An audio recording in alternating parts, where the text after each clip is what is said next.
Lariette Blanche has made a terrible mistake. She believed she was going to die of an illness in 3 months, so she made sure she did everything she wanted to during the time she had left.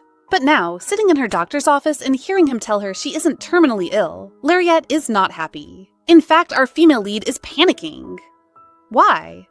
Because, like I said, she has done a lot of things during this period, including seducing the most powerful knight and warlord into confessing his deep love for her.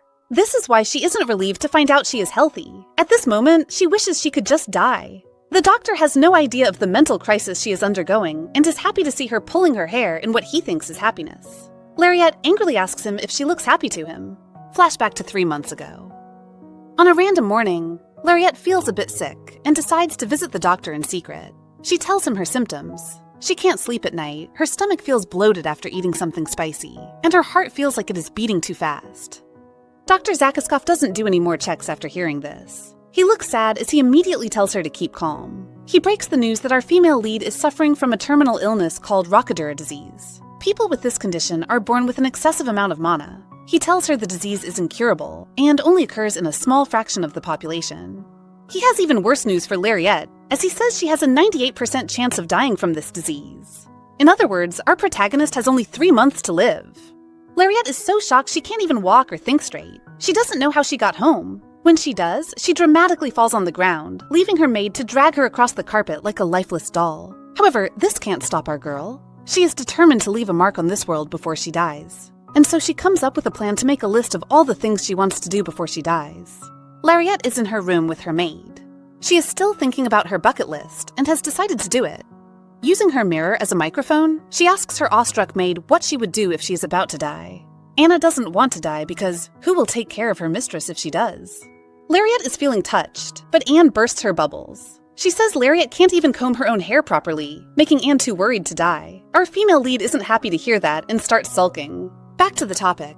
Anna's dream is to taste all the different types of cakes before she dies. Lariette feels this dream is too wasteful, but Anne says she was just joking.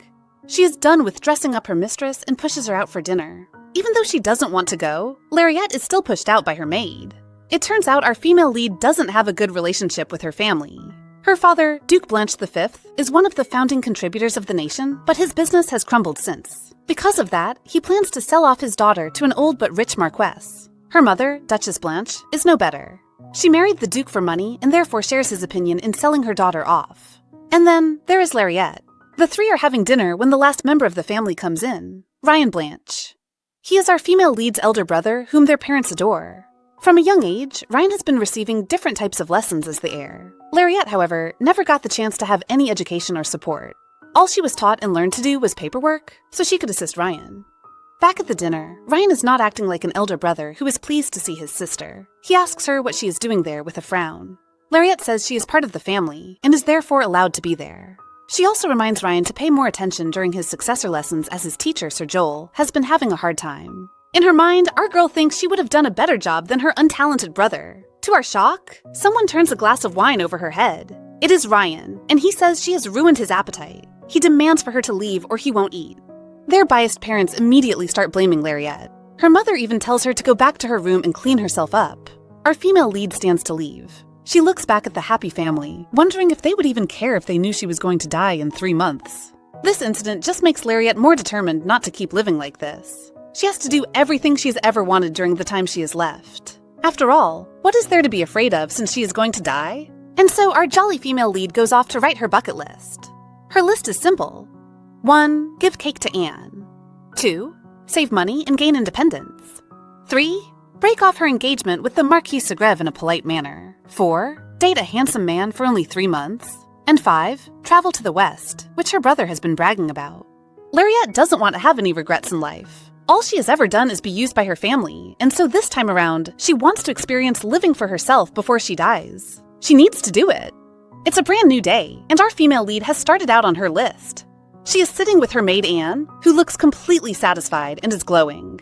It turns out Lariette has managed to complete the first goal on her list, which is to give Anne cake. She is happy as they return back home in their carriage until something unexpected happens. Their carriage gets stuck in a hole.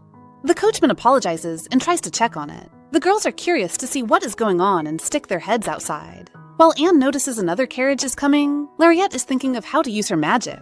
However, her maid seems frightened as she stops her. She tells her to wait, making our girl a bit scared too. She doesn't know what is going on. Anne informs her the approaching carriage belongs to Duke Candle, so she needs to stay inside. It seems Duke Candle is considered a fearful existence in the kingdom. He belongs to the strongest family in the empire, but is also known as a monster. Right at that moment, their carriage begins to shake. Lariette is startled and looks outside, only to see the sexiest pair of eyes staring back at her. The man has a mask on his face as he stares back at her. Meanwhile, our girl is in awe of his beautiful, majestic appearance. No, sorry. That's me. She is surprised because he managed to lift the entire carriage with his bare hands. She assumes he is the coachman and can't help but give him a thumbs up and a bright smile as he leaves. Back at home, our heroine's day has just gotten worse. Why? Because an annoying individual has shown up. She thought she could go home and rest, but now her supposed fiancé, Marquis de Greff, is here. He grabs her hands and begins to kiss it repeatedly. It seems this isn't enough for him, so he tries to grab her and forcefully kiss her. Our girl is becoming mad, as she had no idea he would visit her at home. She remembers the third point on her bucket list, which is to break off her engagement with this annoying old man in a polite manner. She has a good feeling thinking she can also complete this today. It is then she realizes what the old man is saying to her. He keeps talking dirty about how he would never let her out of the bed if he marries her. He says he loves her pretty face and loves the way she pushes him away. It just makes him want her the most. He calls our girl a good return on investment. And it was at that moment Lariette knew she would be completing her third bucket list point. However, there will be a slight difference. You remember the point said to break off the engagement in a polite manner? Well, scratch that polite bit out because our heroine activates her magic and is about to destroy that annoying and disgusting old man. Go, girl! We are given a bit of a background on Lariette. The Blanche family always gave birth to talented witches, but the one who would have had the most impact on the century was our female lead, Lariette Blanche. She was born with exceptional magical talent, which never got to be trained because she never received the education she needed. Not a smart move by her parents. This was all because her older brother and the heir, Ryan, was jealous of her magical talent. Back to the scene. Even though Lariette has never received an education, she self-taught herself and also had occasional lessons from her teacher who took pity on her. And now she has turned those efforts on Duke Sigrev. The old man looks frightened, but there is nothing he can do. He is wrapped up by tree branches and is left hanging upside down in the air with a red face. Lariette doesn't care if he is mad and warns him. She is only going to say this once. She has no intentions of marrying him and wants to break off the engagement. She calls him a vermin that treats others like money. At that moment, Laurie's uncaring parents arrive. They rush to rescue the Marquis, but the old man still ends up falling on his butt. The Marquis is so humiliated, he vows never to forget this. He doesn't pay attention to Duke Blanche, who tries to convince him to forgive Lariette. Instead, he calls off the marriage deal and leaves angrily. Yay. Lariette isn't paying attention to the farce happening in front of her. Whether it is the parents who are trying to sell her off, or the Marquis who is willing to buy her, they all disgust her and make her sick. Her mother starts yelling at her for ruining things. Lariette says she only feels sorry she broke it off so late. If she had known, she would have done it sooner. No sooner has she finished speaking than someone slaps her across the face. The Duke is angry and says they are going bankrupt, blaming everything on her.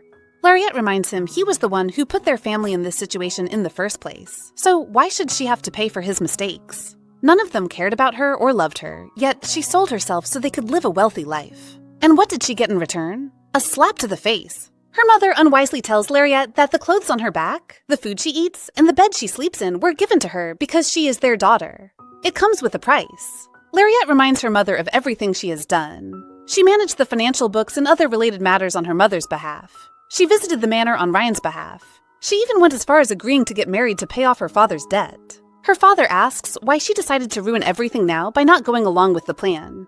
He says she must have forgotten her place and therefore decides to disown her. He wants to remove her from their family registration. Her mother doesn't agree, but Lariette is satisfied with this. She tells them it was just a piece of paper and it isn't important. What she was most afraid of was being removed from their hearts. But it seems she never had a place in it before. She gives them a bow. Her father is still shouting at her not to take anything as she leaves. She is about to head in when an annoying person comes by. It is Ryan seeking to make his presence known, even though Lariette doesn't want to have anything to do with him. It seems he has come to take revenge for her humiliating him at dinner, boy who poured wine on her, and ruining the peace of the family. Poor Ryan. He believes his sister cannot use any form of magic and is prepared to use magic to humiliate her. He sends huge balls of fire at her. Lariette isn't moved because all it takes is a simple spell for her to undo his magic. Unfortunately for him, even the little she knows is still enough to make her stronger than him. She leaves him buried in the earth with only his head poking out. You go, girl! Enough of the sad part, because our protagonist has begun her journey to independence. Thankfully, she managed to convince Anne not to leave with her, since she is going to die soon. She has managed to complete 3 points in a day and has just 2 points left now. Date a handsome man and travel to the West. Of course, our girl has an image of the man she plans to date in mind. He should be hot, with 6 packs, seductive, charming, the kind of man only found in books, sadly. Just thinking of those men makes Lariat and Eudes smile. She hopes to date someone with lots of dating experience so it doesn't get too serious. But she can't fulfill her dream of raising a pet boyfriend and living a wasteful life if she doesn't have money. She only has little cash on her and must now find a good job. For that, she will do what she does best. And so, she boldly enters into a shop, expecting a warm welcome because the Purification Witch is here. Purification magic is unpopular because it takes up too much mana and is not as efficient as healing magic. Purification and healing magic cannot be used on someone with a higher level or on oneself, just like divine power. However, this is not a problem for our almighty heroine because all she has is mana. Unfortunately for our poor baby, she is rejected.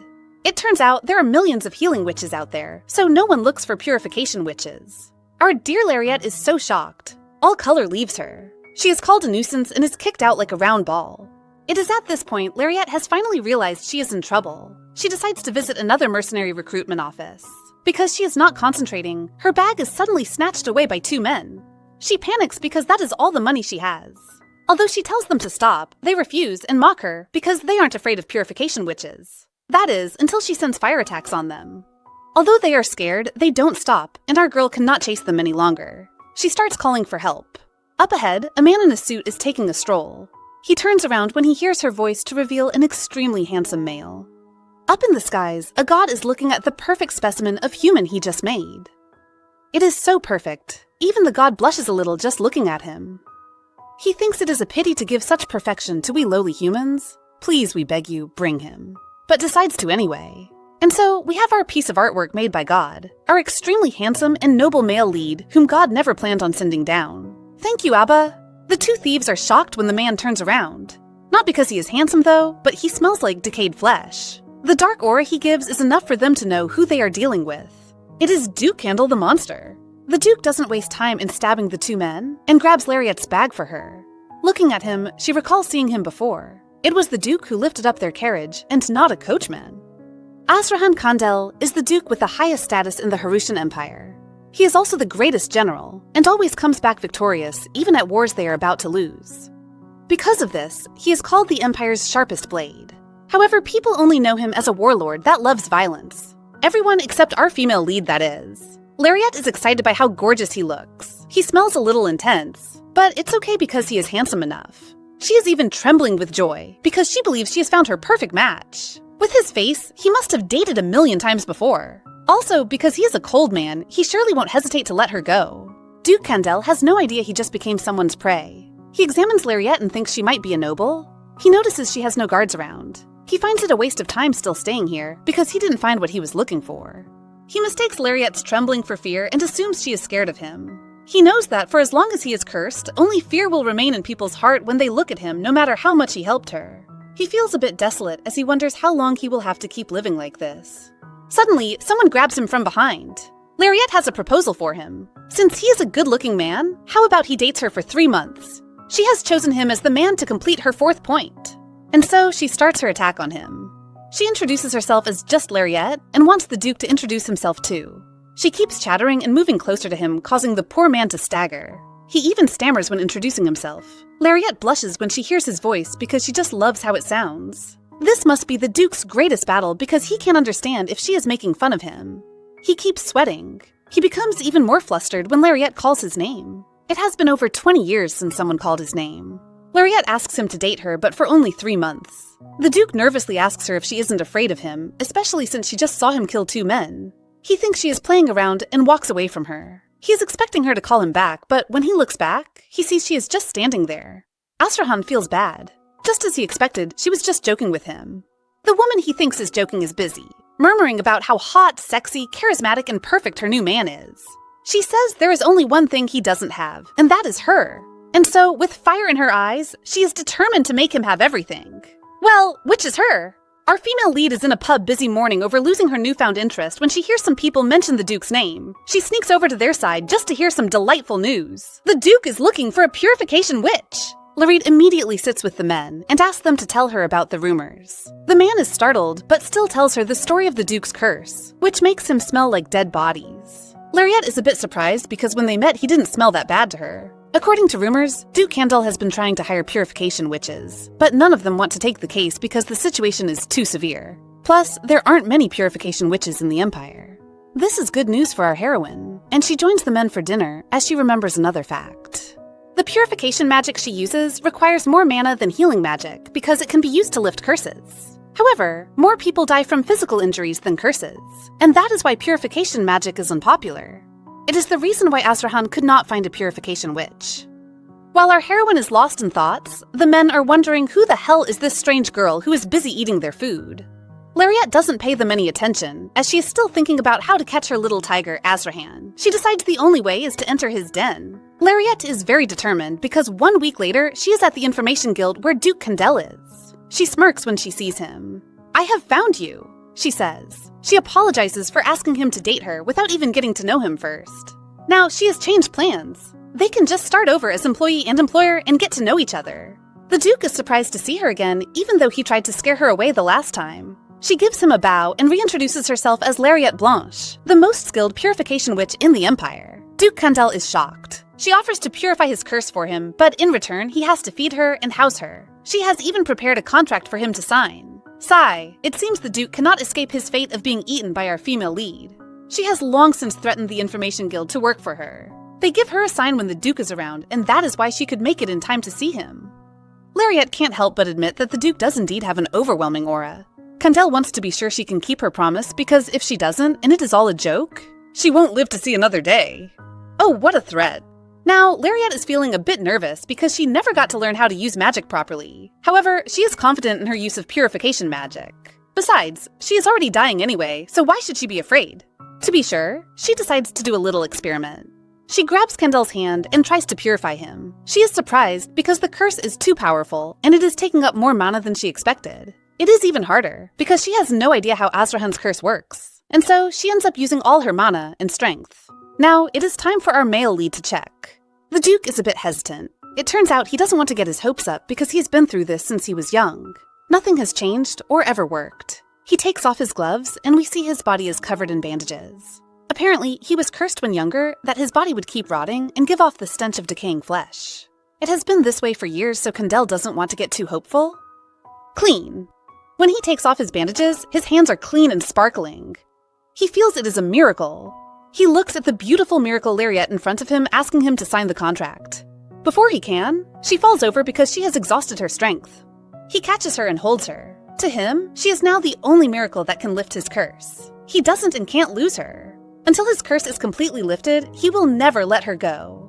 He hugs her tightly and proceeds to sign the contract. The next time our heroine wakes up, she is on a huge bed. She is confused about where she is until she sees the Duke sitting by her bed. He answers her questions and tells her she is now in his manor. He brought her here to fulfill the terms of their agreement. He wants to know if it is inadequate, which Larry assures him it isn't. Candle offers her a copy of the contract to hold on to, but our girl's mind is on another thing. She just can't get over how handsome he is. She is surprised he signed it, and he tells her it is because she is the first to purify the curse. Lariette is so happy. She has to take advantage of him. She decides to hold his hand since she can't hug him. She thanks him and promises to be good to him. Duke Candle is flustered and reminds her they have a strict employer and employee relationship. He is confused because he can't understand why she isn't avoiding him. Lariette tells him to start calling her by her nickname, Ree, and wants to call him by his name too.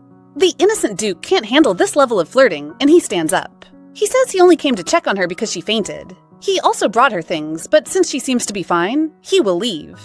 Our female lead can't understand why such a man who looks like he has a lot of dating experience is being so cold to her. She assumes she is not his type, but is determined to change that too. And so, she smiles creepily at the Duke. The poor man is frightened. He reminds her not to move around because they have no idea if she has fully healed. His concern makes Lariette smile even more creepily because he is so sweet. Azrahan can't bear it any longer and rushes to escape, promising to see her tomorrow. As soon as he leaves, our female lead starts squealing and praising him. She is so happy to have seen his handsome face and wants that face to be passed on to his next generation. She has no idea the man she is praising is still standing outside her door, listening to everything she is saying. Kendall blushes so much, he starts crying. He can't believe someone can feel this way about him and assume something is wrong with her. That evening, he is busy in his office when his face starts to burn. Why? Because Lariette is staring so much at him. He drops his documents and asks her if she has anything to say. She says she was just waiting to be noticed by him. She wants to know why he won't eat with her. Her question startled him a bit. She tells him she was waiting for him so they could have breakfast together. He mocks himself, telling her she must have a strong stomach to want to eat breakfast with him. Lariette is not happy to hear him talk about himself like that. He asks her just how much she knows about his curse. Prepared to hear his story, she drags a chair over and tells him she knows nothing. Just as she expects, he starts explaining. Azrahan's curse is the curse of the dead, meaning the cursor placed a curse on him right before she died. And that is why the curse is so powerful and he can never get rid of it. When Lariette asks when he was cursed, he tells her it was when he was 7 years old. The bandages he wears are magically enhanced to block the smell, so he pulls them off to show her. Every day, the skin of his body breaks and rots because of the curse. The purification mages he met could only slow down the process, but none of them could ever lift the curse. Our female lead is a bit sad and calls his name. Azrahan doesn't know what she wants to say, but even if she finds him disgusting and wants to escape, he will just chase after her and lock her up. He will do anything to lift this curse. But what he didn't expect was for her to hold his rotting hand as she promises to lift the curse for him. At that moment, our Duke's heart starts beating a bit faster for her. Still at the scene, Azrahan doesn't understand why his little employee isn't afraid of him. Why isn't she like everyone else, scared and disgusted by his rotting flesh? The smell of death around him should gag her, but why is she different? He sees how she treats him like a person, and even looks at him with so much love in her eyes. She is making him feel less guilty about wanting to keep her here. Looking at her trembling figure trying to cure him, he has to stop her. She doesn't listen, so he grabs her hand. He notices how thin her wrist is, and gets lost staring at it until she coughs. A bit embarrassed, he tells her not to stress herself too hard. She tells she was just having a look as she doesn't even have enough mana right now. She explains that his left hand looks healed, but there is still purification magic left in it. It is still purifying his body even as they speak. What that means is that there is a limit to how much purifying magic can stay in his body at a certain time, so other parts of his body cannot be purified until his hand is totally healed. She expects the Duke to be hurried, but the man is busy rejoicing because this is already good enough. She promises to cure him completely before she dies, startling him. He doesn't understand what she means. She lies and says it means as soon as possible. She assures him everything is going to be fine, and he should not worry. The Duke nervously asks the question he has always wanted to know. Why isn't she afraid of him? In his mind, he wants to know if she doesn't find him disgusting. She laughs as she says there is no reason to be afraid. According to the rumors, he even brought victory during an impossible war. Yet instead of people praising him as a national hero, they gave him such a stupid nickname. Our heroine is angry. She assumes the rumors must be the work of the royal family because they are afraid he would gain too much power. She tells him the only title that fits him is the Empire's sharpest blade because it complements just how amazing he is. She explains that the one people should be afraid of is the person who cursed him and not Azrahan who was cursed. It makes no sense for people to be afraid of the victim. Instead, they should think about how to punish the offender. Lariette leans over and holds the Duke's face. She tells him she isn't afraid of him. The only thing she is afraid of is him refusing to date her. Wow, it seems our girl has brought out her flirting skills. She makes Azrahan so shy, even his ears turn red. He tells her to let go, and she does. Lariette is not any better, as she is blushing too. Why? Because his cheeks are super soft. With his cute red ears, Azrahan promises to see her at dinner. She smiles so brightly his heart can't take it, and he immediately runs away.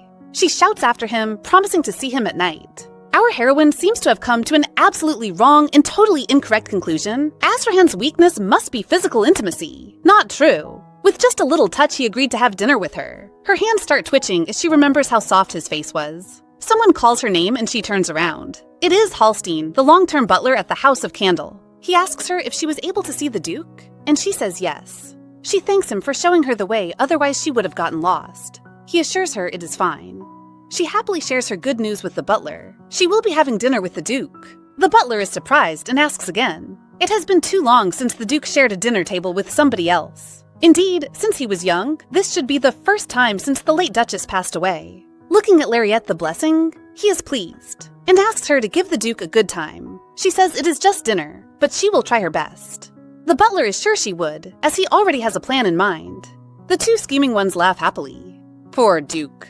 Halstein is prepared to tackle the world's biggest problems. The first one he must solve before evening is teaching the Duke what a perfect date is. He even brings along a huge book, A Guide to a Perfect Date. Just how long have you had that, Halstein? Astrahan is a bit nervous looking at that huge book. The last time he learnt table manners was when he was a child. But surely, even though there might be new rules, it shouldn't be this exaggerated, right? But he is indeed worried his little mage would laugh at his crudeness, especially since she is 5 years younger. He imagines the scene and is terrified. Astrahan is also confused. The butler is holding up the book while smiling like a weird old grandpa. It says date, so it shouldn't be for him, right? He refuses to read it and calls it a useless recommendation, but Halstein wouldn't give up. The two begin a battle. Halstein keeps trying to shove the book at him, but Astrahan keeps blocking. The old man tells him this might be the most useful thing he has given him in his 27 years of service. Astrahan is soon tired and can't block anymore. The butler uses this chance to start reading the rules for him, but he says he can't hear him. Seeing him leaving and putting on his coat, Halstein reminds him they are dining inside. The Duke, however, is thinking of how to hide his smell. He doesn't want to stink because of the curse. The time we are waiting for has arrived. Our main couple's dinner. Astrahan is surprised to see Lariette's happy face. He wonders why she is so happy to see him when it is just a meal. He sits down opposite her. He doesn't notice a certain person tiptoeing around until she sits beside him with a huge satisfied smile. He immediately becomes nervous. The shameless Lariette tells him she has some changes she wants to make to the contract. He tells her nervously to bring it. She explains the payment for her services is a bit small. The Duke isn't completely listening because he is panicking. Why is she leaning so close to him? He shifts away while thinking about how bold young people these days are. It seems our male lead thinks he is the same age as old Halstein, haha. He wonders if it is money Lariette needs and is ready to pay her enough to buy a small country. However, that is not the change our girl has made. Instead, she adds 3 new rules. 1, the two of them must dine together once a day. 2, the two of them must leave the house together once a week. 3, he must pay for their trip outside, but can set a limit to how much they spend. The Duke is a bit confused by the new rule that says they have to go outside and asks her what it means. Our girl frankly, boldly, and shamelessly admits it is a date. The Duke is surprised by how simple her condition is. He is still afraid she might run away in future if she isn't satisfied with the payment, though. And so, he decides to add his own terms to the contract. The employee cannot leave until the employer's curse is purified. If she does, she will have to accept any punishment he wants to give her. He hands it over to Lariette, who feels the term looks scary on paper. That doesn't stop her, and the two go ahead to sign the contract. Our girl is already thinking about their first date and wants them to have a picnic in the garden the next day. Astrahan refuses because he has to be in the palace, so she offers for them to go the day after that. He wonders why it has to be so fast, and she explains she is on a time limit. He is confused by her statement, and she says she is in a rush to win his love. He wisely ignores her comment and tells her to eat. It is a few days later, and dear Lariette wakes up in a happy mood. She is happy because how did she go from being almost homeless to living in a mansion like this? She has recovered her mana and goes off to purify Astrahan before they leave for their date. She opens the door to his office, and suddenly she meets a tragedy. Her eyes are burnt and blinded by another ray of sun that appears there. The sun, of course, is our male lead who has dressed up nicely today.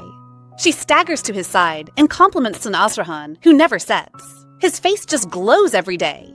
The Duke can't understand a word of what she is saying. He changes the topic to their picnic and wants to leave in the afternoon since it is still cold outside. He tells her to leave so he can focus on his work, but will she? Of course not. She just sits on his desk close to him. She announces it is time to get purified. Astrahan is surprised at how quickly she recovered her mana. She removes the bandages and holds him directly so the purification can work better. She gets to work, and immediately his hand is purified. She tells him the curse on his hand isn't strong, so just once is enough. Over the next few days, the magic will stay in his hand and purify it. Astrahan is amazed by how easily she manages to purify his curse. He has been searching for over 10 years, and no mage has managed to do this. He is concerned about her, and she assures him she is okay. She has figured out how to do it more efficiently, so she won't waste too much mana like the last time. She leans into the Duke and says they can go for their picnic now that they are done with the purification. Astrahan is looking at the turtle beside him. It is our female lead shivering from the cold. He reminds her he warned her earlier. She cuddles him and tells him it is worth it because she is with him. The Duke is so frightened he shifts away. She stares at him cutely and tells him she would feel better if he lends her his jacket. He doesn't want to and refuses. In truth, he just doesn't want her to smell the curse. Lariat tells him it is okay as she doesn't want him to catch a cold. Girl, are you sure you haven't dated before? She leaves the stunned Duke behind and runs to the blanket. She invites him to join her in the warm spot. He tells her she is chippier than the sun, and she replies that it is only when she is with him. She isn't satisfied and wants him to sit closer, but he escapes her evil clutches. Lariat is not happy with the distance between them. She wonders if he was heartbroken during his past relationship, or could it be that he just doesn't like her? She has no dating experience, but knows that it is best to express your feelings. And it just happens that she is good at that. Azrahan is also thinking about his date. He never thought he would be sitting in a flower garden one day and feel so out of place. Lariat opens the box and is happy to see all the delicious food. Meanwhile, all Azrahan can imagine is his butler wishing him luck. He immediately chases the old man out of his thoughts. The two start talking about their favorite food. While he doesn't have any, she tells him her favorite is salmon sandwiches. She can eat cucumbers but doesn't like them. The Duke is surprised, not because of her taste, but because there is a fresh smell. It seems she is purifying the air around her because she is a purification mage. Even the smell of his curse is gone. He wants to ask her if she can smell the curse, but is afraid to. Because what if she is just pretending not to smell it? While he is busy thinking and eating, someone is busy staring at his face. Lariat is once again in awe of Azrahan so much that she claps. How can a man look so handsome even while eating? The Duke is confused when she leaves his side, but she tells him to wait. Soon, she drops a garland on him. She freezes in shock over how handsome he is. Azrahan, however, isn't pleased and tries to shove off the garland. She tries to save it from him, but isn't quick enough. He throws it away. She goes after it so suddenly that she doesn't notice there is a fountain. Azrahan tries to stop her, but he is too late, and they both fall into the water. Looking at his employee, he tells her it is time she stops shocking him so much. Lariat is having the time of her life. She is finally in the arms of the handsome man. He even brushes her hair so she won't catch a cold. She is so nervous she talks rubbish about being super strong, confusing the Duke. He doesn't mind her though, and carries her in his arms, making Lariat blush. He is going back to the mansion. She protests because the date was too short, and insists it doesn't count. Sadly, our heroine is not as strong as she thinks because she falls sick right after. She is still her usual bubbly self as she congratulates the men for witnessing her first sickness. Azrahan isn't happy with her behavior, so she apologizes. He tells her the priest will visit since he has to go to the palace today. Lariat is fine with it, but Azrahan is a bit disappointed. He thought she would throw a tantrum and demand for him to stay, but it seems she's more mature than he thinks. Lariat is just grateful he is taking care of her. The two men leave, but Azrahan isn't happy with her reaction. It seems different from usual. He is still thinking of his little employee on his way out of the mansion. He wonders what she told her father for him to willingly let her leave and go stay in another Duke's mansion so easily. He never had a chance to think about it because little puppy Lariat was always distracting him. But now he can finally look into it. A white carriage passes his, and he catches a glimpse of long white hair. He thinks it is a female priest and is so happy he smiles. He, however, covers his mouth so nobody can see it and wonders why on earth he would smile. Lariat has once again met her nemesis, the face of a handsome man. She stares at the handsome priest with long white hair and golden eyes, and her heart starts beating faster. The man introduces himself as Doha, the servant of Alteon. Lariat also tells him her name. The man leans over her to heal her, making Lariat blush. He is so gentle. He asks her what she is doing in a place like this. She is displeased and tells him there is nothing wrong with Azrahan's house. He apologizes for offending her. He seems sad as he says he is suffering a hard time in the temple as well because of his personality. The temple is hierarchical, and so a low-ranked priest like himself is treated poorly. Lariat feels a bit sorry for him because she has heard that only low-ranking usually come for these healing jobs. She wonders why his superiors never healed the scar on his face though. He is done healing her, and our heroine feels as good as new. She wants to express her gratitude to the priest, and so decides to purify his scar for him. It takes up more mana than she expected, but soon she is done. The priest is amazed and asks if she is a healer mage. Lariat replies that it is something like that. The priest decides to steal her away to work as his healer, and even promises to pay her. Lariat is confused because low-ranked mages are supposed to be poor. She doesn't think too much about it and refuses his request. She doesn't want to upset her cute Azrahan and needs to focus on purifying him first. He doesn't relent and asks if she can help him anytime she is free in the future. Lariat agrees to that. To repay her, the priest promises to heal her for free, but will pay her if she ever heals him. He smiles at her. Lariat can't handle it anymore. It seems there is one more sun that has appeared to ruin her eyes with his handsome face. The quick to decide, Lariat immediately accepts the deal because it is too good. The priest moves closer to her and says he wants to be friends. She is surprised, but he says he wants to get to know her better. Lariat, who has never had friends before, is moved by the look on his face. She also wants to experience friendship before she dies. Thus, the two of them reintroduce themselves again.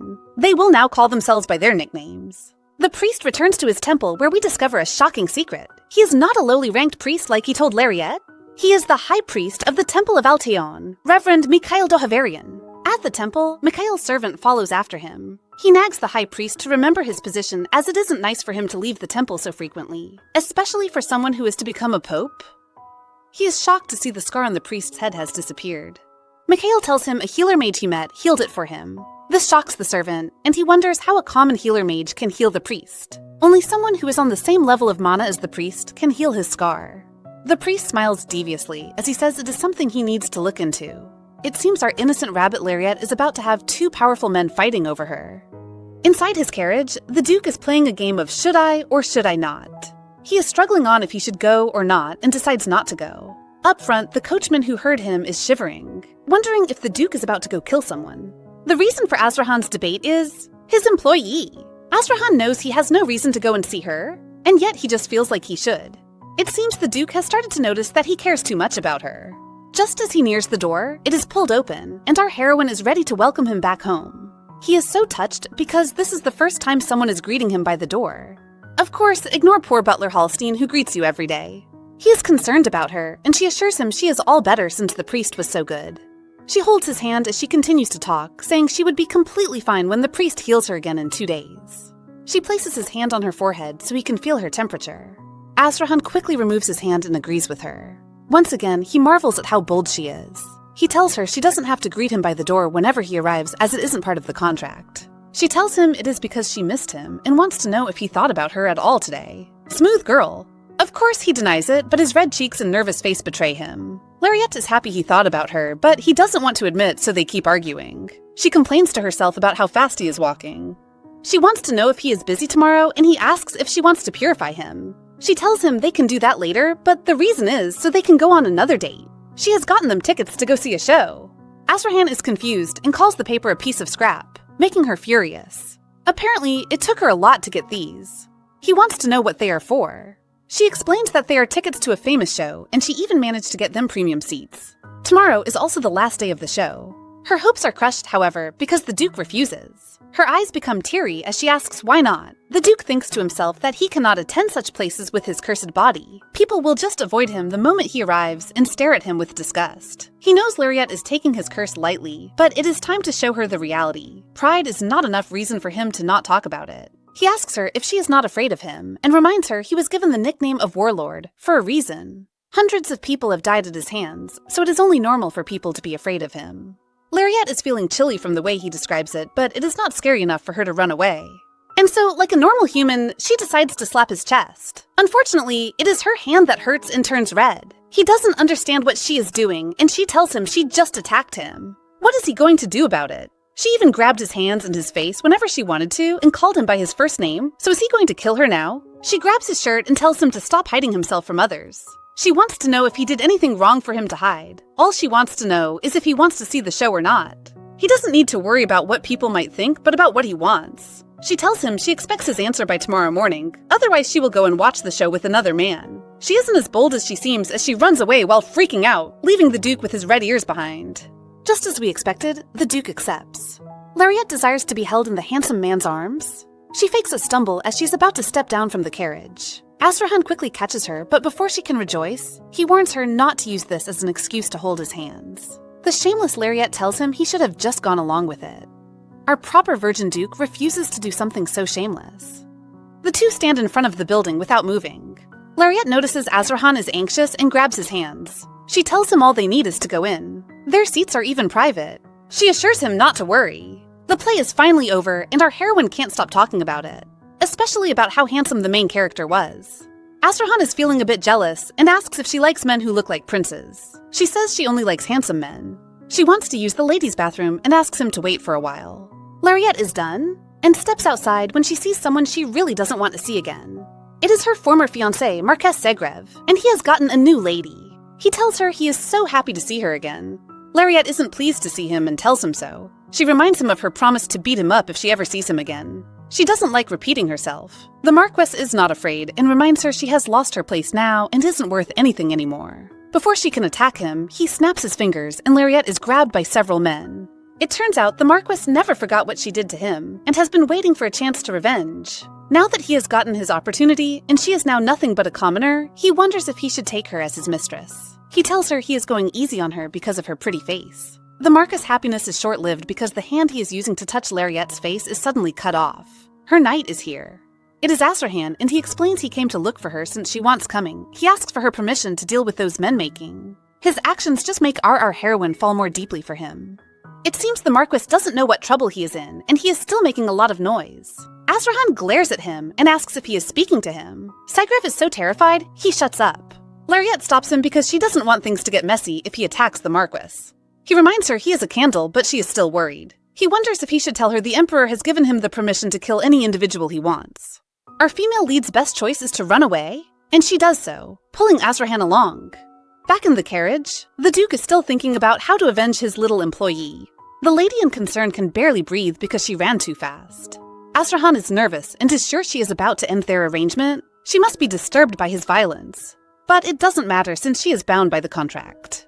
To his shock, however, she praises him for being amazing. Even more than the main character of the show. Although she is not a fan of violence, she is happy because he was trying to defend her.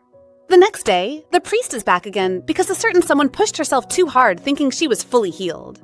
Mikhail warns her to be more careful because she has gotten worse since their last session. Our girl can only laugh guiltily. She never knew the cold would come back because of what happened to her yesterday. She decides to ask the priest if it is impossible to heal a terminal disease with divine power. He tells her a terminal disease cannot be healed by magic or divine power. If there is a slight chance of it being healed, then it is called an incurable disease. Lariette is disappointed and wonders if she really has to die. Mikhail, the Pope-to-be, tells her maybe someone like the Pope with enough divine power could help her. Lariette is in tears because there is no way she can get in touch with the Pope. Mikhail knows the cause of her illness, an overflow of mana. It is a rare condition that can lead to death if left untreated. It is not a terminal disease for her, but a chronic one. It is not easy to heal, but it won't take long to heal either. He decides to do her a favor since she is a skilled mage. He asks her if she would like him to make frequent visits so he can heal her. She is pleased to hear this and thanks him happily. He smiles and tells her not to be startled. He suddenly grabs and hugs her. Of course our girl is shocked and her face turns red. He taps his forehead against hers and starts healing her. When he is done, he tells her they have to do it a few more times. He gently combs her hair for her. Lariette is confused but still thanks him. He tells her to show her gratitude by doing something in return for him. Lariette quickly agrees to help him. He pulls back his sleeve and shows her a huge injury on his arm. She is startled and wonders how he managed to hurt himself so badly. She doesn't hesitate and heals him quickly. Unknown to her, the priest purposely injured himself just so he can watch her healing process directly. Lariette complains about how much mana it takes just to heal him. Obviously, it is because Mikhail is the Pope-to-be. He thanks her and offers her a payment for her services. The casual reward he throws out almost gives Lariette a stroke because why is he giving her a gem? He lies and says his family discovered a mine. The greedy for money, Lariette is happy to get a gem just for healing the priest once. Motivated by money, she bows her head to him and promises to serve him like a customer even until death. She even forces him to promise not to find anyone else if he needs to be healed, and he giggles, vowing to do as she says. In his mind, she is the one who must never run away. The next day, Lariette is ready to see her man. She goes to look for him but is told he is still asleep. Apparently, he got home late last night. She is a bit disappointed and starts sulking. The butler pities her and asks if she would like to wake him up herself. Lariette is a bit surprised and wonders if she can do that. The butler, who has an ulterior motive, desperately needs the two to get married and give birth, assures her she can. He even points out the room door and hurries her to open it up. Lariette has never been inside the Duke's room before. When she enters, she marvels at how nice and big it is. She steps up to the bed and wakes up the sleeping Duke. He is still half asleep when he sits up. He looks cutely confused and wonders what she is doing in his room. She tells him she is here to continue the purification and it would be better to do it in his room. He still doesn't understand, and so she explains she wants to work on his upper body today. Unfortunately for him, and fortunately for Lariette and us, the process works better if she touches his skin directly. The Duke is still dazed when she asks him to take off his shirt and even offers to help him. He protests and says he can do it on his own. While one person finds it embarrassing, the other is just happy and satisfied to see and perv on his body. I know we can guess who that is. Azrahan asks if he should remove his bandages as well, and she reminds him she needs to touch his skin. The both of them blush at her words. He takes off the bandage to reveal his rotting skin. She is a bit nervous as she never expected the curse to be this bad. She soon starts her purification. She tells him it might not be finished in one go because the curse is concentrated on this area. She vows to try her best. The Duke is busy thinking about how close she is when she suddenly falls on his chest. It turns out she used up too much mana. She explains that she doesn't have much mana left because she used a lot to heal the priest yesterday. She remembers now and tells the Duke about the priest being her friend. She wants to know if she can also heal the priest once in a while. She promises him it won't get in the way of his healing. Our jealous Duke is thinking about an entirely different matter and asks if she behaves like this with the priest as well. He suddenly remembers the priest is a woman and relaxes because he thinks he has nothing to worry about. He tells Lariat to do as she wishes. Oh, how wrong you are, Azrahan. You're going to regret this. Trust our girl to use every opportunity to flirt. Just before she faints, she doesn't forget to ask the Duke to go on a date with her. The Duke is left alone with a sleeping Lariat lying on his body. Ever since that day, the Duke has disappeared from the mansion. No matter how she runs around every day, searching from room to room, Lariat can never find him. Disappointed, she complains about him to Mikhail. She tells him the Duke is avoiding her and wonders if she was too aggressive. During the time Azrahan was gone, she became closer to Mikhail and told him everything except the curse part. She never expected Mikhail to be a hidden relationship expert and counselor. She is sure he has dated a lot of girls. Mikhail tells her the Duke doesn't know what he is missing out on and says she should try making him jealous. Stroking her hair, he explains that every man gets stirred up if he sees his woman with another man. Lariat is in a dilemma because she doesn't know any man she can make him jealous with. She has no boyfriends and no male friends because she was engaged. Suddenly, the priest grabs her head and pulls her closer to him until their lips almost touch. He reminds her that he is also a man too. I am a man too, Ree. Mikhail has Lariat pulled so close to him that their faces are touching. Just as we think he is about to do something dramatic, such as kiss her, he simply starts healing her. Lariat is feeling just as shocked as we are. She wishes he would tell her next time before he starts his healing. That really startled her.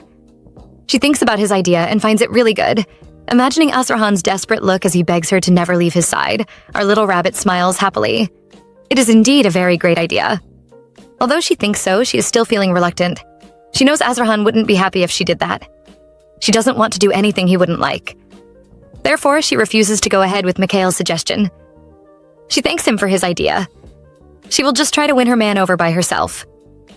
With her eyes blazing in determination, she is ready to go out and get her sweet little kitten. It is a creepy, dark night. Remember our little kitten Azrahan, who has been trying to avoid his owner? Right now, he is creeping into the mansion silently like a little cat. Except his plan doesn't work. Because sitting on the stairs and waiting for him is Lariat. Azrahan almost gets the shock of his life. She has a very dark look on her face. It makes him shiver in fright.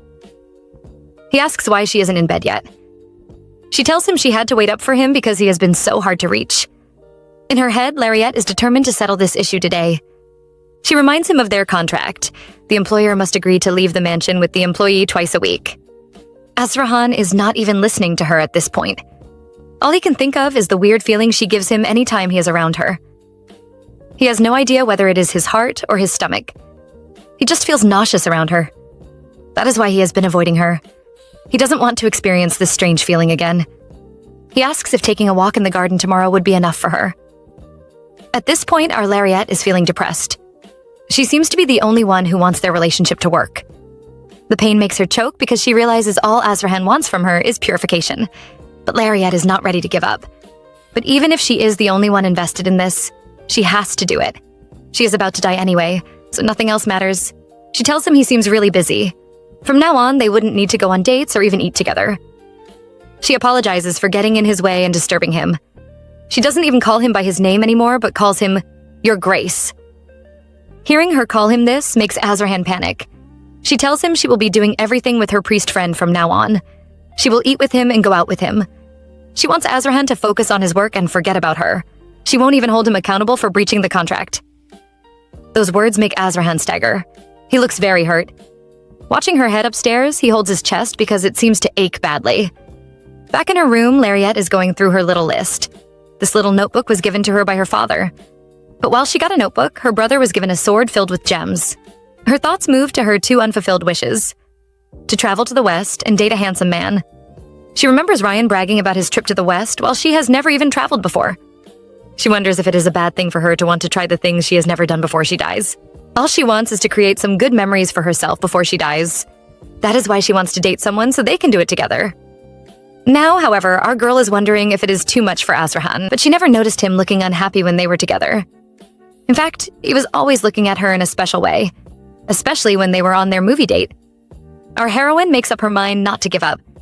She will keep trying even harder, but it is honestly so lonely. It is morning in the priest's temple. Mikhail's assistant notices he has been asking for the deacon's uniform quite frequently. He doesn't understand why his reverend would want it, though. He has already moved past that rank because of his exceptional divine power. Mikhail makes up a ridiculous excuse that even his own assistant doesn't believe.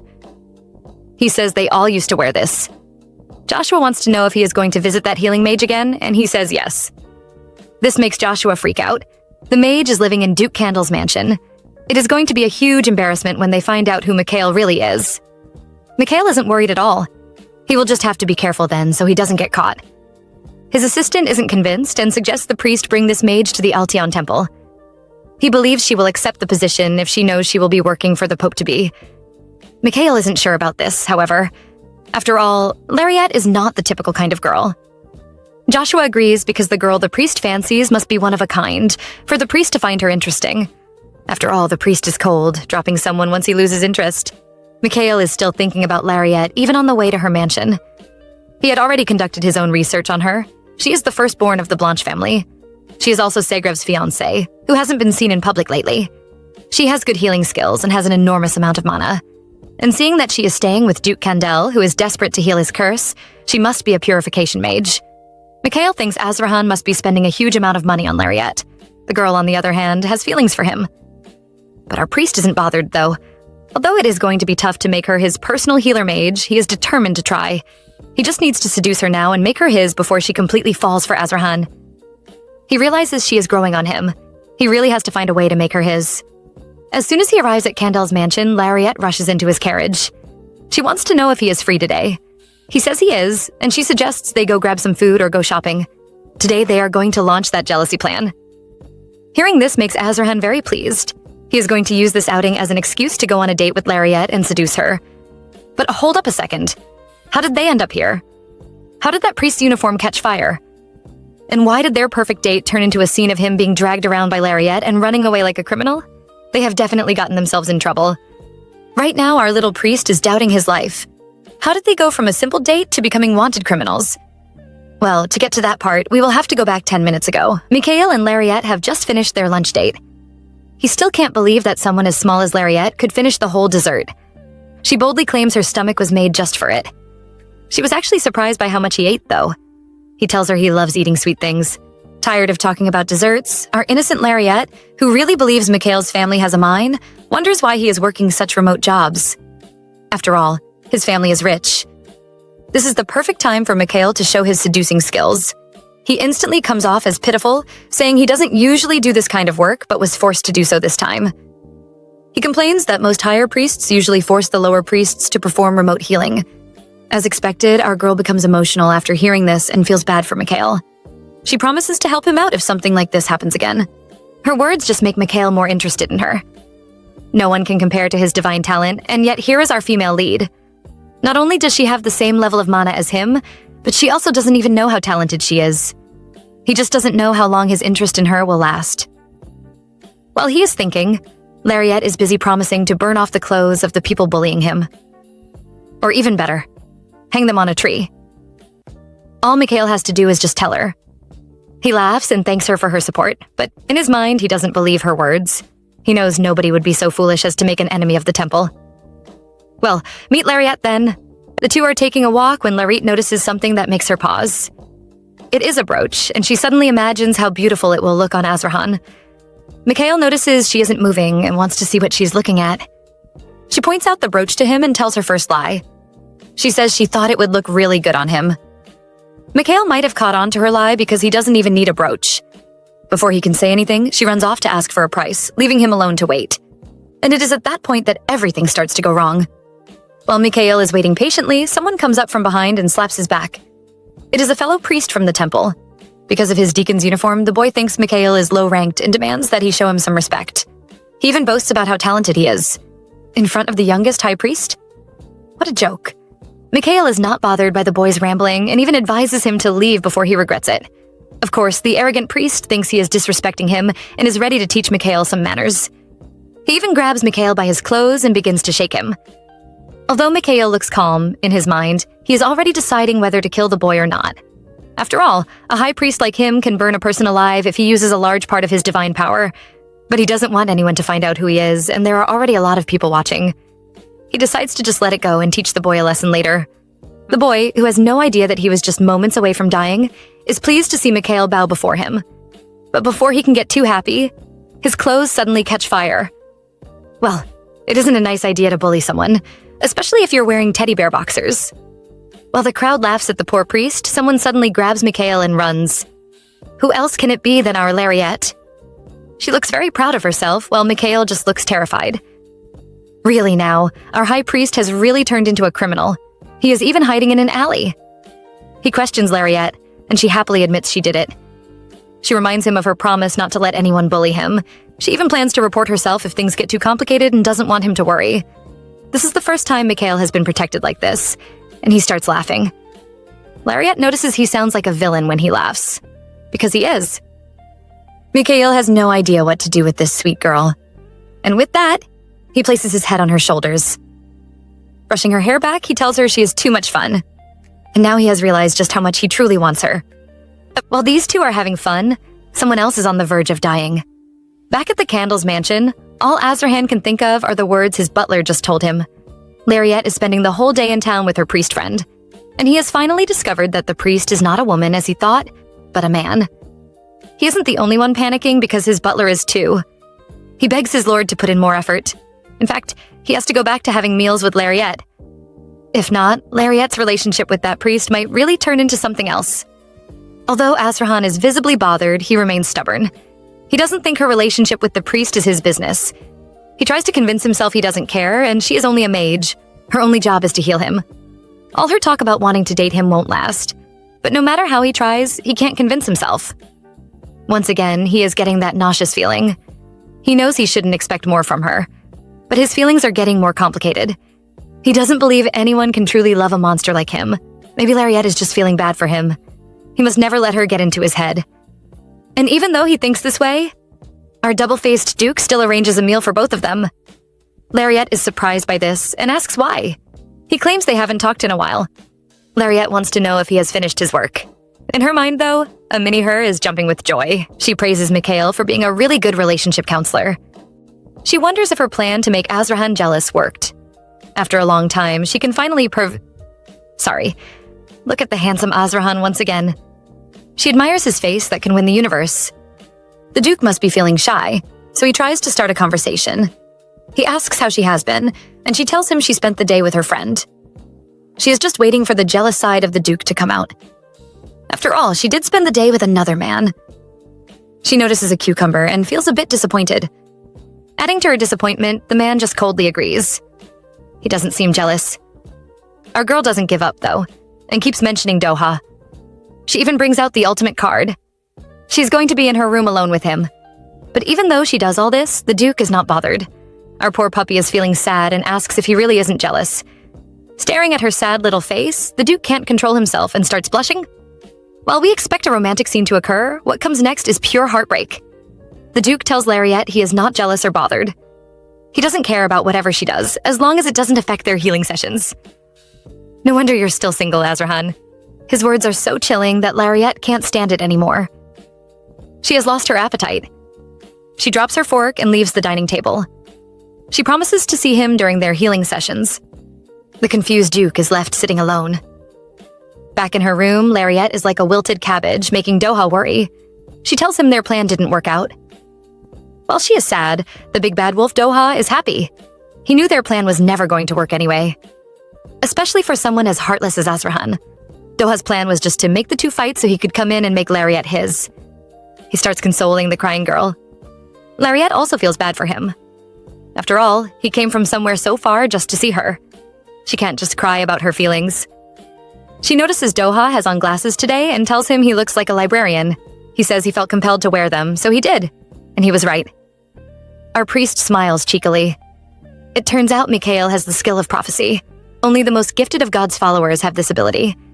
It is a very important factor in selecting the next pope. Normally, Mikhail uses this ability only in his personal affairs.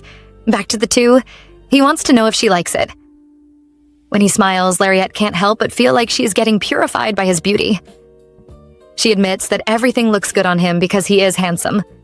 What she doesn't expect after her reply is for Doha to grab her waist. He places his head against hers and says it is time to start their healing. Healing my foot, you are just flirting. While it is all roses and rainbows on our female lead's side, it is like a funeral over at Azrahan's place. Well, mostly because Butler Hallstein is about to kill him with his gaze.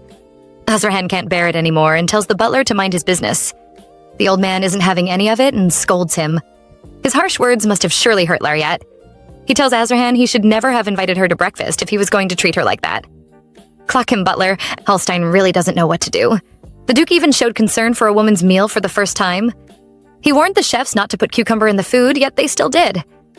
He is sure his lord is starting to have feelings for the mage, but because this is his first time, he wouldn't be able to understand those feelings, especially since he hasn't been close to anyone after he got cursed. All the butler wants is for Azrahan to be happy. He advises him to consider what he is truly feeling, but our poor Duke can't even understand that. Hallstein drops the news that the priest has arrived and advises Azrahan to go and see. He doesn't have to think about anything else. He just needs to focus on how he feels. It seems the Duke is finally starting to understand. He remembers Lariette asking if he is jealous. Once again, he denies his feelings. Only people who are in love should be jealous. And he doesn't believe he is worthy of love. He recalls the day he was cursed. Ever since that day, he has never cared for anyone else. But as they say, the body is more honest. Because somehow, Azrahan is on his way to find his little mage. But just as he passes the open door, he sees Lariette and the priest inside. And it seems like they are kissing. We don't know how, but the Duke is inside the room in a second and has pulled Lariette away from the priest. He warns the man to stay away from her. Haha, didn't you just say you don't care? But Doha is not an easy opponent either. He greets Azrahan gently. While the two men are having a showdown, our girl is in dreamland because there are two handsome men. Mikhail is thankful for his gift of prophecy. If he hadn't worn these glasses, he would have been found out. He continues smiling at Azrahan and even dares to comfort a scared Lariette in the Duke's presence. Lariette is really scared by Azrahan's behavior and explains that the priest was just healing her. Seeing the two behaving so intimately, with the priest even rubbing her head, Azrahan is about to explode. How is this just friends? He orders the priest to leave. Mikhail finds this very interesting. He thought the Duke wasn't interested in Lariette, but it doesn't seem so. However, Mikhail isn't ready to give up either. Back in the room, the two sit in silence. Lariette is still feeling anxious. She reminds Azrahan that he was the one who said he didn't feel jealous. At this moment, our Duke doesn't know what to say. He doesn't know why he acted so emotionally either. He doesn't understand if he is even jealous, but all he knows is that the thought of her showing her kindness to someone else makes him very angry. He doesn't want her to hate him. He doesn't want to hurt her, and he wants her to be with him all the time. He has been trying to bury and deny those feelings, but it isn't working. Lariette is trying to test one more time and asks if she should go drinking with Doha. But this time, the Duke's answer is different. He begs her not to go. It seems he is about to confess his feelings to her. It is a sad day for Doha shippers, but a happy day for Azrahan shippers. Because the Duke is finally confessing. He tells Lariette his heart has never beat this fast. No matter how hard he tries, he can never stop thinking about her or looking at her. And anytime he imagines her with another man, he gets so angry that he wants to cut off their hands. Our female lead doesn't know what to say. He tells her he doesn't know what jealousy is, but if this is jealousy, then yes, he is jealous. He is more jealous than she can imagine. In his heart, he thinks he is a tainted monster. Just like now, every time he tries to touch her, he is afraid and worried he might hurt her. But still, he wants to do it. He explains why it took him so long to realize his feelings, because he has never felt this way. Our Duke has only one request. He wants to know if her offer of dating is still valid. Although he doesn't tell her, he really likes her. The thing that looks brighter than Lariette's smile is the sun. Our girl is so happy. She tells him the offer is still valid, and she hugs him. She can't wait to spend more time with him. The shy Duke blushes as he agrees with her. Lariette is very happy. This is the first time she has loved someone who also loves her back. She never thought she would experience something like this.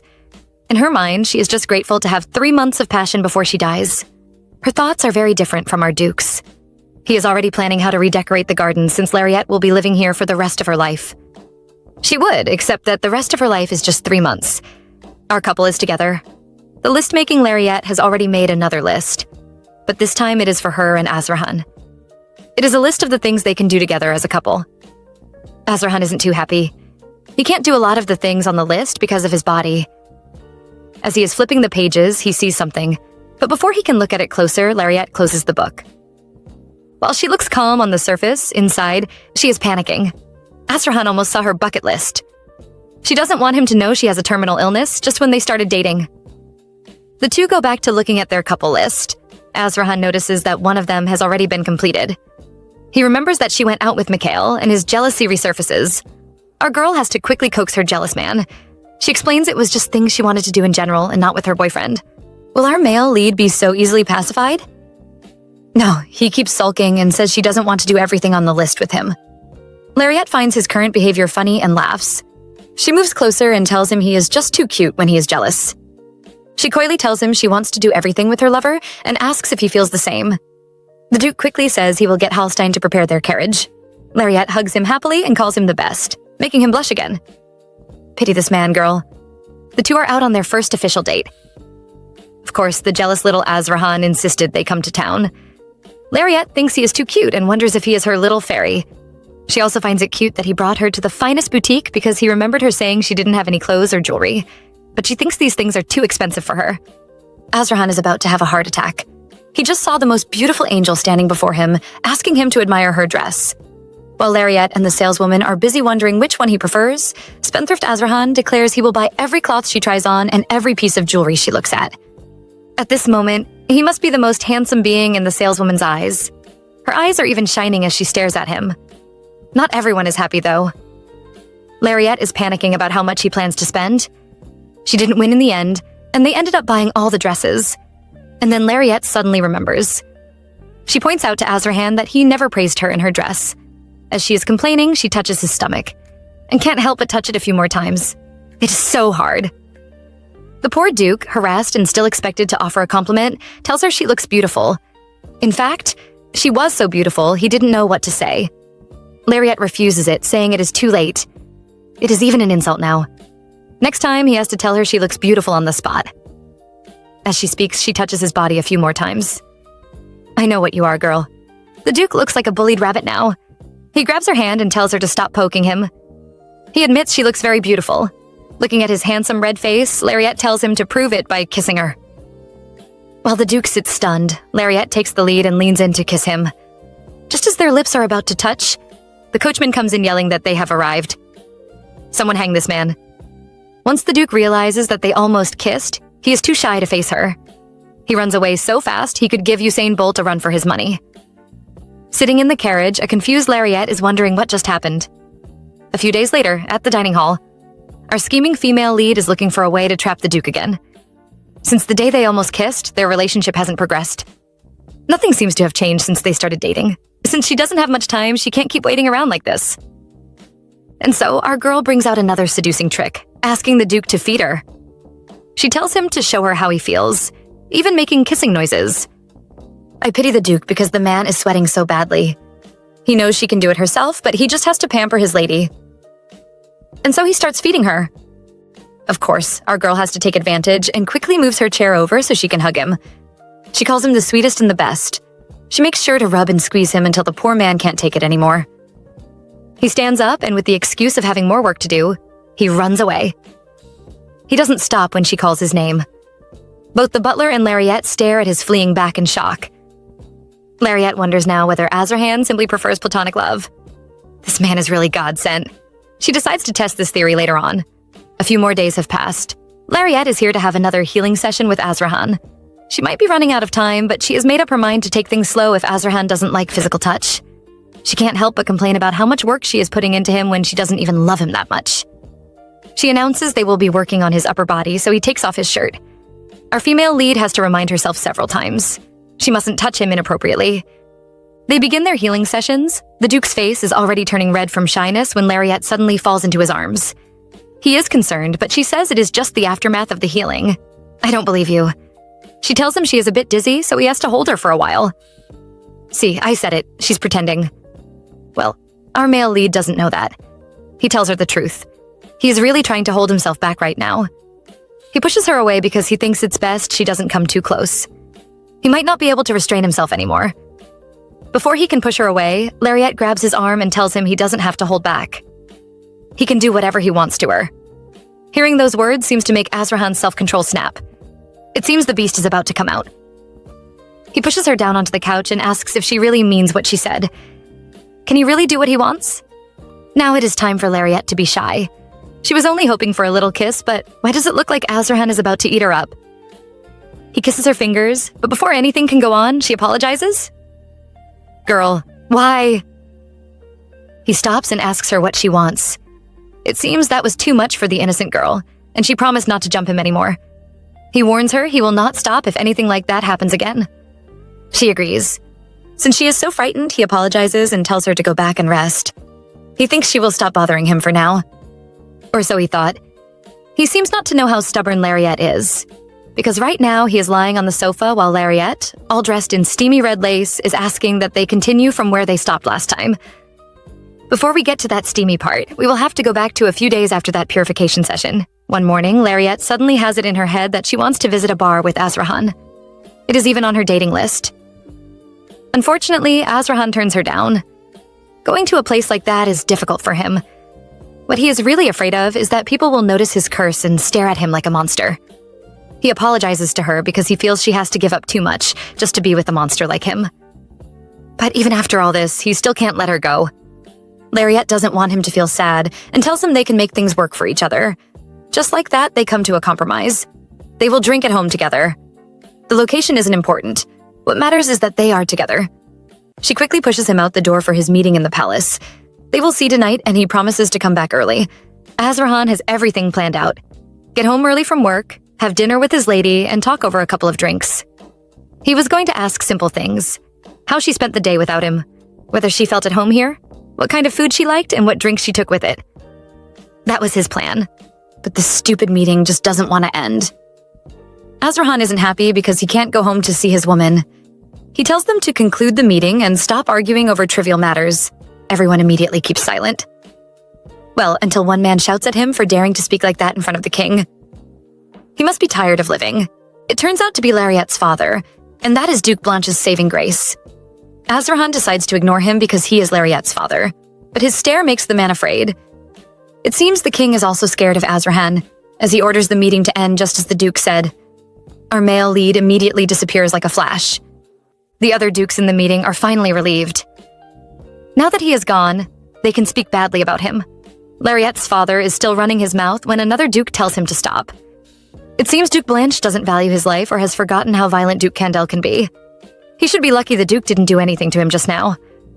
Duke Blanche is still arguing, but the man advises him to behave wisely if he still wants to hold on to his family's sinking title. Good one, unknown Duke? Duke Blanche is feeling embarrassed, especially as everyone starts laughing at him. He can't bear it anymore and rushes outside. As expected, this cowardly man blames it on our girl. Their family's finances are out of control. No one is keeping the books anymore. His dear son Ryan has just been spending money like a child, while his wife keeps blaming him for their daughters leaving. Of course, the Duke can't accept his fault and even thinks it is his wife's fault. He sent Ryan to work in the palace to earn some money. But that isn't his biggest problem. It is the fact that his own daughter dares to go against him. He believes all his problems can be solved if Lariat can come back. The man even has delusions that he will show Lariat mercy if she returns, kneels, and begs for forgiveness. He confidently wonders how she can run away from home when she has such a great father as he is.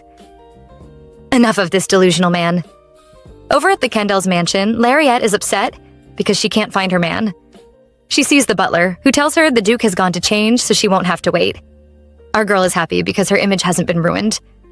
At least he didn't see her run all the way over. Unfortunately for her, the person she wants to hide it from is right behind her and hears everything. She is shocked to see him. He gently pats her hair and tells her she didn't have to hurry over. Looking at his proud smile, she comes to the completely wrong conclusion that he must have dated at least 10 women. No, he hasn't. That man blushes every time he sees you. Anyways, back to the dinner. Lariette is still sulking over how many women he has dated. Azarhan, on the other hand, is trying to figure out what she is thinking about. Her expressions just keep changing. The two begin their dinner date. Today, bartender Hallstein is on duty. While Lariette is amazed by his mixing skills, Azarhan just wonders when the hell his butler learned to do this. The old man says it is an expected skill for a butler. After making their drinks, he wishes them good luck and sneakily runs off. Who else thinks the old man did something? Lariette asks for a toast, and Azarhan decides to forget what the old man said. Being with her is just enough. First mistake. Azarhan is totally scared as he watches Lariette down the alcohol like it is water. She doesn't want him to worry. She can handle her alcohol.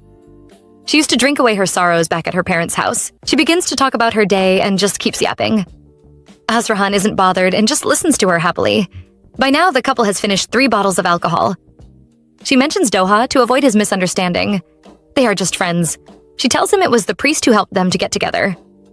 She doesn't want him to stop healing her, so she asks Azarhan for permission. If their healing position bothers Azarhan, they can change it.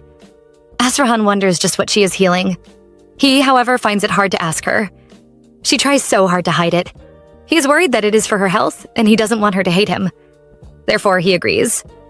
She finds him the sweetest and leans against him. She suddenly feels as if everything is getting hot. She wants to pull open the front of her dress. However, no matter how hard she tries, she just can't get it unbuttoned. She even tries pulling it apart, but it doesn't work. So left with no choice, she grabs Azarhan's hands and places them on her chest. Looking up at him sweetly, she asks him to undo it for her. Duke Azarhan is feeling super shy at the moment. He pulls his hands over from Lariette's chest and scolds her for being drunk. But worse things are yet to come because she pushes him down the sofa and sits on him. She suggests they resume where they left off last time. She believes they really would do it. Right now, our Duke is undergoing the hardest challenge of his life. He tells himself to be calm because Lariette is drunk, but the girl in question is not helping matters. Instead, she keeps rubbing his body. At this point, he really can't control himself anymore. He begs her to get off him. He is really nervous right now. She smiles like a little cat and says she would only listen to him if he promises to do something for her. He wants to know what it is. He is trying not to let his mind get bad thoughts, but Lariette just makes it worse. She asks for a kiss. I'm wondering why the Duke hasn't had a heart attack. His face is very red. He has to remind himself that his lady is very drunk. All he must do is give her just one kiss. Just a kiss. Someone bring a gun. Why is he pecking her? Lariette is so stunned, even her drunk self pauses. Is he joking right now? A peck on the cheek? It is time to show the Duke what a real kiss is like, and Lariette does just that. When she is done, she proudly says that is what a kiss looks like. This is too much for Azarhan, and he switches their position. She has gone too far this time. It is his turn to show her how mighty, how dangerous, how seductive he can be. But what do you do when the person you are trying to seduce falls asleep on you? Azarhan can only sit there in defeat. Poor man. The next day, Lariette wakes up and is happy. Everywhere is bright and beautiful. But when she pushes open Azarhan's door, all she sees is a pale ghost waiting for her.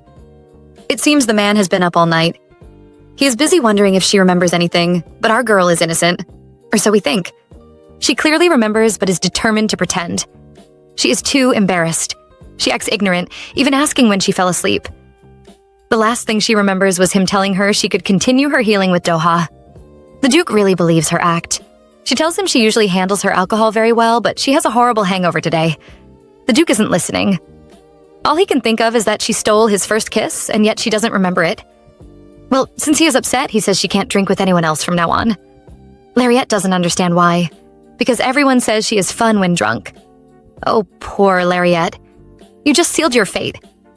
Now the Duke is stressing about the other people who drank with her. He wonders if it is an ex-boyfriend. Lariette feels it is unfair when he must have dated a lot too.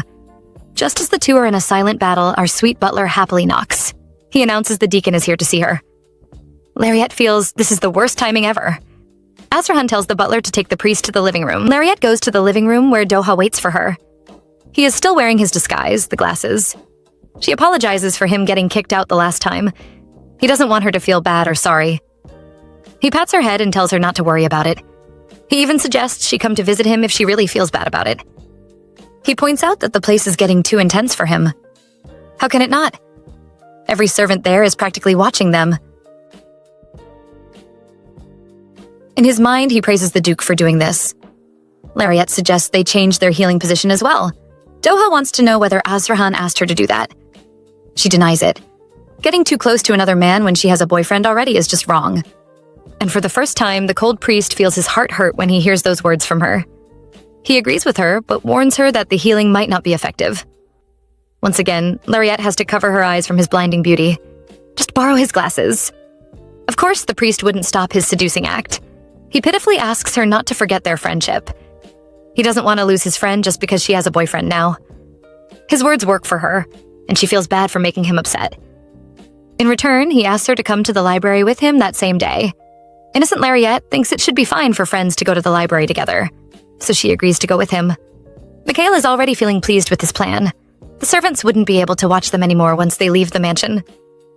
He also believes Azrahan wouldn't dare to follow a lowly deacon and his lover to the library, especially if he values his reputation.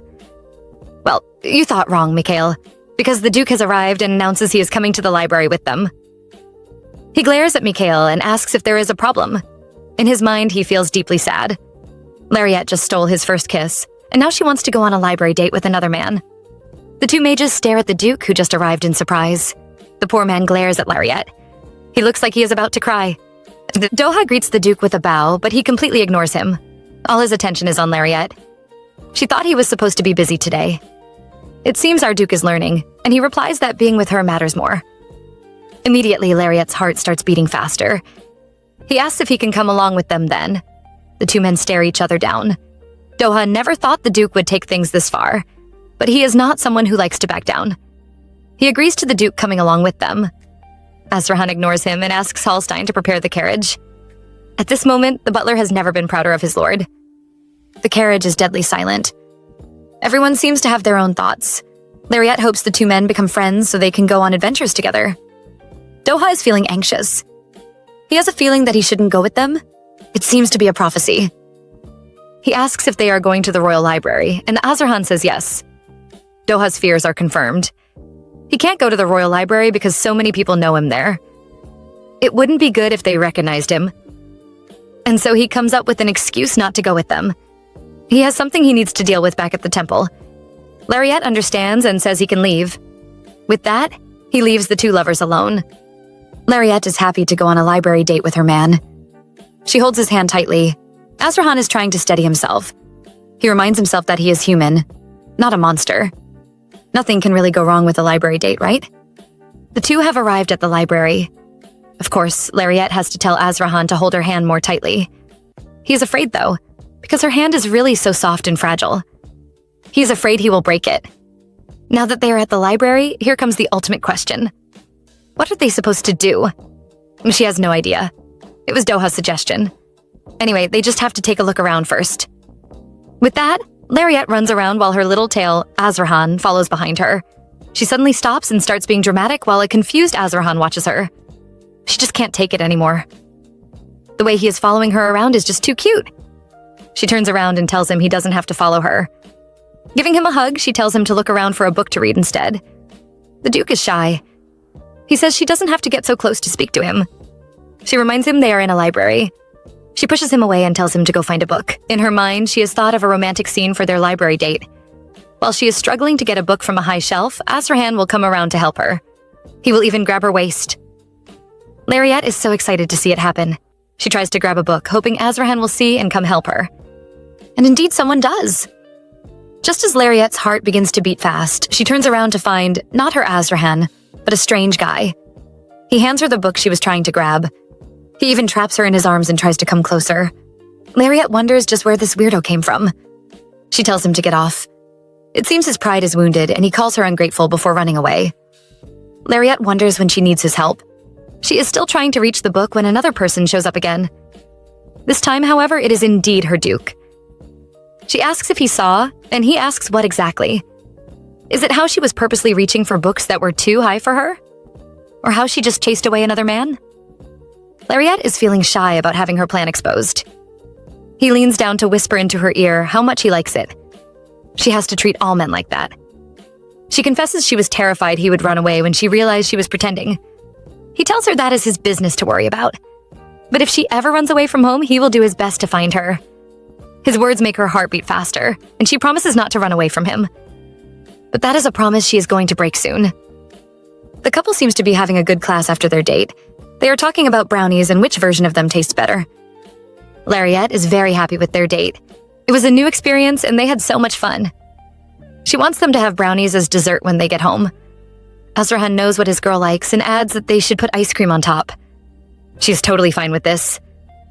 Just as they are about to reach the entrance, someone calls her name. She turns back only to see her brother, Ryan Blanche. He asks about her well-being and then gives his greetings to the Duke.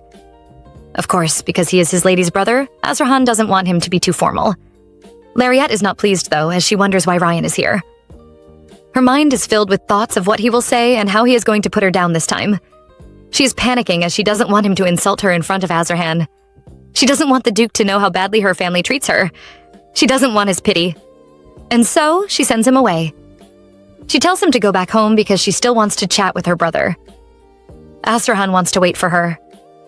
She doesn't agree, citing the excuse that it might take too much time. The Duke doesn't want to upset her, so he agrees and leaves. Now alone, Ryan can show his nasty character.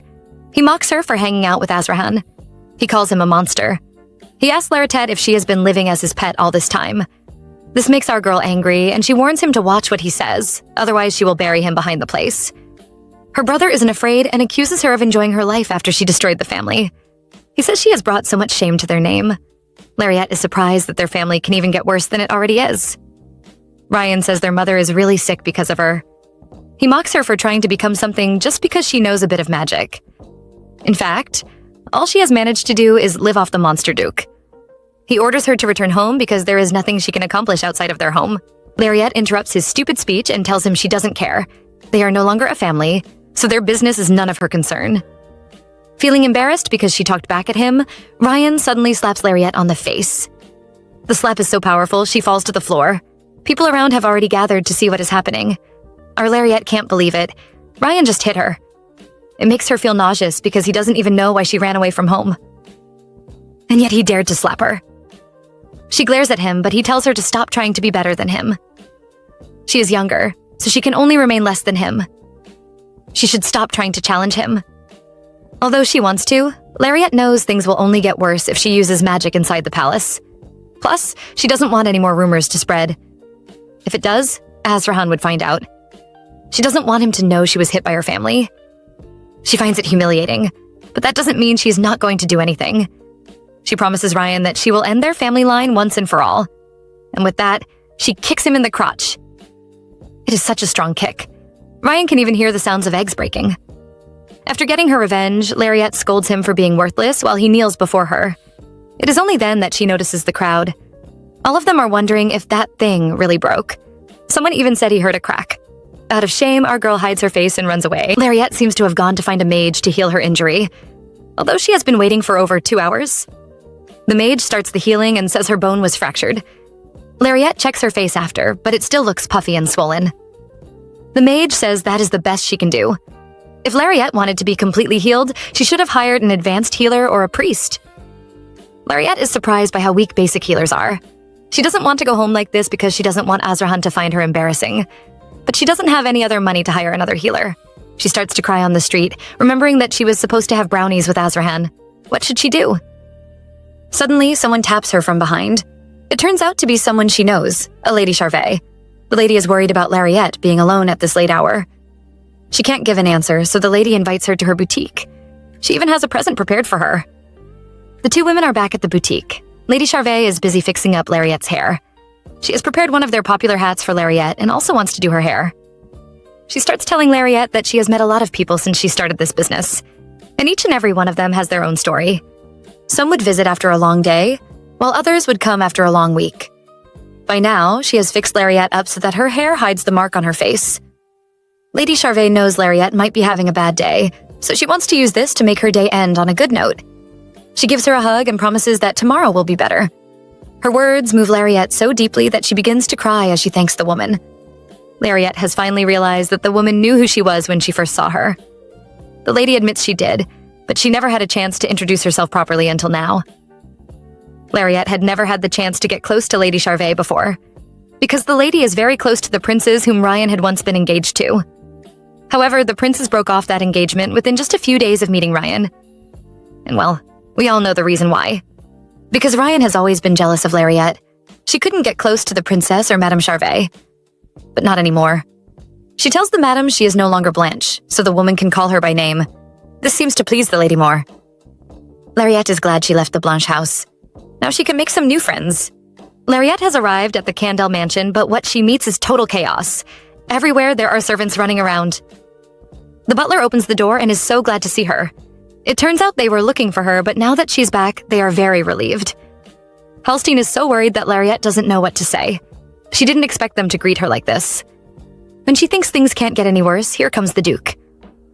Azrahan is very worried as he comes running down the stairs. She remembers Lady Charvette's words and doesn't want things to keep being sad, so she apologizes for coming back late. Azrahan isn't comforted and wants to know if she is hurt. She denies it. The chat with her brother just went on longer than it was supposed to, especially since she had not seen her family for a while. Then she went to the boutique to linger. She didn't realize it had gotten so late. Azrahan looks very sad as he tells her how worried he was. He soon looks happy because she's here now and they can go inside. The happy mood doesn't last, however, because he suddenly notices the wound on her face. Immediately, his face turns into a demon's, and he demands to know what happened to her. At this point, our girl knows it is over.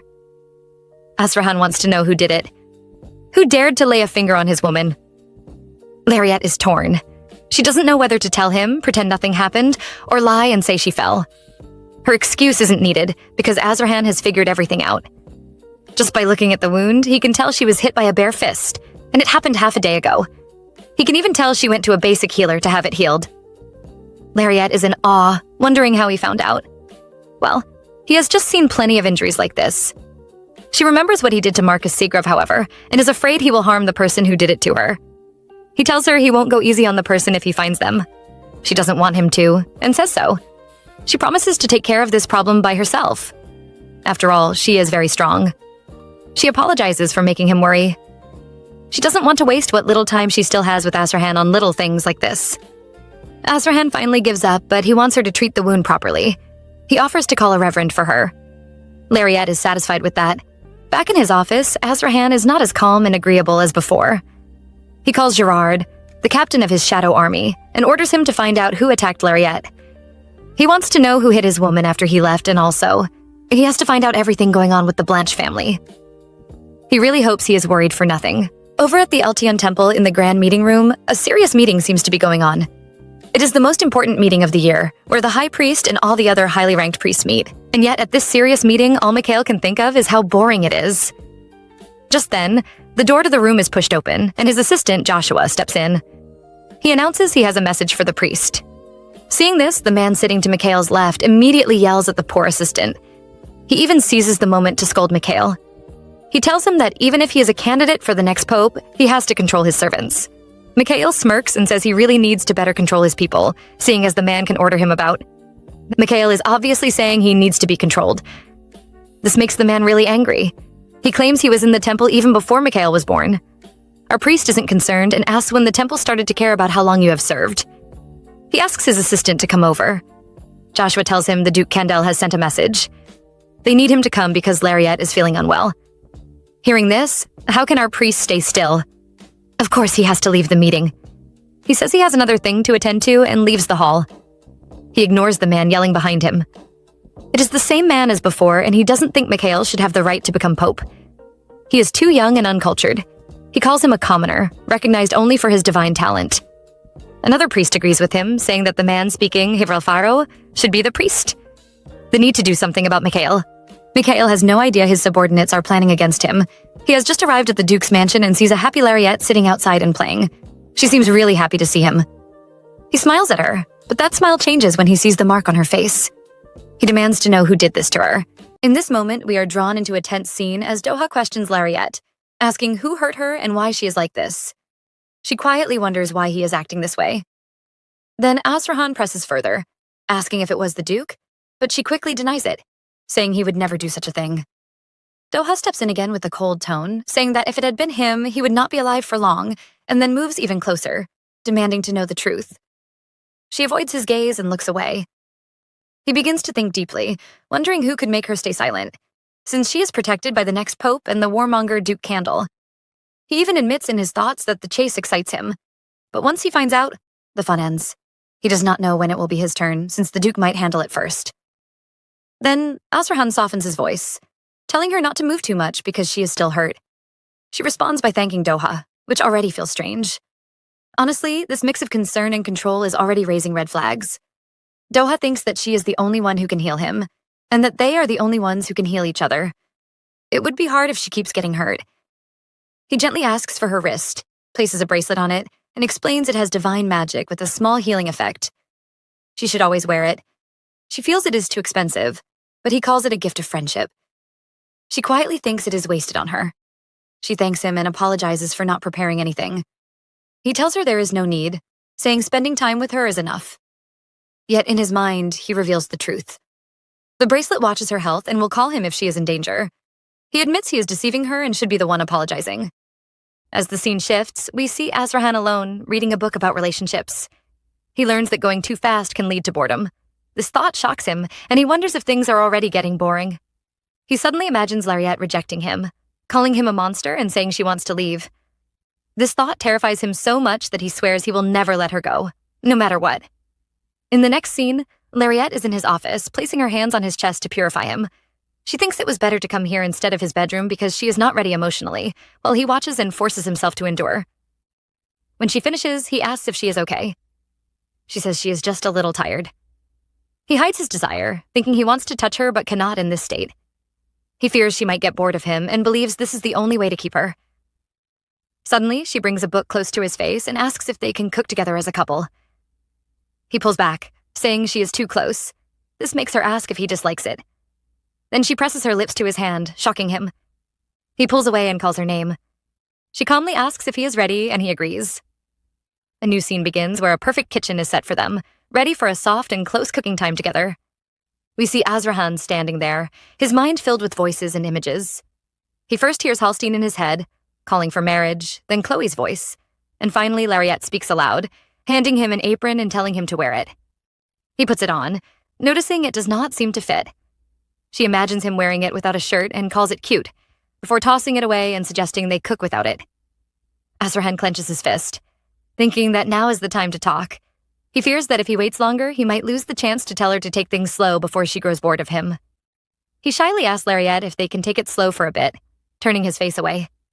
He thinks how funny it is to say this after promising not to hold back next time. She vaguely agrees, and his eyes widen as he thanks her for understanding. Both begin thinking their own thoughts. He is speaking about slowing their physical intimacy, but she understands it as taking things slow with cooking. She reassures him again, and they finally start cooking together. Unexpected moments happen, like when she almost throws the bread away, making him laugh. They continue giggling through the kitchen until the food is ready. Then she stands in front of him, holding a fork with food, trying to feed him a strawberry, shocking him.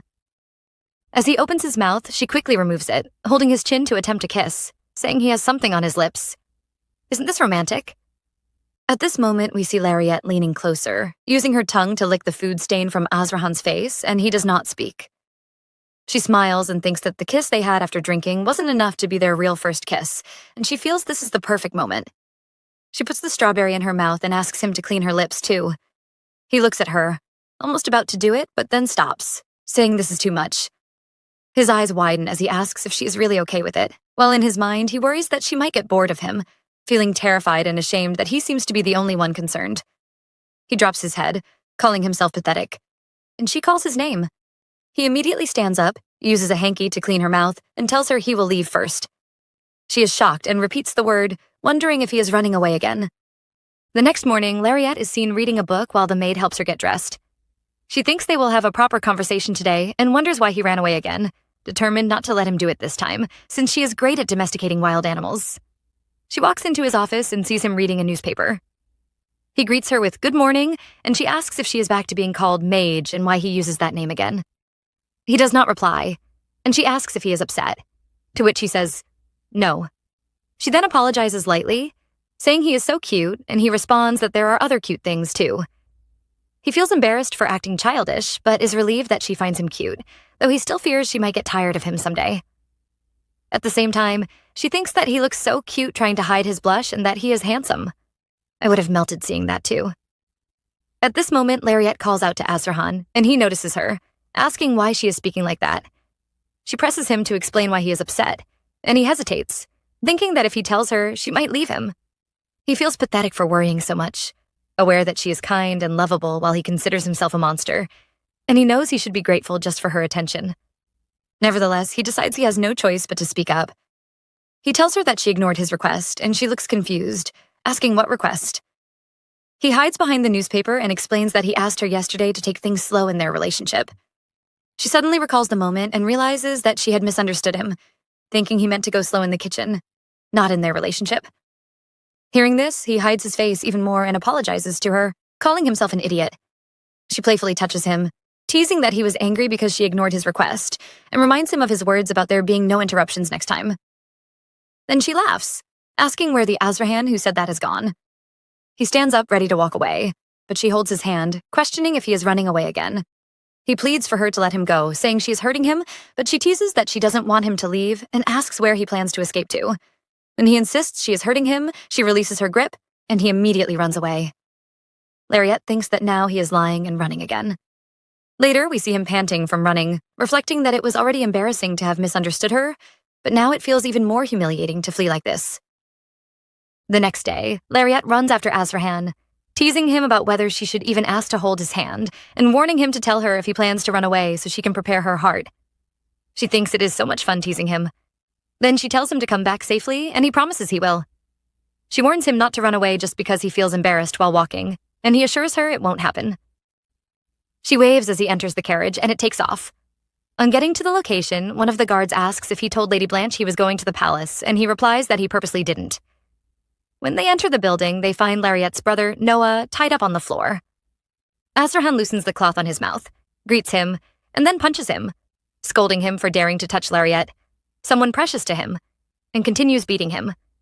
Clenching his fists, he tells him he has no intention of killing him yet, explaining that he spared him only because he hasn't asked Lariette first. A few days later, Lariette is eating when she realizes that since she has been teasing him, they haven't made much progress in their relationship, and she worries about the 3-month dating contract with only 10 weeks left. She asks how slow-moving slowly really is, and he says he wants to go as slowly as possible. She wonders just how slow it can get, then suddenly breaks a plate, declaring she wants to do everything with him quickly. The maids are shocked, and the butler, Hallstein, takes them outside. Azrahan asks what she wants to do, and she says everything. Hugs, kisses, and even getting intimate. He immediately puts bread in her mouth, explaining that his body is rotting, his skin decaying, and his chest is full of scars. He fears she would run away if she saw him and confesses that this is why intimacy is hard for him. She tells him she will work harder to fix him so he can touch her without worries, comes closer, holds his hands, and asks if he is okay with it. He agrees, feeling a strange, hot feeling inside, an indescribable burst. She says hugging is okay, and suggests doing it every day, then hugs him. He wonders, is this love? In the next scene, we see our girl lying on her bed, thinking about how she needs to clarify things with Azrahan quickly. She realizes she hasn't healed his upper body yet, and knows she is the only one who can cure him. She wonders who could have put such a curse on him, and thinks it must be a wizard who hates him, imagining how hard it must have been for him even to be in a relationship with her. Then a sudden thought strikes her. She recalls how he always reacts and wonders if she is not his first love. She reminds herself that she is not looking for a serious relationship, but something casual for just 3 months, and she decides she must investigate to find out the truth. The next day, she peeps at Hallstein from behind, but he quickly notices someone is following him and turns, asking if she wants to ask something. She is surprised he knows, and he replies that these are basic virtues of a butler. She tells him it's nothing special, just about Azrahan. He brightens and asks what she wants to know, thinking it is about a happy life as a duchess, but she stops him and asks if Azrahan has ever been in a relationship before. He hesitates, knowing he must answer carefully for the sake of succession, then decides a white lie is best and says he's not sure but doesn't think so. She wonders if she asked a silly question, and he reassures her it's not, and they both bow to each other. She leaves, hopping and singing with excitement, clearly feeling a mix of relief and curiosity. While hopping, Lariette spots Azrahan and calls out to him. He runs toward her and immediately hugs her, lifting her, then puts her safely back on her feet. He warns her that running in the hallway is dangerous. She asks if he was on his way to see her, and he confirms that he was heading to her room. She smiles and asks for a hug, reminding him that he agreed to a hug a day. He hesitates, saying the hallways are crowded and open, so they should wait for another time. She pulls him away into an enclosed room and comes closer, stretching her feet slightly while hugging him, smiling. She thinks to herself that he might not know the full meaning of what he is doing, while he suddenly pulls back and asks if it is enough, making her face light up. She admits the hug was short but says she is satisfied. He begins sweating and thinks to himself that he didn't get caught. She also thinks he is a vigorous young man and feels relieved that there's no need to worry about more than the hug. Then, noticing the bracelet he has been wearing lately, she comments that it is pretty and mentions Doha gave it to her as a gift. She immediately regrets speaking without thinking. He thinks he should have removed it sooner and remembers advice from a relationship guidebook, which says that being jealous too often can tire a lover. He struggles internally, deciding he must pretend not to be jealous, and wonders if Lariette will dislike his reaction. As he stands lost in thought, she interrupts by explaining that the bracelet is a gift, enchanted with divine magic for good health. He responds that he understands. Bro is definitely jealous. The next day, we see Azarhan and Lariette together again. He tells her that giving gifts between friends is okay, and she looks at him, surprised and happy. He forces a smile and confirms it, adding that when he is busy, she can spend time with that person. She stretches out her hands to hug him again and tells him he is the best. He smiles at her. Later, he mentions that there is friction between the Karshan Empire and the neighboring kingdom of Danube, and that he must go to the palace immediately because the matter is important.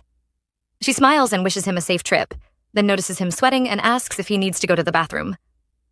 He turns his face away, saying it's something else. Then he puts a brooch on her hair, arranging it behind her head, and says it's just a gift that looks good on her. She thanks him and thinks to herself that he is jealous of the bracelet, finding it cute. She reminds him that he should be leaving for the palace, and he stutters before agreeing. Before walking away, he turns back and hugs her, calling it the sweetest hug, leaving both of them blushing as he heads to the carriage. As he sits in the carriage and waves at her, we shift to the palace, where Doha appears in front of Lariette. He notices the new accessory in her hair and compliments it. She thanks him and asks if they should go outside.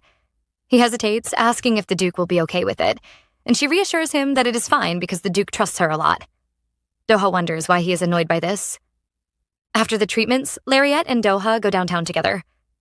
Doha teases her, asking if she is really going to pay today, and she insists since he bought last time, so it's her turn now. She says she will buy anything he wants, and he smiles, asking for the bracelet from last time. She hesitates, thinking it might be too cheap, but he reassures her that it's perfect because she picked it out for him. She ends up buying it, and when he struggles to put it on, she helps him, reminding him to ask if something is difficult. He thanks her, saying it is very pretty. Then he notices something on her hand, and she tells him it is a gift for Azarhan. He thinks about it quietly, realizing she will also give a gift to him. He speaks up, mentioning that he heard a strange rumor, and she wonders if it's about what happened with Noah. He tells her about the Duke of Kendall cutting off Viscount Seagrav's arm at the theater, implying it was because the Viscount harmed the Duke's partner. She realizes it refers to her, and worries her parents might hear and demand something, because she left them for Azarhan. Just as her thoughts spiral, Doha lifts her chin, asking if she is okay, and she reassures him that she is fine.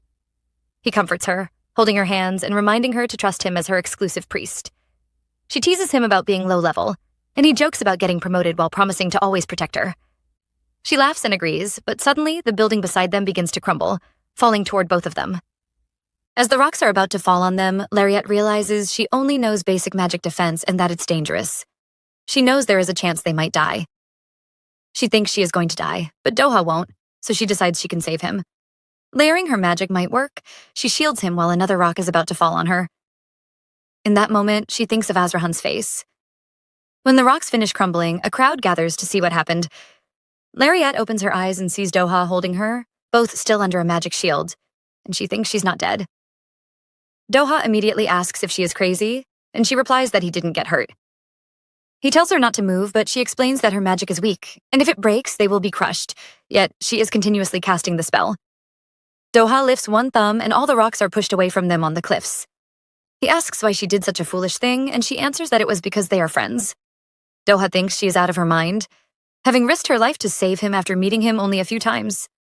He can't understand why she would protect him if it could mean death, since he doesn't believe in self-sacrifice or goodwill. After the danger passes, Doha tells Lariette she truly did that for him, and she quickly changes the mood, saying it's a relief that they both survived and weren't hurt. She comments on how amazing it is that he can blow up new rooms, joking that soon it will become a flatland. He asks if she feels hot while helping her to stand, and she says she's all right, checking on him as well. He reassures her that he is okay since her magic was wrapped around him, though he feels frustrated because she seems fine despite her wounds. He warns her that she almost died, and she calmly responds that everyone dies anyway. He heals her injuries, and she thanks him, but he insists she can't die and draws her closer, thinking that even if she is thinking of another man, she cannot die without his permission.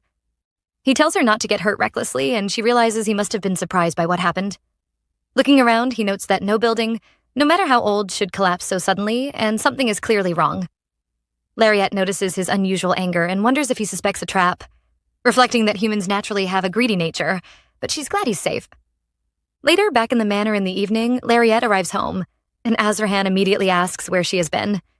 She runs to him, noting he's back early, and hugs him, saying this is today's hug. He smiles and asks if she didn't hug him in the morning, and she quickly lies that she doesn't know and doesn't remember, continuing the hug. Suddenly, he notices something unusual and asks if she got into an accident, leaving the scene tense and full of curiosity. How on earth does he know that? Back in the manor, Azrahan notices something off and says he smells some debts for her, and Lariat immediately thinks to herself, "What are you, a hound?" She worries that if she tells him the truth, he won't let it go, and will worry even more than he already does. To keep him calm, she quickly explains that it isn't what he thinks, and that she fell down the streets by accident. He immediately asks if she is hurt anywhere, and she replies that she only has a few scratches, but Doha patched her up so she's completely fine. He looks around carefully, checking for injuries, and she thinks, yes, he really is nothing. Then he smiles and asks if she had fun today, and she happily says she did, hugging him tightly and adding that she likes being with him even more.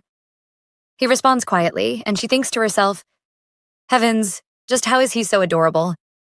She reflects that she must purify his curse quickly because it has caused him so much suffering, and that she will do everything she can in these 3 months of their relationship to make him happy. She recalls how the near accident with the collapsing building made her realize that if she disappeared before finishing the purification, the only life he could have would be misery. Determined, she resolves that she cannot let that happen, and will break him free from the curse no matter what the cost. I have to say, the weight of responsibility she feels for him is intense and heartfelt. In the room, Lariat sits on top of Azrahan with a hand on his chest, telling him she'll start now. He asks if she's sure because she doesn't look well, but she immediately begins the purification, thinking to herself that she isn't okay at all. Her mana is drained from saving herself and Doha, yet she pushes forward, determined to purify the curse no matter what. Suddenly, he holds her as she falls onto his chest, asking if she's all right. And she says she's fine. He mutters that he should have covered her, and she quietly mutters about being in hot water. When she mentions wanting a bath, he carries her, saying he'll tell the maids to run some water. Holding his drink, she pulls her face closer and asks him to stay with her while she beats the curse, saying she just wants some company and will stay clothed. He looks at her, worried, thinking she looks so ill, and realizes she came to make him feel better even though it hurts him to see her like this. I would have thought the same if I were in his place. It's hard to watch someone you care about push themselves like that. Later, Lariat is in the bath while he faces the other direction, checking if the water temperature is enough. She says it's fine, but questions if this is really necessary, and he insists it is for his sake. She holds his hand and says she is warning him it, adding that if he runs away, she'll also run. He turns around in shock, asking if she's serious, and she quickly clarifies she meant the mansion, laughing as if they are playing tag. He apologizes for misunderstanding and then imagines a scenario where he might tie her up, making her laugh and call it a joke. Finally, she asks him to help wash her body, and he is completely shocked, saying, "What?" Low-key, I wish I was the one in that position. As we stay in the bath scene, Azrahan begins to sweat the moment Lariat asks for help, and his mind starts racing as he thinks about washing her. However, she quickly clears it up, saying she only meant her hair, smiling in a calm way. He feels relieved at once and agrees, even though he still feels nervous. As he washes her hair, he suddenly notices a scar on her neck and asks about it. She calmly explains that when she was young, Noah pushed her down the stairs and she rolled all the way down, yet he lied that she tried to push him first. Moreover, she shares that her parents believed him and got very angry, seeing her as someone trying to challenge him for succession.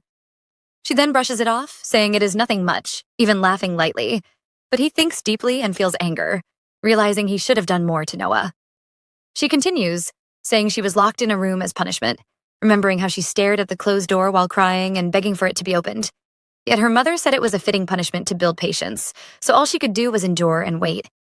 At that point, I'm honestly thinking, that is way too cruel for a child, because everything she went through feels unfair and heavy. Then, as if changing the mood, Lariat gently touches her hair and asks if he dislikes her hair color, recalling that someone once said it hurt their eyes to see her pink hair. He reacts immediately with anger, asking who dared to say such a thing and declaring that he would rip off their tongue. The moment feels intense yet protective, and we clearly see how much he cares, even if he struggles to show it softly. We remain with Lariat and Azrahan as she stops him and asks him to simply answer her question, and he says there is no way he could dislike her hair color. She smiles and asks if he truly likes it, and he confirms it again. Then she moves closer and asks if her hair is pretty, and he says yes once more. Yet she pushes further and asks if it is only her hair. At that point, he tells her that everything about her is beautiful, and she holds his hand and asks if he can kiss the places he finds beautiful. His eyes widen, yet he looks at her, leans in and kisses her hair, saying there is no place that is not lovely. He then lifts her hand and kisses it too, asking if that means he has to kiss her everywhere. She tells him to start with the place he finds most lovely, and so he pulls her closer and kisses her on the lips. She responds that he did well and says they will kiss again next time. Yep, I would have paused there too because that moment feels too soft to rush. A few days later, we are taken to the boutique where Lariat and Azrahan stand outside, and she suggests having a drink with dinner later, yet he reminds her they only came to buy clothes. She then asks him to help her put on her clothes, but he says Madame Charbe can assist her instead. She calls him mean and hits his hand, but then quickly reacts in pain, wondering if she just punched a rock. And he calmly thanks her for the massage, saying it felt great, which is actually funny. I won't lie, that part would make me laugh too. However, the mood shifts when he notices someone in the background holding a sign asking for help, and it turns out to be Gerard. He quickly apologizes and asks her to go eat first while he handles something, then she enters the boutique barbershop alone. Inside, she sees Madame Charbe speaking with another customer, and suddenly we realize it is her mother, the Duchess of Blanche, who calls out to her in surprise, recognizing her as her daughter. At this point, we stay in the boutique as Lariat faces the Duchess of Blanche and says it has been a long time. The woman rushes to hug her, asking where she has been and saying she was worried. She quickly removes her hand from her shoulder and questions that worry, pointing out that she came to the store right after being massaged with luxury nourishing oil. Moreover, when her mom tries to explain that it is because she is a duke's wife, she cuts in and says there was no missing report about her during that time. The woman turns her face and says she could not do anything by herself, yet she clenches her fist and challenges that, asking if she truly could not do anything. And when the answer is no, she tells her to stop making excuses because she chose not to act. The apology comes, but she only looks at her with a hard face and thinks she cannot take it anymore, then suddenly turns and runs away while the Duchess calls after her again and again.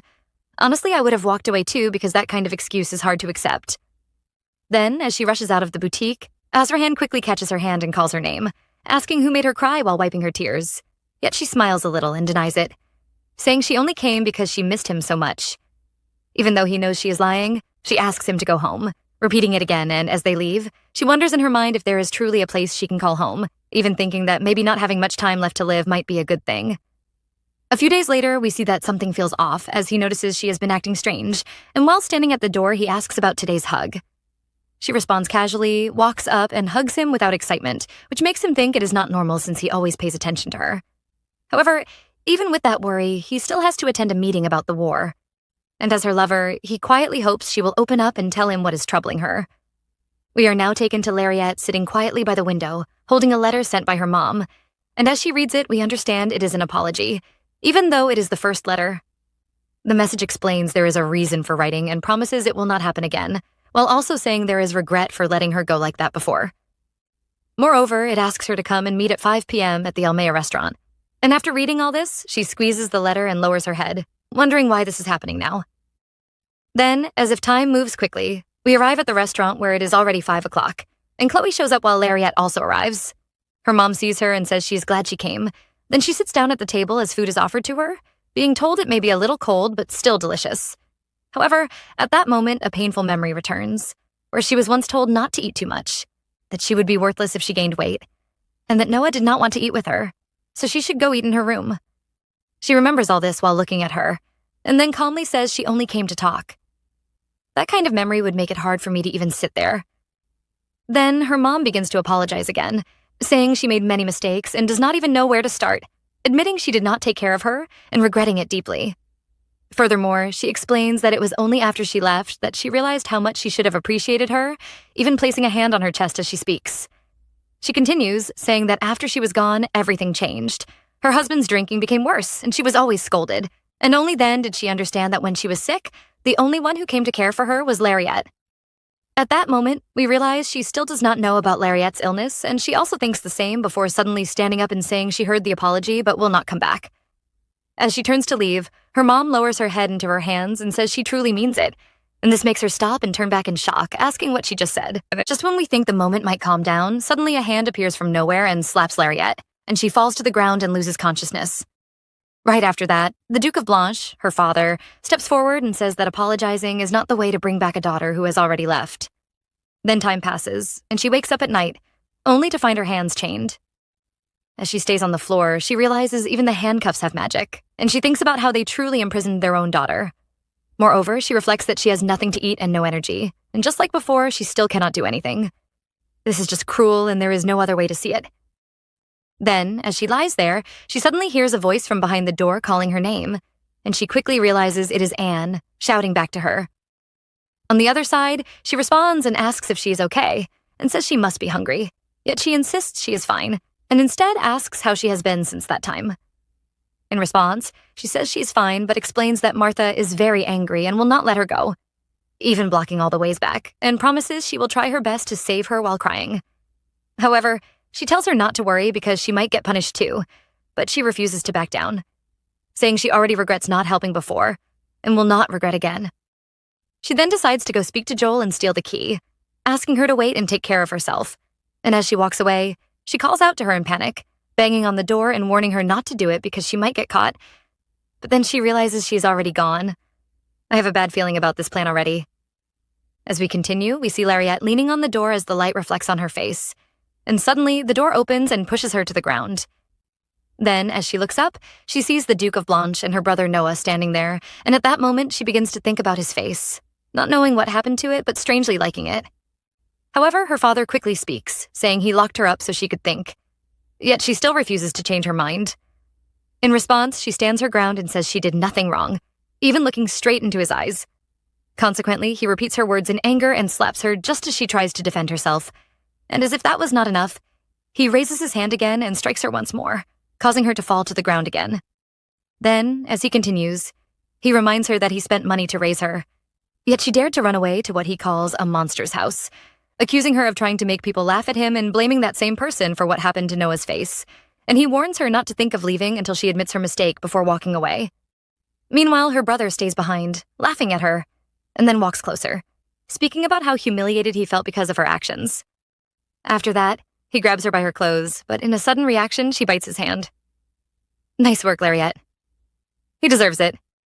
As we continue, we see Noah sitting on the floor, trembling and holding the place he was bitten, and as he looks at Lariat, fear takes over him, so he turns and runs away while shouting for Joel to lock the door at once. Moreover, as he runs, he keeps saying that living with that monster Duke has made her crazy, and then he questions Joel, saying their father must be right, because he already said she has gone mad like that monster. Consequently, Joel shuts the door, leaving her alone inside. After that, she lies on the floor and begins to think about Azrahan, remembering his smile and the way he hugs her. And as those thoughts fill her heart, she admits she misses him so much. Suddenly, she hears Anne's voice from outside, saying someone has come to help her. And as she looks up, the name Duke Candel is revealed. At the same time, we see Azrahan step into the house, and Duke Blanche questions why he came without notice, even calling him rude. Yet despite that, Drake, his guard, comments that the man is full of himself, and he agrees by calmly saying he came to take his lover. However, the Duke refuses to understand and accuses him of trying to take his daughter without permission, but he firmly replies that it would be better to let her go easily because he will do anything to take her back. This is the kind of entrance that gives chills. Then, in another moment, Lariat stands up in shock, wondering why he is there, and Anne explains that Joel informed him. As a result, she realizes he came because of her, and quickly pulls down the curtains, wraps them around her hands, and breaks the window before rushing to the balcony and calling out to him. Then she ties the curtain, throws it down, and jumps, using her magic to float as he runs toward her and catches her. Finally, as he holds her, his anger rises, and as he turns to face Duke Blanche, his expression changes, and he declares he will kill anyone who dares to make her suffer like this. And at that moment, I won't lie, that warning feels very real. As we continue, we see Azrahan growing even more furious, and the tension rises. Yet at that very moment, Lariat gently calls his name and calms him down, placing her head on his and saying, "It is fine," and that she wants to go home. Their home. Consequently, his eyes widen in surprise, and without hesitation, he agrees that they should return to their home. Meanwhile, Duke Blanche is left startled, and as if that was not enough, he shouts after them, asking where they are taking his daughter, yet he receives no reply as the man simply looks at him in silence. In that instant, the Duke thinks to himself that it looks like she is the one who has been hurt. So he is only realizing this now, after everything. That is just annoying. At the same time as Lariette glances behind, she notices Joel and silently gives thanks, and then feels deep gratitude, thinking about how much he has always helped her and how she will never forget what he has done.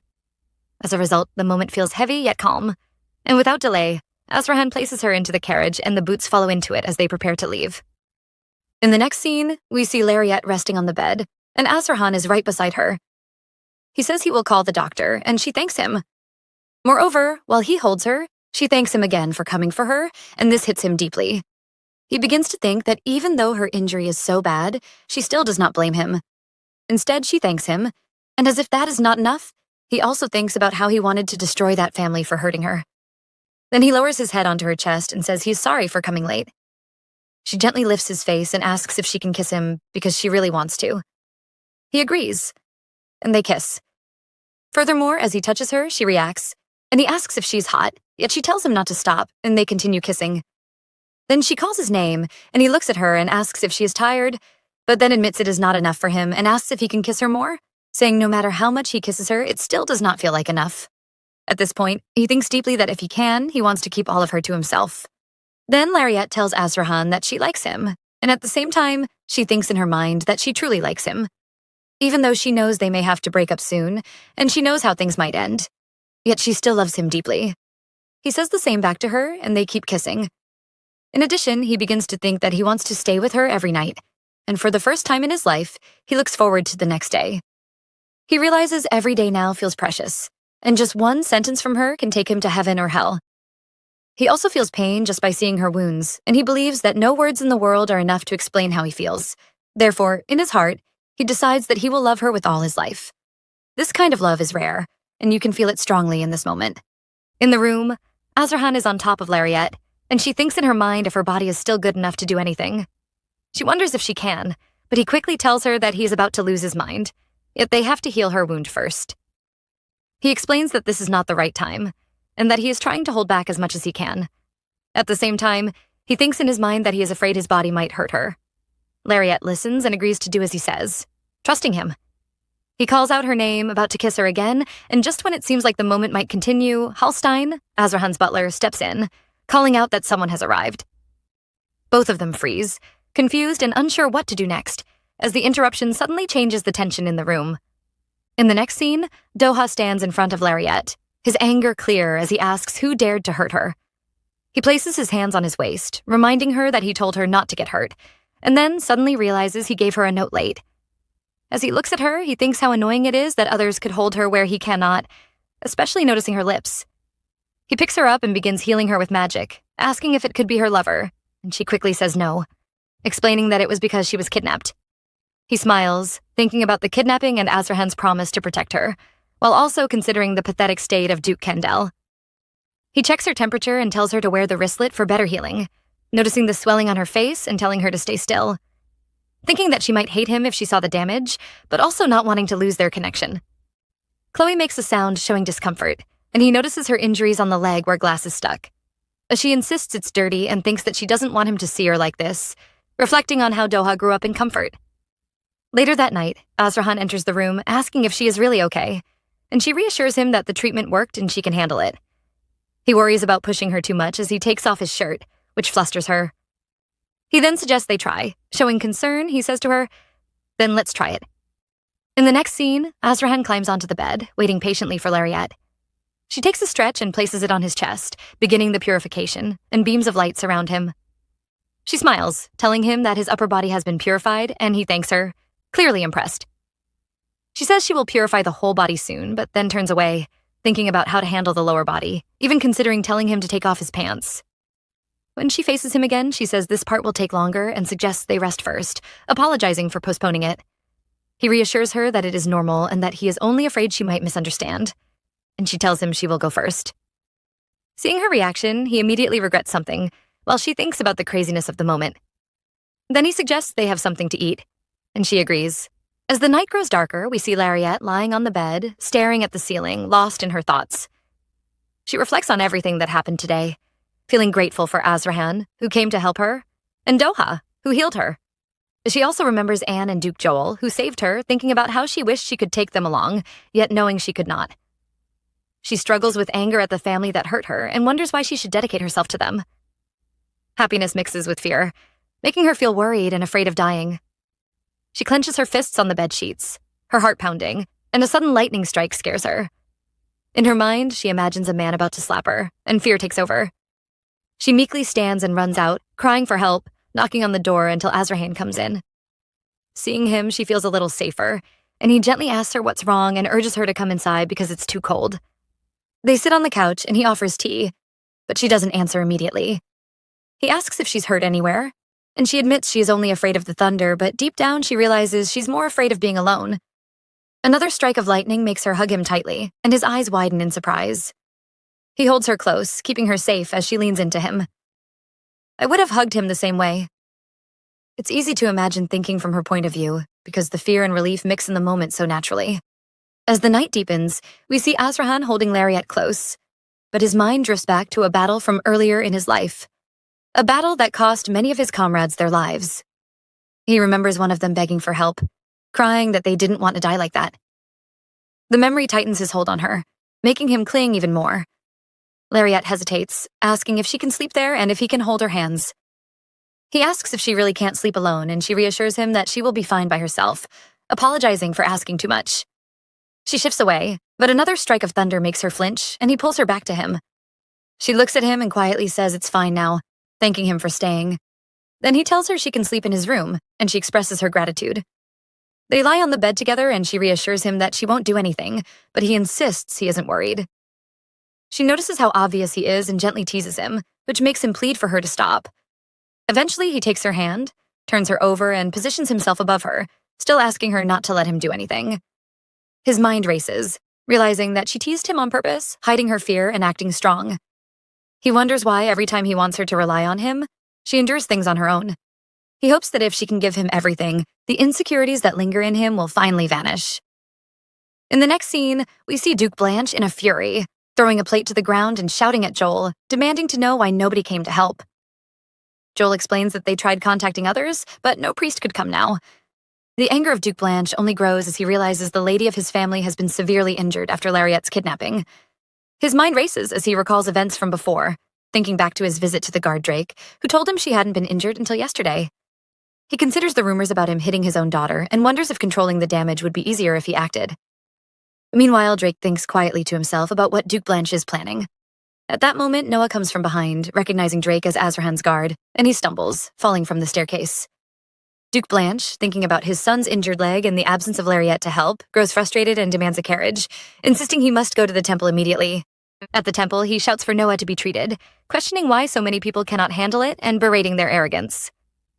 Suddenly, Doha appears, asking who is making a fuss, and all the priests immediately bow, calling him Bishop Mikhail. Seeing him, Duke Blanche realizes that the successor pope may be Doha.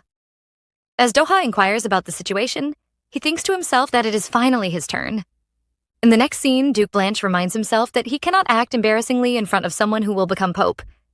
Noah speaks from behind, questioning the management of the temple, but Duke Blanche apologizes, explaining that his son needs urgent treatment and that he came in a hurry. Noah notices father signaling him, sensing that this is not an ordinary situation. Meanwhile, Doha thinks to himself that he had told the other officials not to come, and he smiles, realizing the assistants had made mistakes.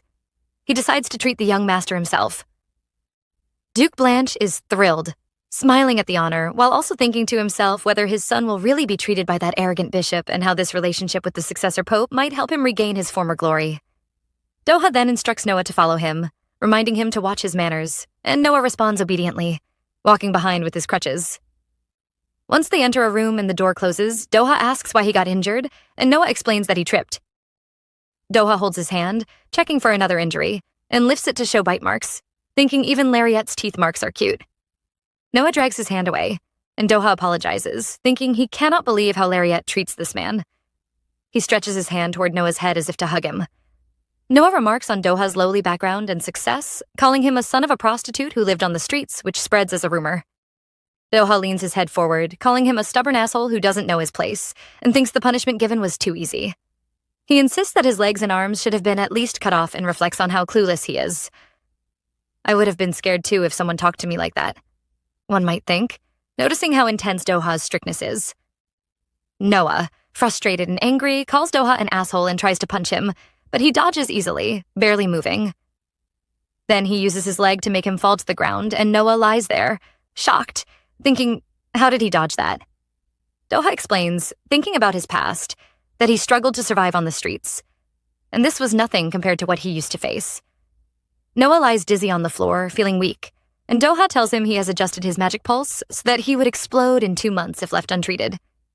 He asks how that feels, teasing him, and Noah shouts that he is a maniac. Doha calmly says he cannot kill him and that no one else can either, hinting that Noah should ask more carefully next time.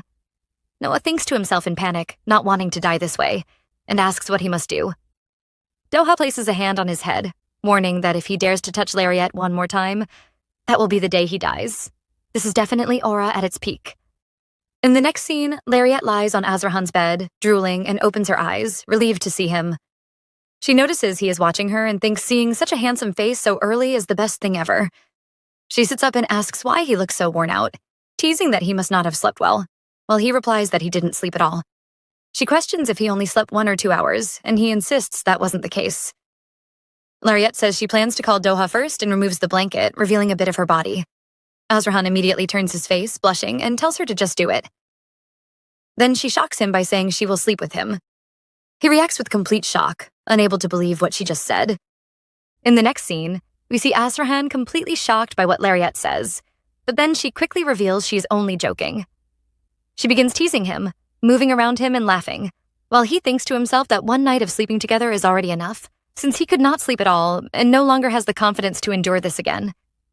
As he steps out of her room, he places his hand on his face, trying to calm himself, but suddenly he sees Halstein standing there. He asks what he is doing, and Halstein, already tearing up, says he has always believed in him and knew this day would come. He begins talking excitedly about wedding plans, asking about dates, dresses, and saying everything must match the lady's preference. He goes on about making the ceremony even grander than the royal family, even mentioning golden colors for the princess's room. Azrahan quickly stops him, covering his mouth and asking him to stop, but Halstein insists this is important and must be prepared in advance, since marriage is a once-in-a-lifetime event. At this point, I would just walk away because this is too much.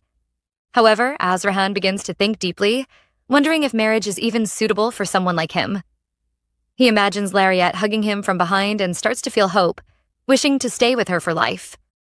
He even imagines himself in a wedding outfit with Lariat, but then stops himself, realizing it is still too soon. He tells Halstein he has no plans to get married, which shocks him, especially after thinking they had already slept together. He quickly denies doing anything that would make him responsible and says he has to go out, asking him to prepare quickly. Left behind, Halstein is confused and begins overthinking, even imagining the master's marriage being ruined. He then tries to reason that maybe Azrahan is just busy after everything that happened, but still cannot fully understand, leaving the moment both tense and slightly amusing at the same time. In the next scene, we see Lariat step out of a carriage, and as she stands there smiling, she thinks to herself that she came to see Doha without any prior plan. As she enters the temple, she meets a man who asks what brought her there, and she calmly says she came to see a friend named Doha. The man asks about his position, and she explains he is a priest of lower rank, which confuses him. She then adds that he has beautiful silver hair, and immediately the priest behind the table thinks of Doha. Just then, another priest with red hair appears and says he knows him, offering to take her there, which makes her happy as she thanks him. As they walk through the temple, she wonders how he could stay in such a place and thinks that even as a priest, the Altheon temple must be very wealthy. Soon, she hears Doha's voice asking why she came without informing him, and he quickly thinks about how he had to change clothes. She feels a bit taken aback and explains she did not mean anything by it, while he admits he was very surprised and asks her the reason for coming. She then tells him she came to thank him for treating her and that she also has a favor to ask. Hearing this, Doha begins to think that maybe she wants to get close because she needs something. However, she asks him to teach her how to use magic. He reminds her that he is a priest, yet she explains that her divine power and magic share the same traits and that she is also a purification mage. He already knows this, but listens as she explains she has a lot of power, but cannot control it because she was never properly taught. She recalls moments when people stole her bag and when Segrab tied her down, and she admits she wants to protect herself when she is alone. She tells him she can fully trust him, and that he is the only one who can help her since she knows no other wizards. In response, he agrees, but leans closer and tells her that if he helps her, she must also help him no matter what, making the moment feel both hopeful and a bit tense at the same time. In the next scene, we see Lariette question Doha, wondering if accepting his condition would turn into some kind of scam contract, and she even imagines him making her carve her name on her boots and dance in the streets. He suddenly covers his mouth and laughs, then agrees that the contract must be written, adding that she should only accept it if it is not too unreasonable and decide with her own conscience. He assures her that at this level, it is not a harsh condition, and she immediately agrees, clenching her fists in excitement and asking if they can start today. As this happens, he thinks to himself how interesting she is and how he wants to get closer and learn everything about her, even though he believes his interest might fade later. He still agrees, but just then, the red-haired priest arrives, saying someone is looking for him. He looks at him and realizes it is that old man, then turns back to her and apologizes, saying it must have been a tiring day. She gently replies that it is her fault for coming suddenly, and he promises to come find her soon. As she leaves, she thanks the red-haired priest for lending the room, and he gives a fake laugh, while she walks away happily, thinking that since he had to borrow a room, his situation may not be very good, and decides she will not bother him too much from now on. Meanwhile, as both men watch her leave, he points out that the other is a bad actor, and the red-haired priest admits he is not as crafty as Mikhail. He then explains that this kind of room is normal for someone living in the Altheon Temple, but soon brings up the old man again. As they walk together, he reveals that the high priest Gabriel is looking for him, and he sighs, expecting to be blamed again. He then thinks deeply that maybe the current pope is not in good health, and that fear is what drives the high priest to act this way, especially if he might become the next pope and stand in his way. I'm quite eager to find out what's going on. In the next scene, we see Lariette and Azrahan arrive home at the same time, and she runs to hug him, feeling happy that they came back together and calling it charming. As he hugs her, he thinks that even though the day is boring, being with her makes him happy, and he even wonders if her purification magic is affecting him, as if even his heart is being purified. However, Hallstein suddenly interrupts, explaining that a new servant ruined the blanket by soaking it in water, leaving none for her to use. It is clear he is acting, yet Azrahan simply tells him to go buy a new one. Hallstein claims he checked many stores, but none match the Candel mansion quality, and it would take days, insisting it is impossible for her to use something ugly. She says she is fine, but he suggests giving her his, and she refuses, saying she cannot take his things. Watching them, Hallstein feels frustrated since things are not going as planned. He then suggests they sleep together again for one more night, and she happily agrees, saying that solves everything. Azrahan tries to speak, but she cuts him off and asks if he dislikes sleeping with her. He denies it, but she already moves on, saying she is hungry and asking him to eat, while assuring him she will not touch him like before. He then thinks that is not even the problem, but decides to just go along with it.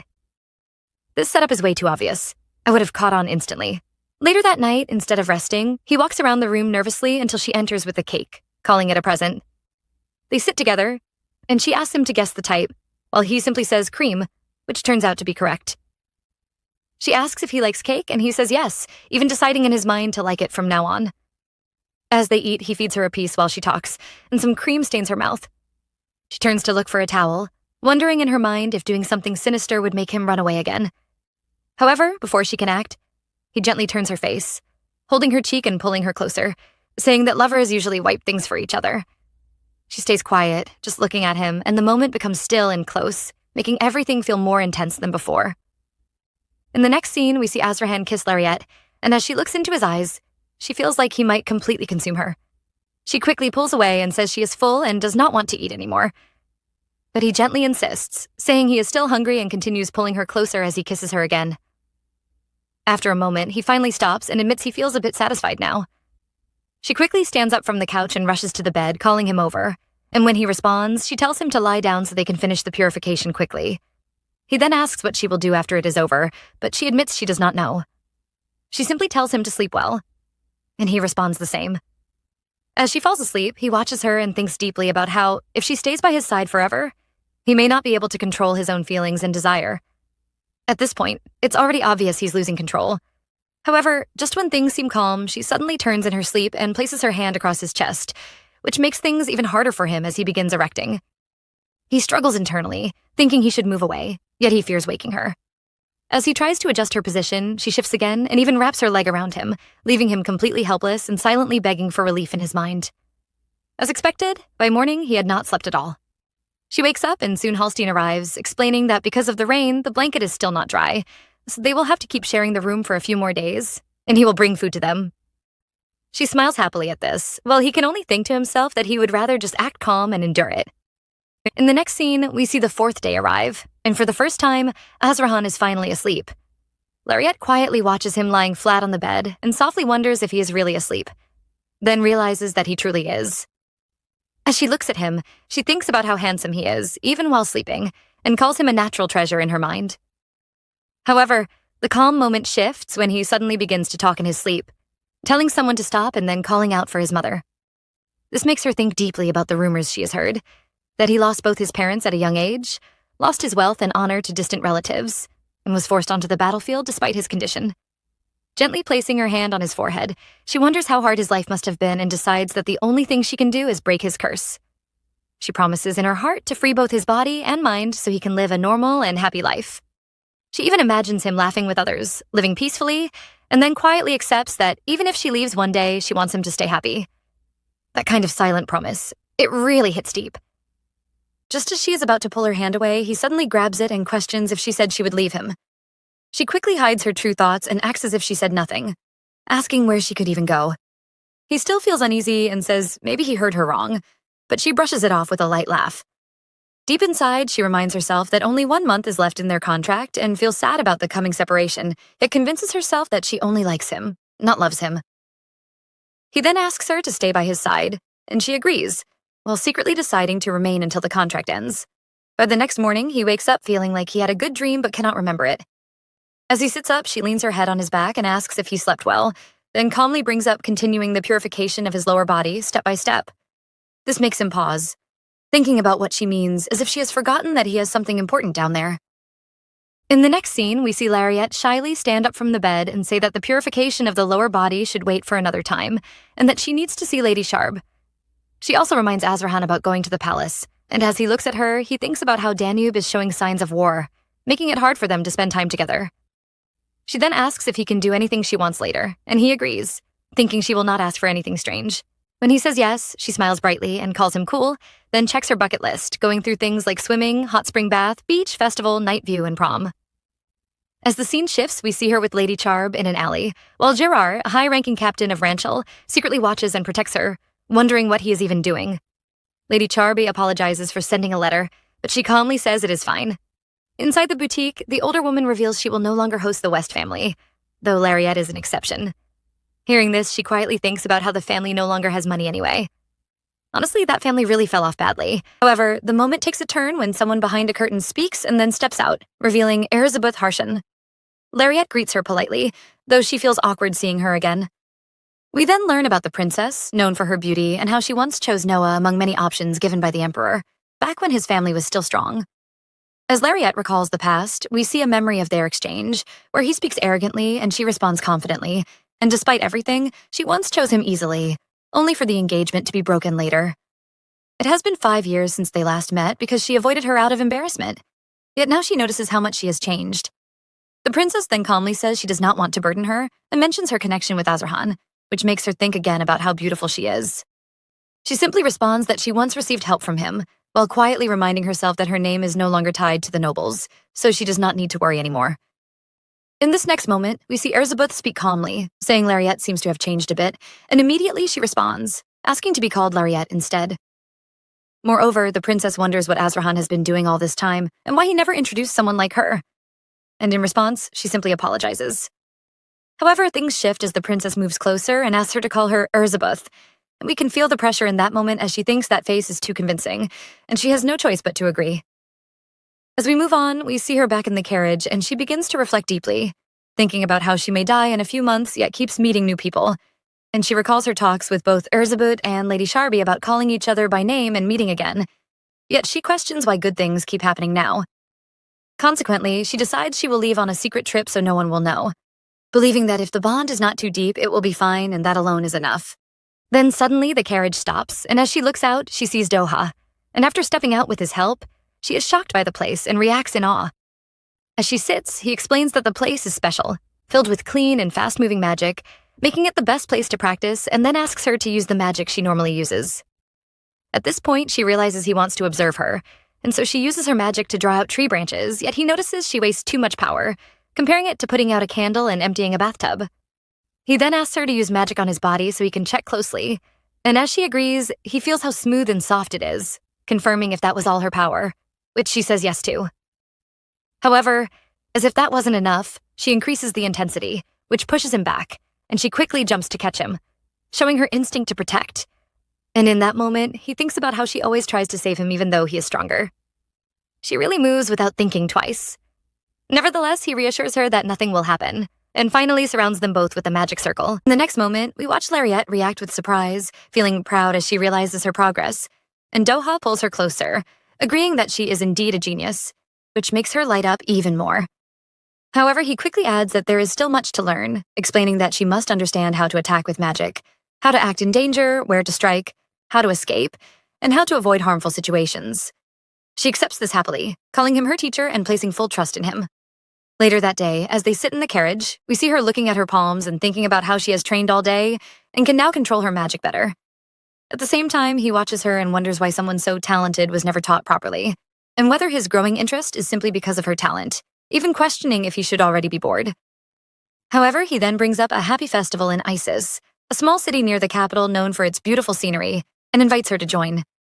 To his surprise, she immediately connects it to going on a date with Azarhan and happily thanks him, even saying that being his friend is a blessing, which leaves him replying in a calm way while telling her to be careful. Yet, as soon as she leaves, we see him slam his hand on the wall, confused about why he feels so upset. And honestly, I'm thinking this guy is already way more involved than he wants to admit. Soon after, we return to the mansion where Lariette calls out to Azarhan, and after he responds, she sits with him and shares the good news about the flower festival happening in Isis the next day. As he asks about the timing, she explains that once the curse is fully purified, he can truly go out again, and then she opens his shirt to show that the curse on his body is already gone. She reassures him that she will not force him and suggests they go late to enjoy the night market while wearing masks again, then gently holds his hand and asks if he will come with her. He finally agrees, and at that point. Now we are taken into the night of the festival, and we see Lariette wearing a mask while holding cotton candy, happily showing it to Azarhan, who is also in a mask, and he calmly agrees before she feeds him some. Then she suggests they go to the square since there is still time before the costume party, and he agrees. Yet as we follow them, we notice his thoughts begin to shift, as he feels that people's eyes are no longer filled with fear and disgust like before.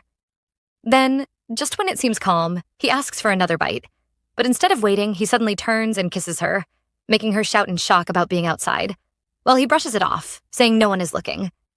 As a result, she walks away, clearly flustered, thinking she has no choice, yet at the same time wondering why he is acting so cute even though he is not usually like this. However, as she looks back, she sees another girl trying to talk to him, asking him to go with her, and although he wonders if she's not afraid of him despite his scent being lighter due to purification, the girl still does not leave, which shifts the mood again. At the same time, we stay with Lariette as she watches this and begins to feel something strange, thinking that if she leaves him, he might fall for another girl. And although she claims she only wants his happiness, it still feels like something just happened, even if she denies being jealous.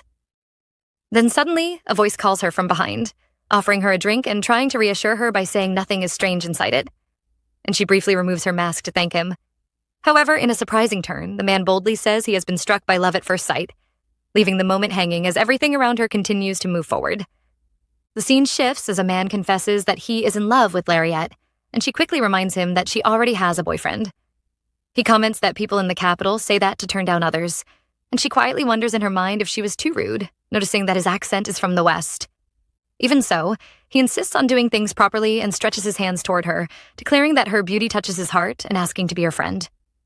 Lariette thinks that he is acting as people did 10 years ago, and firmly refuses. Suddenly, a sword blocks another sword coming toward them, and Azarhan steps in, telling the man that trying anything in front of him would be deadly. The man admits he does not want to fight, perhaps assuming Azarhan is her boyfriend. Lariette notices that the man does not push, and she is shocked by his restraint. Then the man tries to argue that he is more handsome, which makes her stand up quickly, demanding an explanation. She casts magic at him, insisting he get away from her boyfriend while he apologizes, saying he did not know they were a couple and that he thought the confession might be a lie. Lariette, annoyed, scolds him as an arrogant alpaca while pointing her finger, and he admits that he truly fell for her and regrets it. As Azrahan walks away, he suddenly hugs Lariat from behind, asking why she left him. He thinks that if she had accepted that confession, things would have gone differently. But Lariat interrupts his thoughts before he can continue. Patting his head, she apologizes for being lost and thanks him for finding her. He asks if she waited, and she admits that she missed him so much. They hug again, and she apologizes for disappearing suddenly, but he reassures her that he was focused the whole time. She promises not to disappear like that again, and he says it's fine. Suddenly, the lights glow around them, and she tells him it's time to dance, worrying that they lost their marks. But he says it's fine. She asks if he will be remarkable, and he smiles, saying yes because she's with him. They step into the crowd holding hands, and Lariat thinks about how different this is from a noble party. So free. She turns to him, inviting him to dance, and he reflects on how he never expected this day to come, remembering the smell of death and hatred from before, and how she gave him a new life, a chance to live like a normal person, not a monster. He thinks about how she loved him even while he was clumsy, and he cannot stop loving her. As they dance, she tells him she loves him, and he responds the same. Suddenly, fireworks light up the sky, filling the environment around them, and he then leans in to kiss her, marking a perfect, unforgettable moment. I would have melted right there if I were her, one might think watching this scene unfold. Just as Azrahan is about to kiss Lariat, she stops him, covering his mouth and asking where he is going. He weakly holds her hand and kisses her palm instead. She turns away from him, thinking how soft it feels, and he asks if she hates it. She starts to explain, but he interrupts her, asking if he can kiss her on the lips this time. Lariat thinks about how she kept spinning him around and that she cannot afford to lose, then teases him by asking if he will sleep with her. He is shocked, trying to think what she really means by sleep, and she points out that he does not even have the courage to ask for a kiss. As punishment, she forbids kissing for the near future, and he wonders if that is really true. The next day, he tries to coax her, asking if she will walk with him and kiss him if he says she is pretty, but she refuses, reminding him of the punishment. He insists, but she pushes his face away and declares male beauty prohibited. She sits up as he walks away, thinking how interesting it is to see him beg, then stretches her hand, suggesting they walk a few more days. He wonders how long he must wait. A few hours later, Doha joins her and comments that she looks happy, and she thanks him, saying she had a fun date because of him. Doha then reminds her to practice using her magic. Lariat suddenly remembers the strange man at the festival who came from the west to confess to her. She thinks he was really unusual and wonders if she was joking too much when she acted a little cute in response. Doha notices her thoughts and, feeling angry, asks why a common man would dare approach her. He reassures her that she is very pretty, even to the point of making people hungry, and then asks if she plans to destroy the walk-on lot today. Lariat remembers that in the first class she said she would destroy them all, but by the end of the class she admitted she was wrong. Doha tells her that instead of focusing on magic power, she needs to learn how to fight, and she agrees, asking where to start. He says they must begin with the basics, and she wonders in her mind whether to focus on attack, escape, or suppression, but he shocks her by saying they will start with how to kill people. Doha demonstrates, explaining that using magic in the wrong position could make her die instantly. She protests, telling him his joke is not fun, but he insists it is not a joke. Trembling, she pushes him away and thinks about how life feels so cheap, realizing she wants to live longer despite her fear and suffering. She feels jealousy, indignation, and confusion as she looks down at the ground. Doha asks her what she thinks reality is, and she responds that it seems okay to travel alone because she cannot go out freely. He warns her that life outside is not gentle, and that if they were to run into the streets of the capital, she would be the best target for those who use power. He tells her to remember that if she does not attack with the intent to kill, she will be the one to die. I would have panicked too if I were her, one might think watching her struggle with these harsh truths.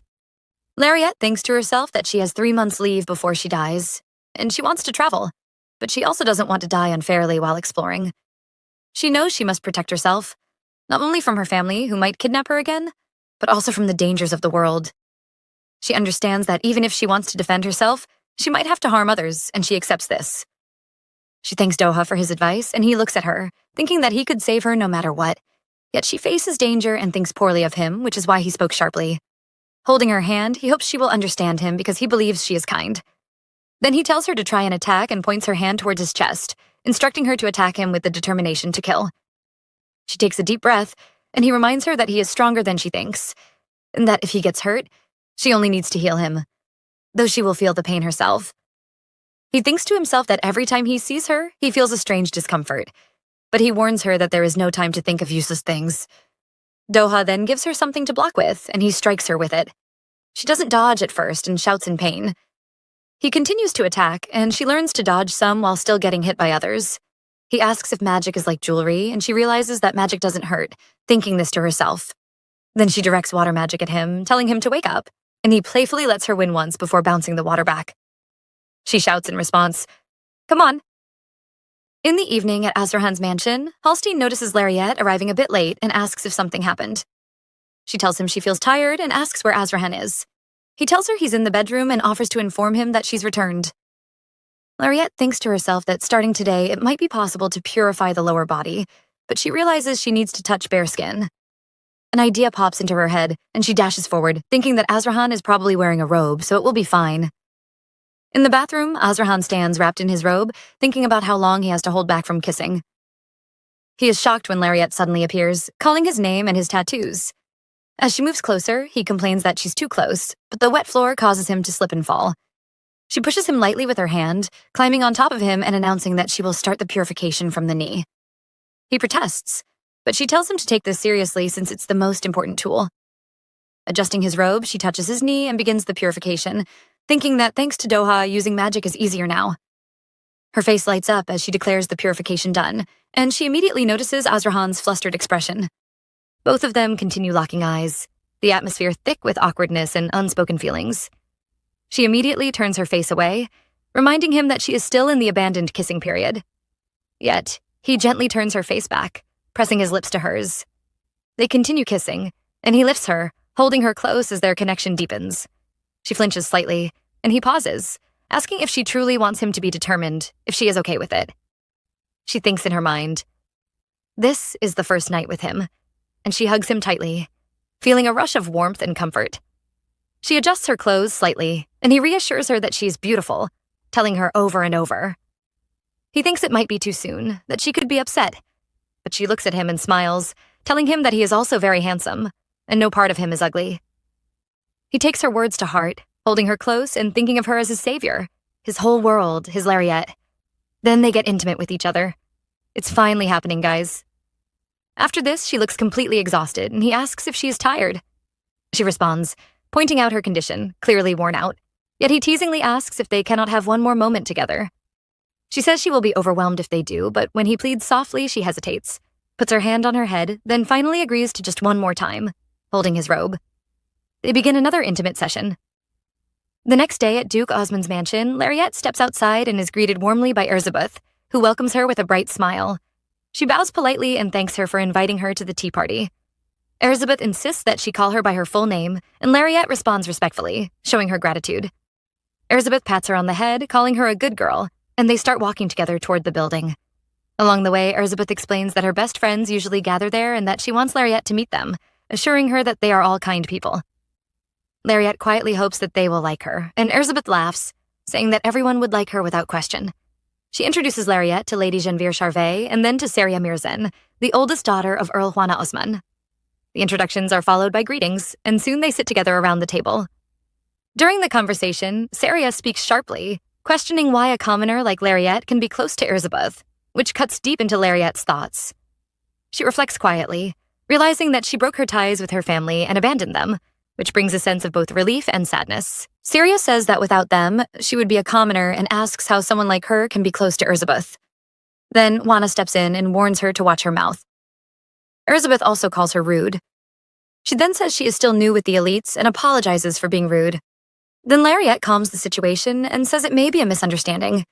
She thinks in her mind that if there is a reason, she did it on purpose. After that, they all laugh. Then the meeting ends and they go outside.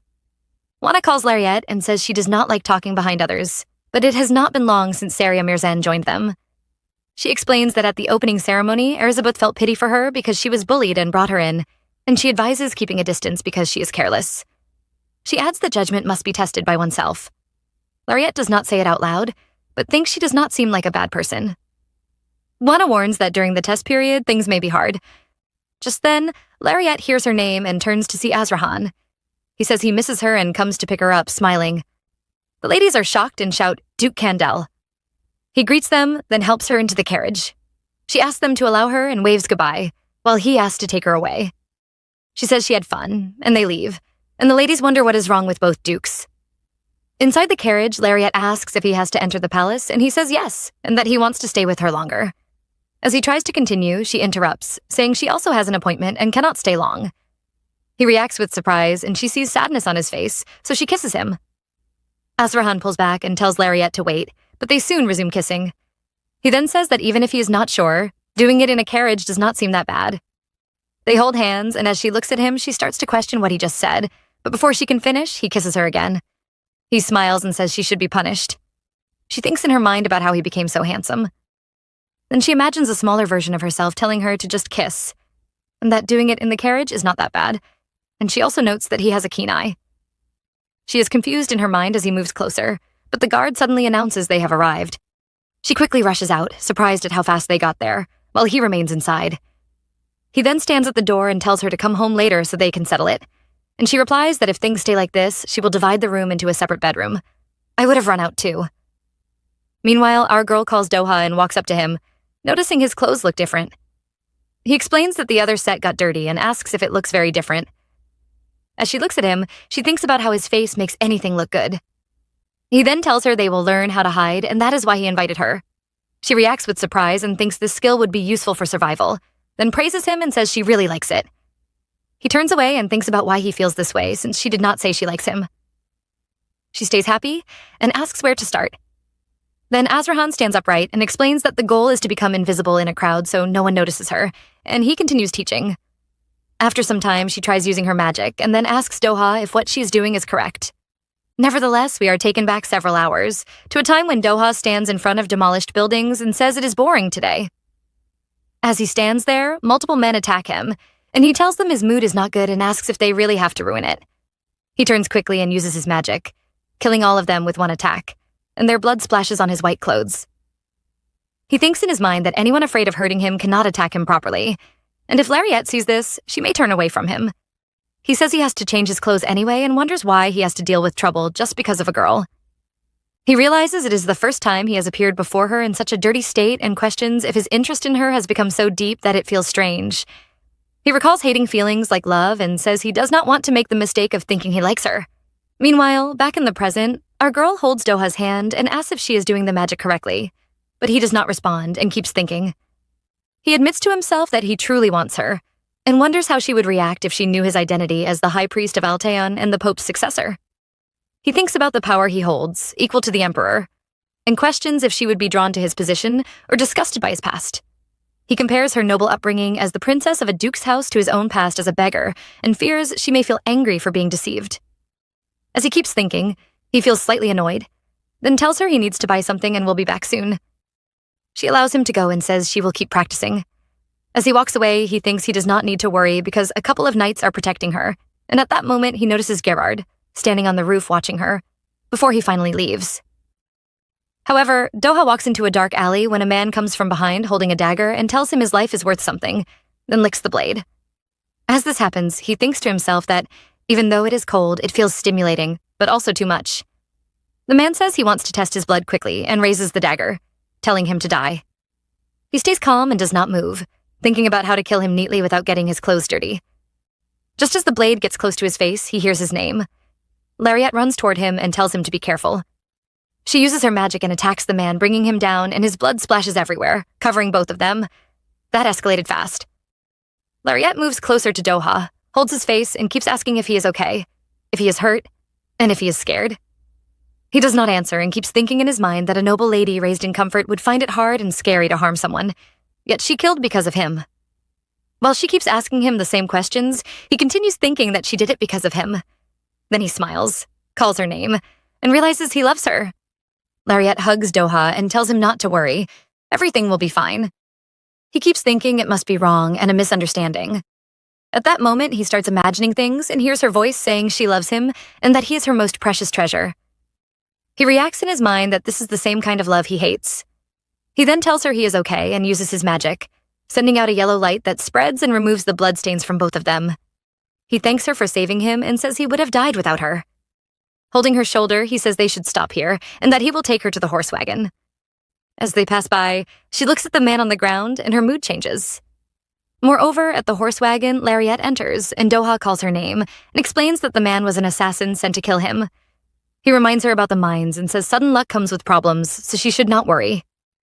She thinks in her mind that he must have suffered a lot. He then tells her the assassin had to die and that she is his savior and should remember that. She thanks him and touches his face, telling him to be careful. He blushes a little and thinks about how her touch affects him, but quickly stops himself, tells her to have a nice trip, then shuts the door.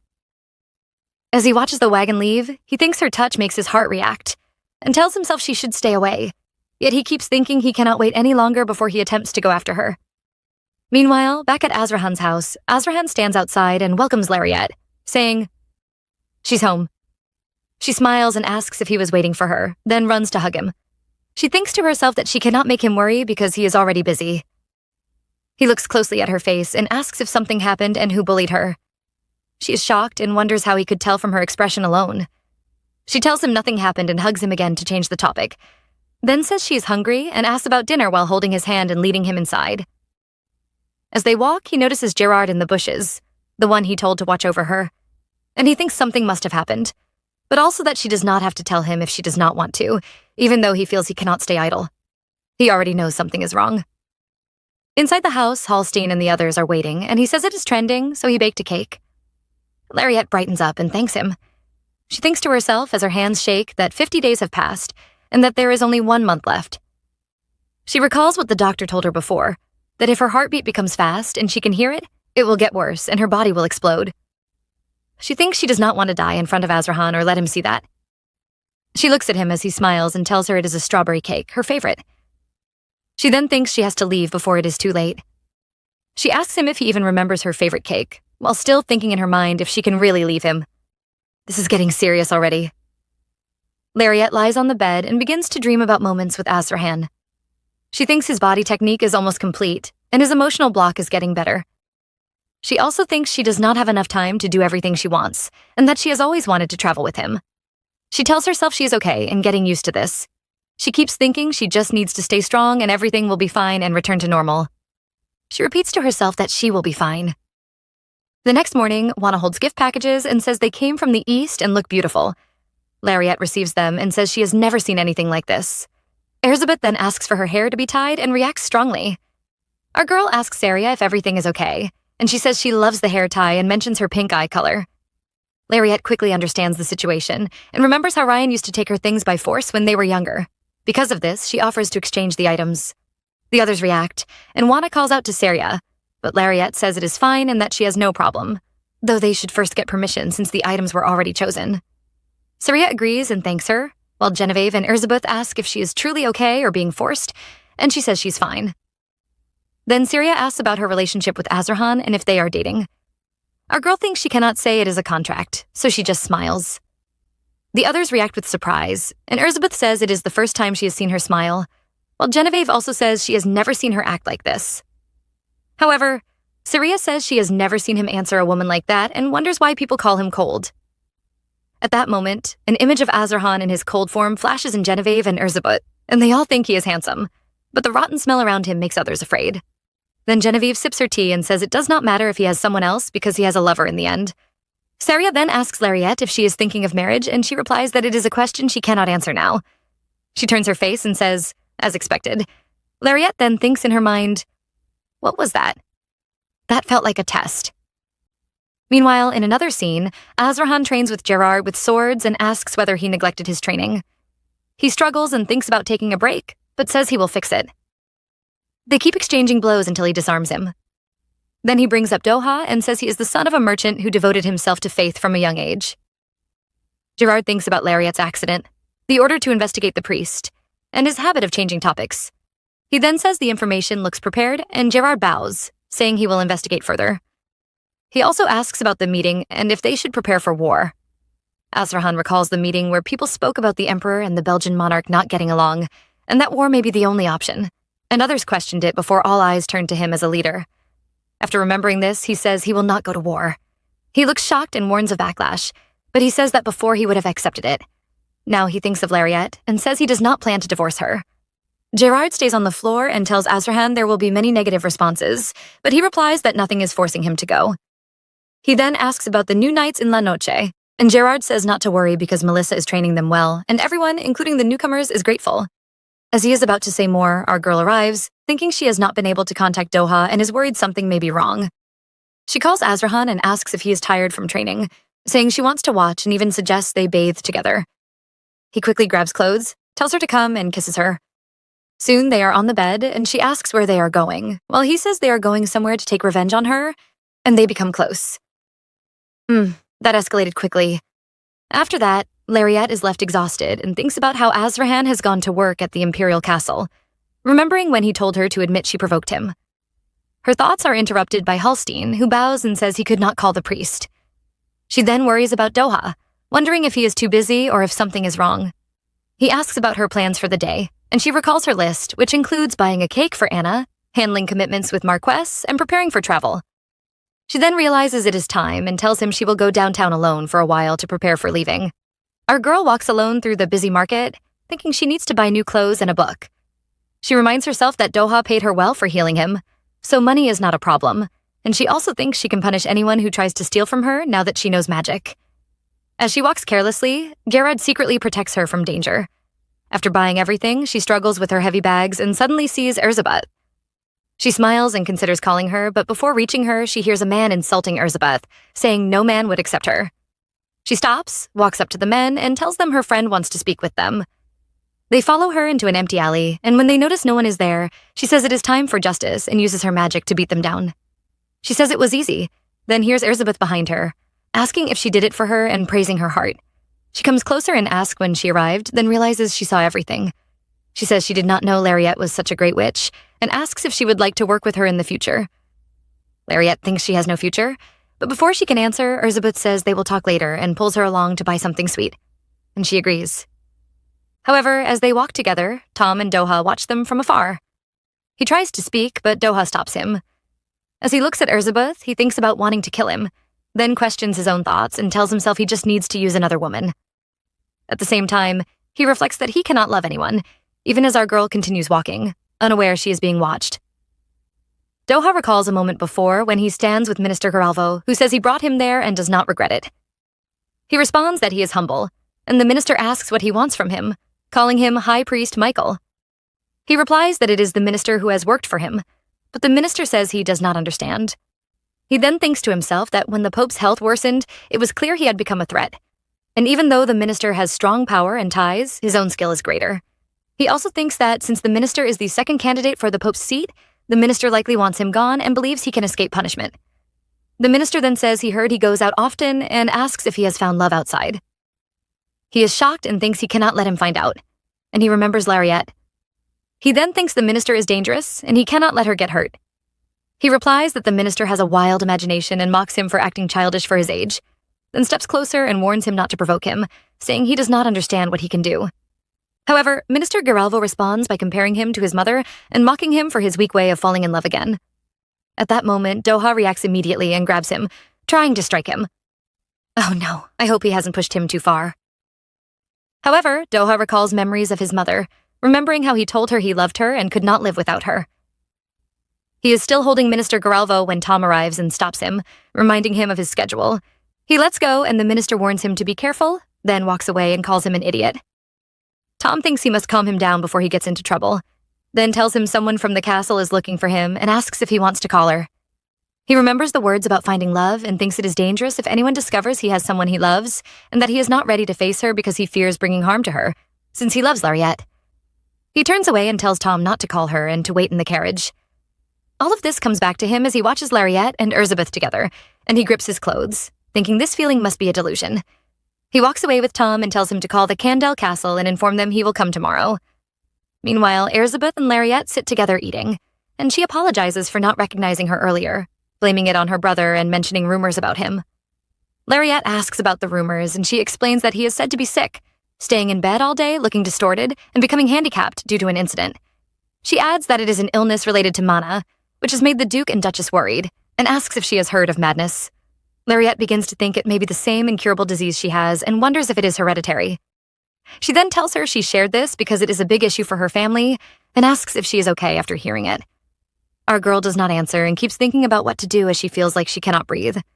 She tells herself that even if they share the same disease, the treatment may be different, but she still feels scared and lost about a future where nothing waits for her. Elizabeth calls her name again and asks if she is okay, and she quickly forces a smile and says she is fine. She then thinks she does not want anyone to know about her death and that she must go far away alone. The next day, Doha arrives at the castle, and Lariette runs to him, saying she was very worried. He asks where she is, and she responds by asking if he found who was behind everything. He thinks of Minister Hiralvo and says everything is fine now. She tells him to answer her more often, but before she finishes, he interrupts and asks what they are. He then covers his mouth, realizing how quickly he reacted, and she finishes by saying they are best friends. He agrees and holds her hand while she repeats it, and he uses his magic on her. She thinks that because of him, she is still alive without pain, and that it would be beautiful to die peacefully. At the same time, he thinks that just holding her hand makes his heart react, and wonders if she can feel it too, and if she would love him if she knew his feelings. Suddenly, Hallstein enters with a letter for Lariette. She opens it and becomes happy, seeing it is from Elizabeth calling her soulmate.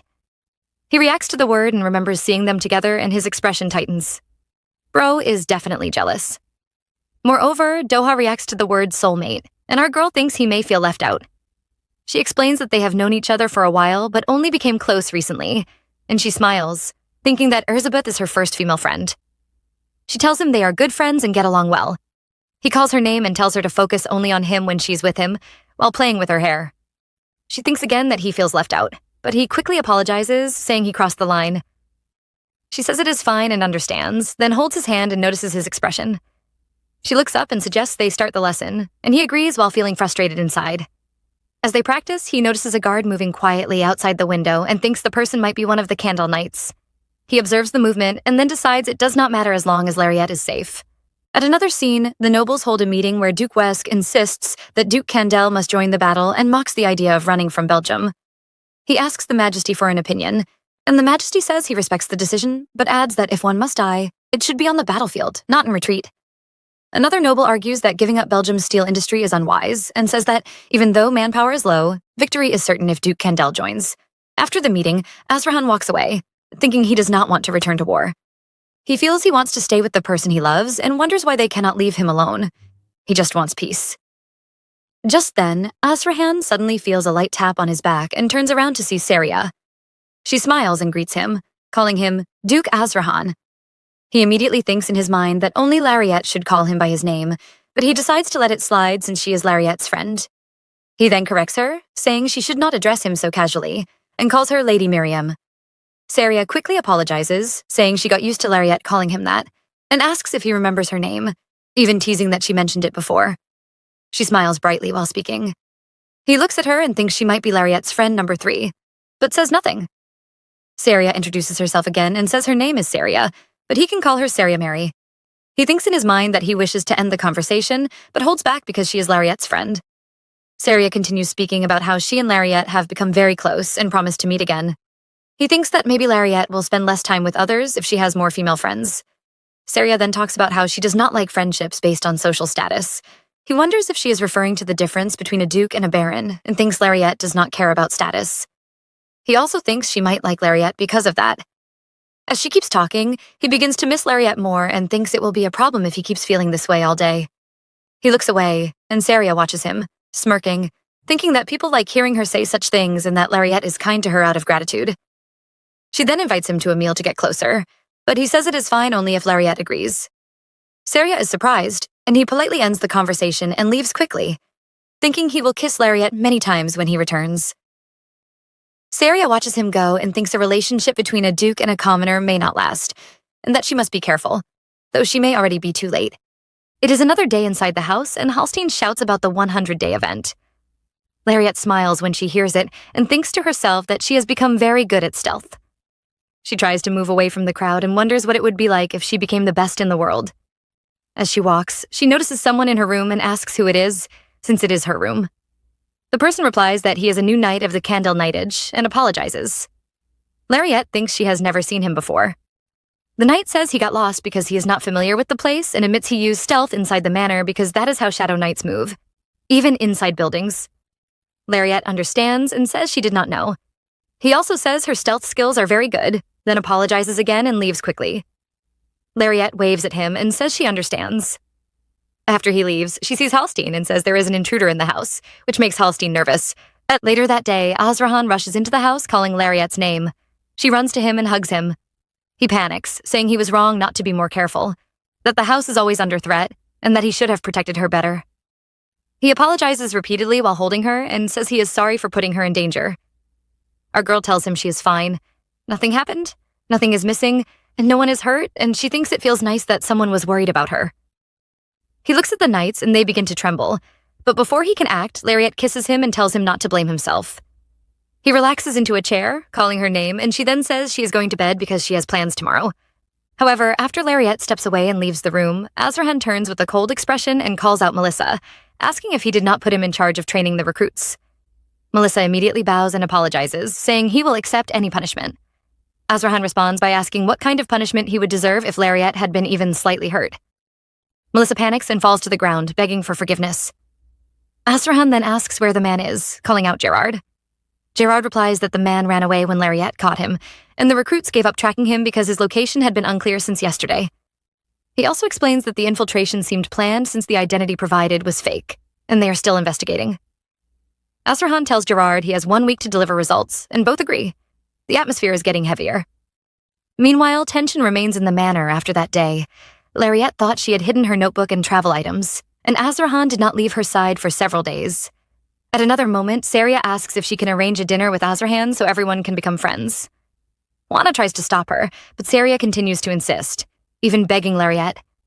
Elizabeth disagrees, calling it a ridiculous request. Saria looks at Lariat and asks if it is really too much to ask for just a simple meal with a friend.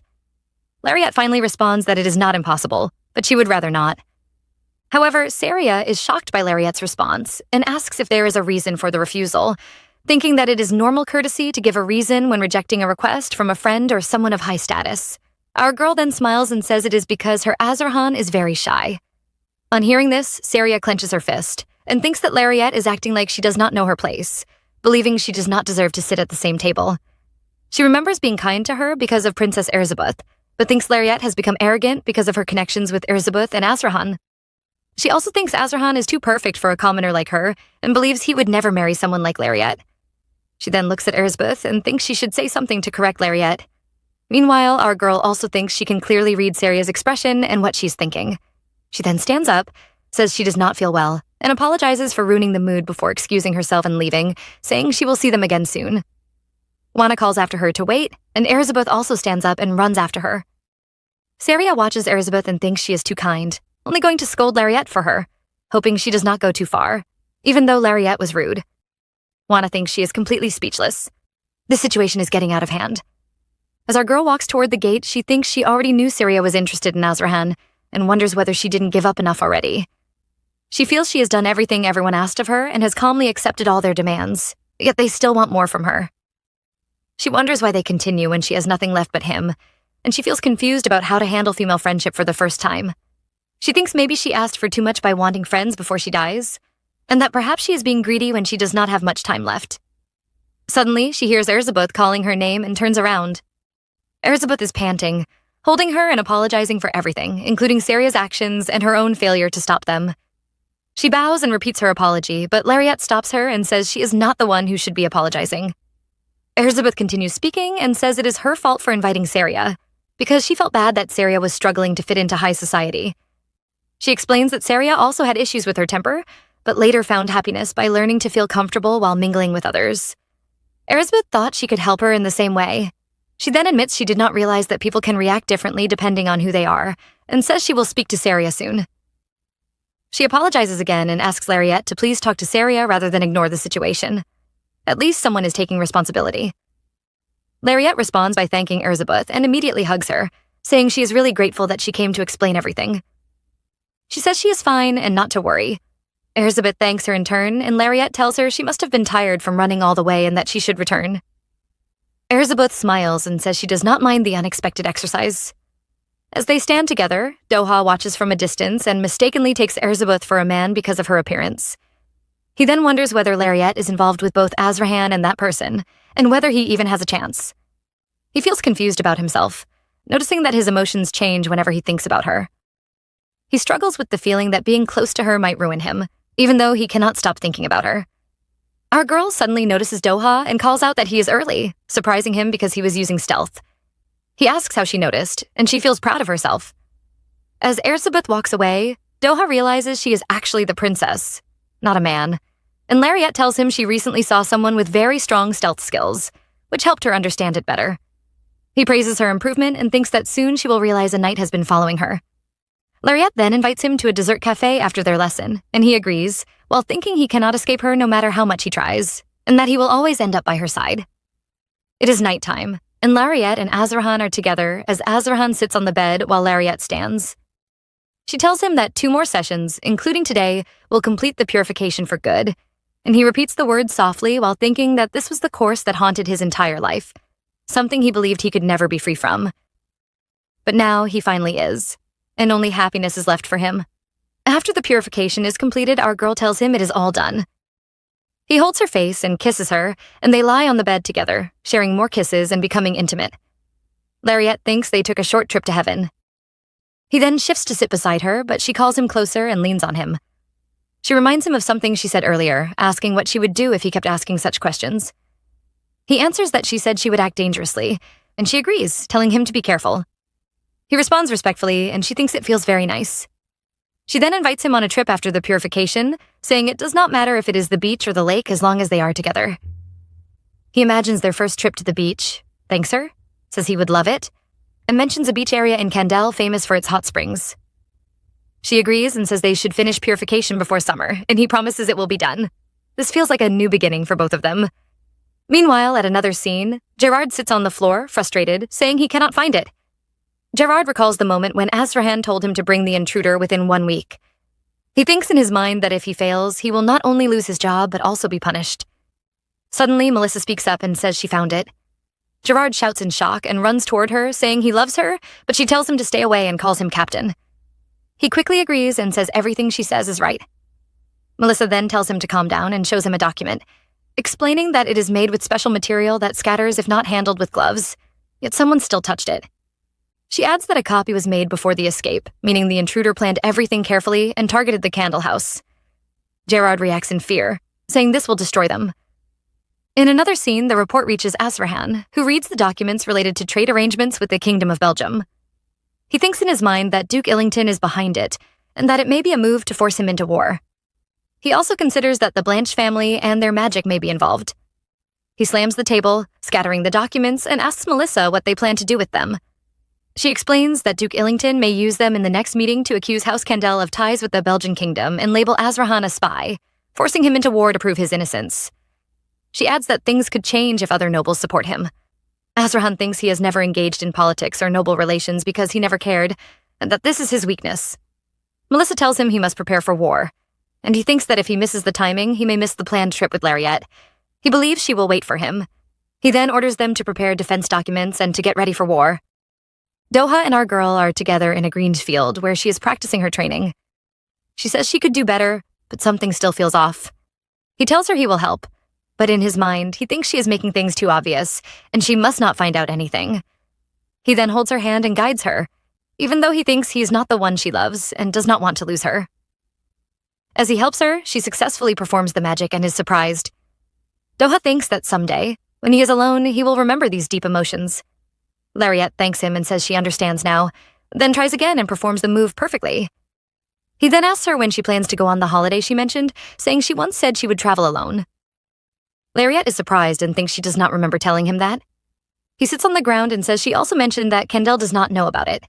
She thinks she probably never said it, but also feels it does not matter because she and Azarhan will not be together by then. She tells him she did not really mention it to Azarhan. He asks why she wants to travel alone and thinks that even if Azarhan is busy, he could make time for her. He then asks what she will do after the breakup, but quickly regrets it. Our girl laughs and says she is not planning to break up. He thinks he accidentally showed his reaction. Lariette thinks Doha is special to her because he helps heal her illness, supports her relationship, teaches her magic, and is her friend. Our girl tells Doha that she has an arranged marriage with Azarhan, and that the contract lasts only 3 months. Doha is shocked and thinks that they actually signed a contract to date. He starts to respond in disbelief, but Lariette continues, saying she was the one who suggested the arrangement when she first met Azarhan. She explains everything to him calmly. Doha thinks she is mistaken because Azrahan would not be satisfied with something like an arranged relationship, and that what they have is likely admiration or something deeper since she purified him. Moreover, Lariette tells Doha to keep it secret because she does not want strange rumors to spread.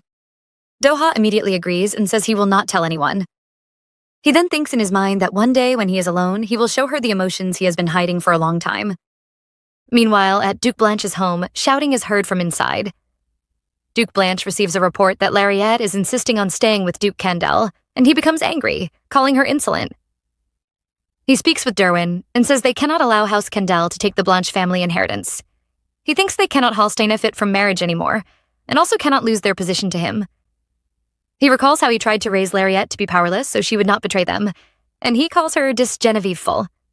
He then tells Derwin that her resentment is so strong that she can only call out her sister's name, referring to Ryan. He then sits down and orders that if she insists on being happy after destroying her family, she should be taken away, even killed if necessary, so she cannot return to Azrahan. He says they must be completely thorough this time. Lariette presses the doorbell and Genevieve comes out. Genevieve is happy to see her and calls her name, and Lariette hugs her back. Genevieve holds her face and asks if she has lost weight and if something happened. She says nothing happened, while thinking in her mind that it is from too much training with Doha, and also that Doha has used up almost all her mana while teaching her magic, leaving her with almost no strength to walk. Our girl tells Genevieve she came because a brooch she bought before got ruined, and she wants a new gift for Azrahan. Genevieve turns and shows her a newly released necklace, saying she kept one because it will become popular and it can hold a gem instead of a photo. Lariette sees the gem and thinks it looks like Azrahan's eyes, then immediately decides to buy it. She also thinks she saved money from healing Doha and that Azrahan gave her money too, so she can spend a little. Genevieve offers a discount, but she refuses and takes the necklace. She then thinks that if she gives it to Azrahan, she wonders if he will think of her after she is gone, and hopes he will remember her. However, as Lariette leaves, someone bumps into her and steals the necklace. She wonders in her mind why people keep robbing her, and if it is because she is like the main character. She decides she must get her bag back first and starts chasing the man, shouting for him to stop. She also thinks she cannot use magic and can barely run because she has no mana left. The man runs into an alley, and Lariette is about to follow him. At that moment, Gerard comes out of the same alley holding the necklace. He calls her name and shows her the necklace. He thinks to himself that he is not supposed to help her directly, but he still explains that he could not get her bag because another man ran away with it, and he is sorry. Our girl thanks him and takes the necklace. She thinks her notebook is inside the bag, but it doesn't matter because it has nothing important in it. She then asks Gerard why he is there, saying it feels like their first time meeting outside. He responds that it is his day off. She smiles and apologizes for disturbing his day off. He bows and says it is fine, and he only did what needed to be done. She thanks him again and tells him to enjoy his day off, then leaves and enters the carriage. As the carriage moves, Lariette thinks in her mind that Gerard has been following her all this time, and she is sure Azrahan ordered it. She wonders why Azrahan would do that. She thinks maybe he does not trust her, or maybe he is trying to protect her. She decides not to assume anything until she hears it from Azrahan himself. The scene changes to the nobles gathered with His Majesty. He tells Azrahan that not joining the war while being connected to the Belgian kingdom is treason against the Empire. He says if Azrahan wants to prove innocence, he must do it through action, and he cannot believe Azrahan thought a few papers would be enough. He says Azrahan must prove innocence with death if he refuses to join the war. Azrahan speaks to the knight and asks if Duke Illington received the documents. He says he has already decided to join the war, but he hates the lies his people tell. He says that he is one of his knights and asks what he gained from betraying him, saying he hopes it is worth more than his life. Then a knight suddenly charges at him. The knight tries to cut Azrahan with his sword, but Azrahan blocks it and quickly slices him. The knight's blood splashes on the floor and Melissa drags him away. Azrahan then asks where Gerard is, and Melissa answers that he is probably still guarding Lady Lariette, and he should return when she does. Azrahan repeats that he should return when she does. Azrahan then asks Melissa why she is learning magic from the priest. Melissa replies that he understands she is talented, but he does not understand the purpose. Azrahan then asks the purpose and why she is learning the stealth magic of all things. Hallstein speaks out, saying she is going to become the Duchess. Melissa says they will continue protecting her for a reason like this, so he is not sure she needs to know stealth magic. Azrahan says it is a useless concern. Melissa bows and says, "Apology agreed." Azrahan opens the door and sees the room is empty. Melissa asks if there is something on the wall, but Azrahan does not answer and says he thinks he was mistaken. Melissa tells him he is too alert right now and should continue walking upstairs. However, unknowingly to them, our girl is actually standing there using stealth, so they cannot see her. Lariette covers her mouth and thinks she should not have come, and that she only used stealth to get here so no one would get in the way. She then recalls Azrahan saying that the one thing he hates is lying. She thinks she never lied, and that he has seen many things in the house and is used to it. She also thinks she found out that Gerard has been following her around to protect her.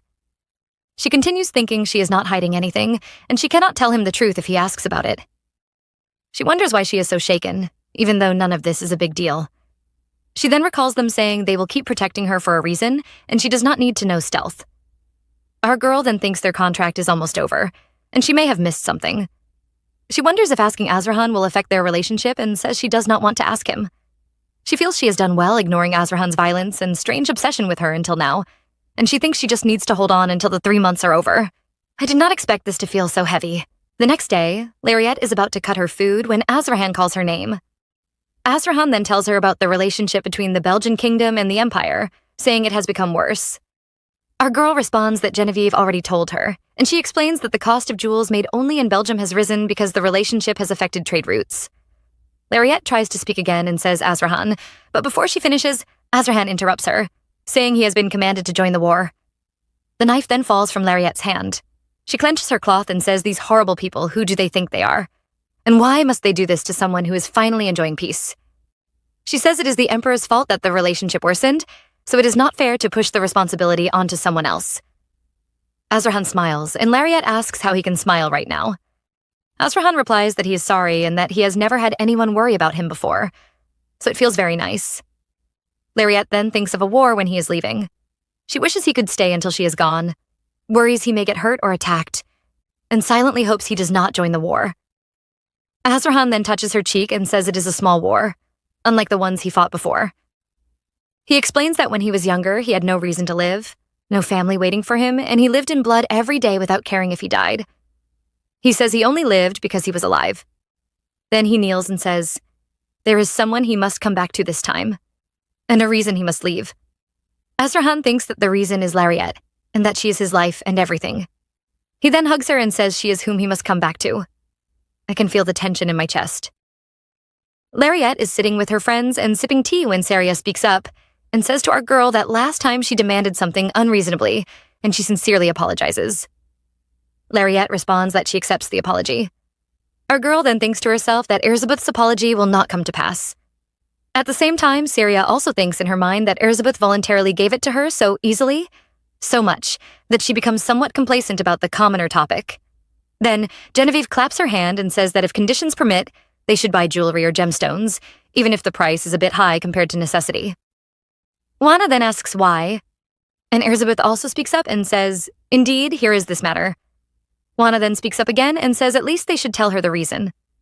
Saria sits there thinking they do not realize she is angry and wants to be pampered, but instead they are doing this, which is very annoying and frustrating. However, the butler comes and tells Lariette that Duke Candel has arrived and that he instructed them to take time because he will wait. Our girl then tells her friends that she is sorry and has to leave first. Just then, Saria stands up quickly and says, excuse me, she knew it. Everyone becomes shocked. Juana speaks up, saying she knows about Saria and that she cannot have it all, and that she has no desire to see it. Erzsébeth then thinks in her mind that a royal lady becomes more cautious after being used by the upper class, and she has not made any serious mistakes yet. Erzsébeth then speaks up, saying she will talk to Saria more next time, and that it is a pity for everyone. Then she says to Lariette that she will take her there and they should go. Lariette responds with a smile and says, all right. Azrahan is waiting outside for Lariette when Saria suddenly runs toward him and shouts Duke Candel. Azrahan becomes shocked. Saria reaches him and touches his coat, thinking in her mind that if a commoner refuses her Genevieve and behaves rudely, she no longer needs to keep etiquette. Genevieve also speaks to Azrahan, saying she remembers him, and Saria tells him she remembers him as well. Saria then thinks in her mind that it is not possible for someone to reject her because she is too beautiful. Saria speaks out and asks if Azrahan also remembers her, and she says she really wanted to see him again, so she asked through Lariette, but she was rejected. She says it seems he was very content, and she thinks everything is like this. She also thinks their relationship is not what it seems because she is a commoner and cannot meet him, and she believes they cannot proceed with the wedding. She thinks she should not interfere with his fiancé, and wonders whether the relationship has broken off. If he wants to see her again, she thinks he should cut it off quickly, Then Azrahan pushes her hand away and says, everything is meaningless and he does not understand what she is thinking. He says Lariette is not a commoner, and he questions what she is thinking by treating a royal princess like a subordinate. Saria hears this, and her eyes widen, and she thinks that Lariette is the sole princess of the Empire and the princess of the Blanche. Azrahan then says that even if Lariette's status is just that of a commoner, he never thought about cutting off the relationship, and they will meet again if she wants. If Saria continues speaking nonsense, he will cut her tongue, and she should not foolishly call his name like that. He gives her a cold look. Saria trembles and calls him a demon and pure devil. Azrahan stretches his hand toward her, but she falls to the ground. Elizabeth arrives, rushes to Saria, and apologizes on her behalf, asking him to forgive her. Saria, on the ground, thinks in her mind that as a duke, he still behaves in a despicable way while looking at Elizabeth. Azrahan then says to take her away from his sight. Just then, he becomes startled and says he did see something. Our girl is watching what happens between Saria and Azrahan, and she thinks to herself that she is very angry about Saria's actions. She then begins thinking as she hears Azrahan say he wants to be with her forever. Then she recalls that their relationship was only a 3-month contract. She thinks in her mind if it is a dating contract and says she thought he also agreed to it. She then remembers different intimate moments with Azrahan. She continues to think they enjoyed each other for about 3 months and that they would part cleanly without regrets. She thinks she has been misunderstanding everything and carrying Azrahan in her heart without hesitation. Saria is in another scene, trembling and thinking to herself that she has done nothing wrong. She wonders if it is a misunderstanding and asks if it will become so cruel that others are treated this way. She continues thinking about how someone could swing a knife at her like that and clenches her teeth. Back to Lariette, she is grasping for breath. In another scene, Doha stands alone and begins recalling words from Geralvo saying he is no different from his mother. Doha then thinks about how Geralvo knows his mother and feels strange about it. He thinks Geralvo has been different since birth, and they only met after entering the palace. He cannot find any real trace of his mother, even after the investigation. He remembers that reports about his mother don't match what he knows, and they stopped for months. He feels worried about Geralvo's words and thinks he must go see for himself, then decides there is no need. Doha then suddenly shouts, "Mother, mother," and remembers when he was young and cried to his mother, begging her not to leave him and saying he would obey everything, make money, and do anything if she stayed. I feel like everything is connected in a painful way. Doha opens his eyes and sees Lariette right in front of him. She asks him where it hurts, but he replies that he was just thinking about something else. He then asks her why she ran there. Doha thinks to himself that there is no need for protection. Lariette then asks Doha for help and explains everything to him, saying it is surely better to tell the truth, and that she thought it was just a 3-month date. Our girl then thinks in her mind that concerning the truth is limited by time and talking about it is not for Azrahan, and she is the same, and loving Azrahan does not go that far. Just like that, and that is all. She repeats in her mind again that concerning the truth is limited by time. She also thinks that before love gets deeper, a clean break is right, even if it cannot be mended, and that in 3 months it is meaningless. Doha tells Lariette that if they continue meeting, it is not possible, and he says he is definitely going on a trip. He then tells her that he worries about her too much, and that if he had known she and Duke Candel had been betrayed, he would not have just sat idly by. He stretches out his hand and touches Lariette's hand, and tells her that if something happens, she should let him know and he will come to help. Our girl looks down, saying nothing. As Lariette walks outside, she thinks her head will explode. The speed is too fast, and maybe it has been a long time since she used it, and mana consumption is higher than she thought. Just when we think things are normal, Lariette suddenly feels someone behind her and turns around. Derwin appears and says it is really her, and tells her to go quietly with him. He then uses a handkerchief to cover her mouth. I definitely did not see that coming. Derwin tries to cover Lariette's mouth with a handkerchief, but she quickly uses her magic on him and he dodges it. Our girl then looks at him and tells him to get lost. Derwin's eyes widened after seeing this. Lariette thinks that this situation does not look very promising and that even trying to maintain her form makes it hard to win. Derwin then speaks out and says he has no intention of harming her and asks her to return together in peace. Our girl thinks to herself that she is not at all interested. Lariette remembers Doha telling her that if she does not attack with the intent to kill, she will lose her life. She then thinks Doha is absolutely right and that this is the perfect moment to defeat others to protect herself. Derwin then rushes at her with a knife and says she is stronger than he thought and he might fall for her. Our girl fights back and creates a large hole on the floor. She then uses her magic to bring out tree branches to hold him. Derwin smiles evilly and says she is knowledgeable in magic and elements, which is impressive but still too inexperienced. He thinks in his mind that she will never defeat him. He then cuts himself free from the branches. As a result, Lariette starts shouting for help and asking if anyone is there. She thinks in her mind that there is not even a single soul, and something is wrong, like the place was created for a specific purpose. Derwin finally breaks free and says he likes strong women like her. He then walks around searching for her and calls her his dear princess while asking where she is. Where is Gerard when we need him, huh? Lariette is hiding while Derwin continues speaking. He says he would never have the princess, but the issues concerning the Blanche succession are making him interested. He then says, "Oh, are you startled now?" Lariette hears everything and thinks it is ridiculous. She thinks the temple is near, so once he leaves, she will run there and get help. But Derwin finds her, says he has, and calls it destiny. He stands in front of her and tells her it is okay. And everything is okay, my princess. Later that night, our girl was captured and placed in chains. She thinks in her mind that this time she must reclaim her manners and that Derwin caused all of this. She wonders what she did wrong and remembers them saying they would fulfill her every wish before leaving. She asks why they did not just leave her alone and why. Then the prison gates open, and Derwin comes in and asks if she is hurt anywhere. She asks who ordered him to do this and says it must be the Duke of Blanche. He says she does not even call him her father and says he is not a good father. Our girl realizes he was behind everything. Derwin says she knew all along and tells her to go with him, saying it is good that she still resists strongly in a place like this. She shouts, asking why he does not go to the Blanche Palace, and says that if he does not go there, Candel will capture him. Derwin says he needs a new place where he can be alone. Our girl calls it nonsense, and he touches her face and says he wants to propose something to her, asking her to leave with him and live together happily and raise children. Lariette punches him and blood appears on her hands. She rushes to grab the key and calls him crazy while trying to open the door. As she says it is done, Derwin appears behind her and stretches his hand toward her. Derwin drags Lariette's hand and says he told her so. Lariette is dragged and shouts for him to let her go and not touch her.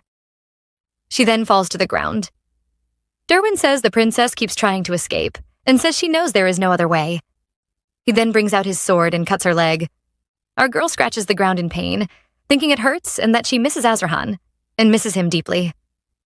At the manor, Azrahan is walking alone in a corridor, thinking to himself that Lariette has been acting strangely lately, and he has a very strange feeling.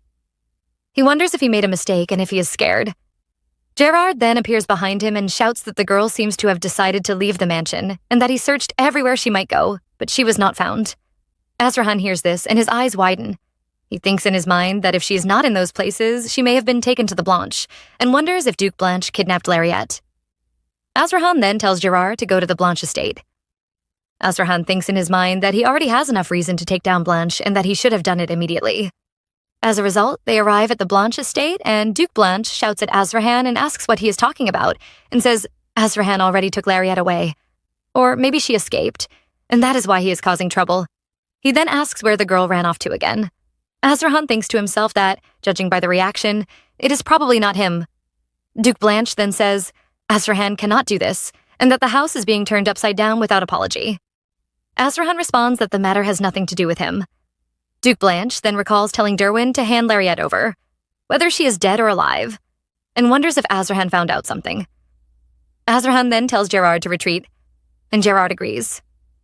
Gerard and Azrahan return to the carriage while the Duke is thinking that everything is not going his way, and he is angry and confused. Later, Azrahan continues a serious search for Lariette with other people. Azrahan thinks to himself that Lariette may have left him and that she has been acting differently lately. He wonders if she ran away because she could not stand him and went somewhere he couldn't find her.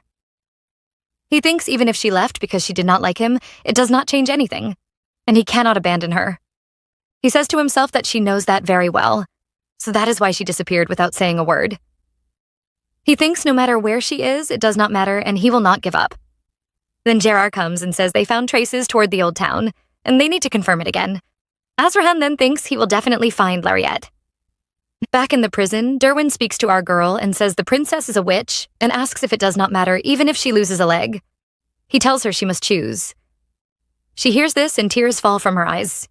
He picks up a strand of her hair and smells it, then tells her she will either lose both legs and be dragged away or heal his leg and live happily with him. Our girl thinks in her mind that the only way is to destroy the mana, but she has no mana left. She thinks even if she fights him, she cannot win because she has no power. She wonders if she can escape with her legs and thinks she must survive and return to tell Azrahan everything. She also thinks she must cleanse the cause and bring a happy future. And she imagines Azrahan before her and promises herself in her mind that she will come back for him. Just then, the prison door suddenly bangs open, and Derwin shouts, "Intruder!" He tells Lariat to hide. He then says how the intruder came here and realizes she was spreading mana along the way. He grabs Lariat by the neck and starts strangling her, saying she thinks she can live happily with him, but she has been spreading mana and is very powerful, and he says she is his. He continues strangling her and says the bad guy is about to appear. Just then, Azrahan appears with a sword and calls out Lariat's name. Finally, Azrahan is here. He can definitely save Lariat. Derwin holds Lariat by the neck while Azrahan sees them and notices Lariat's injury, and his eyes become dark. He shouts her name again and again. Derwin speaks, says he has found them, calls Azrahan the ghost of the battlefield on a glorious white horse, and then laughs. Azrahan becomes angrier and tells him to let her go. Derwin smiles and tells him to calm down and stay still if he wants her saved. Then Derwin whispers to Lariat's ear and tells her that if she speaks to him, he will not hurt her. Azrahan asks what Derwin wants. Derwin replies that Azrahan must order his knight to stand back. On hearing this, Azrahan immediately tells Gerard, and Gerard bows and agrees, and all guards step back. Gerard looks at Azrahan once more. Azrahan then tells Derwin that if he wants to leave safely, he must let go of Lariat. Derwin asks how he can trust him. Our girl then shouts for Azrahan to leave, telling him he must go. At this point, Azrahan is tied up by Derwin's guards and is on the ground. Azrahan tells Derwin he will not hold back if Lariat is hurt. Derwin says Azrahan should worry about himself first, and says it is a good view looking down at him. Our girl is in tears and shouts to Azrahan to go back and says everything is her fault. She thinks in her mind that everything is her fault because of her life, her family, the arranged relationship, and because she got kidnapped and caused Azrahan to suffer. She then shouts again for Azrahan to leave. Derwin tells Azrahan he can cut off one arm and says if Azrahan swings his sword, he might accidentally stab Lariat. Lariat thinks in her mind while trembling why Azrahan is not moving, and looks at him, and wonders if he is giving up his arm to protect her. She thinks only a fool would do such a thing. Then a knife is brought close to Azrahan's arm, and it is about to be cut. Oh no, I really can't look at this. Lariat is thinking in her mind that everything is for her sake, and she wonders why she is so much, and why she is resenting Azrahan so much. She asks herself if it is because he is willing to give his life so easily, or because he does not listen to her. She then thinks no, that is not it, and realizes it is because she loves him. She is angry because he does not value what she loves and because he chooses to sacrifice his life so easily for a girl who is going to die anyway. She wonders if she does the same, if he would be mad or resent her, and she hopes he would not. As a result, Lariat picks up the knife and stabs herself. Before falling, she says to Azrahan, "I'm sorry," and she drops to the ground. She thinks in her mind not to get mad because her time was already up anyway. Azrahan then dashes toward her, breaks free by cutting the rope, and runs to her.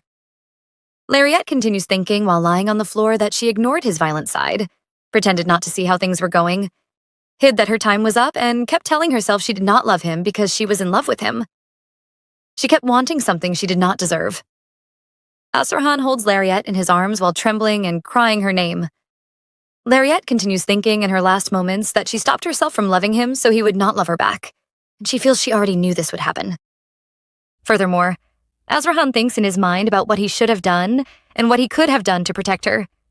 He wonders if he should have let her go and if this happened because someone like him wanted something he did not deserve.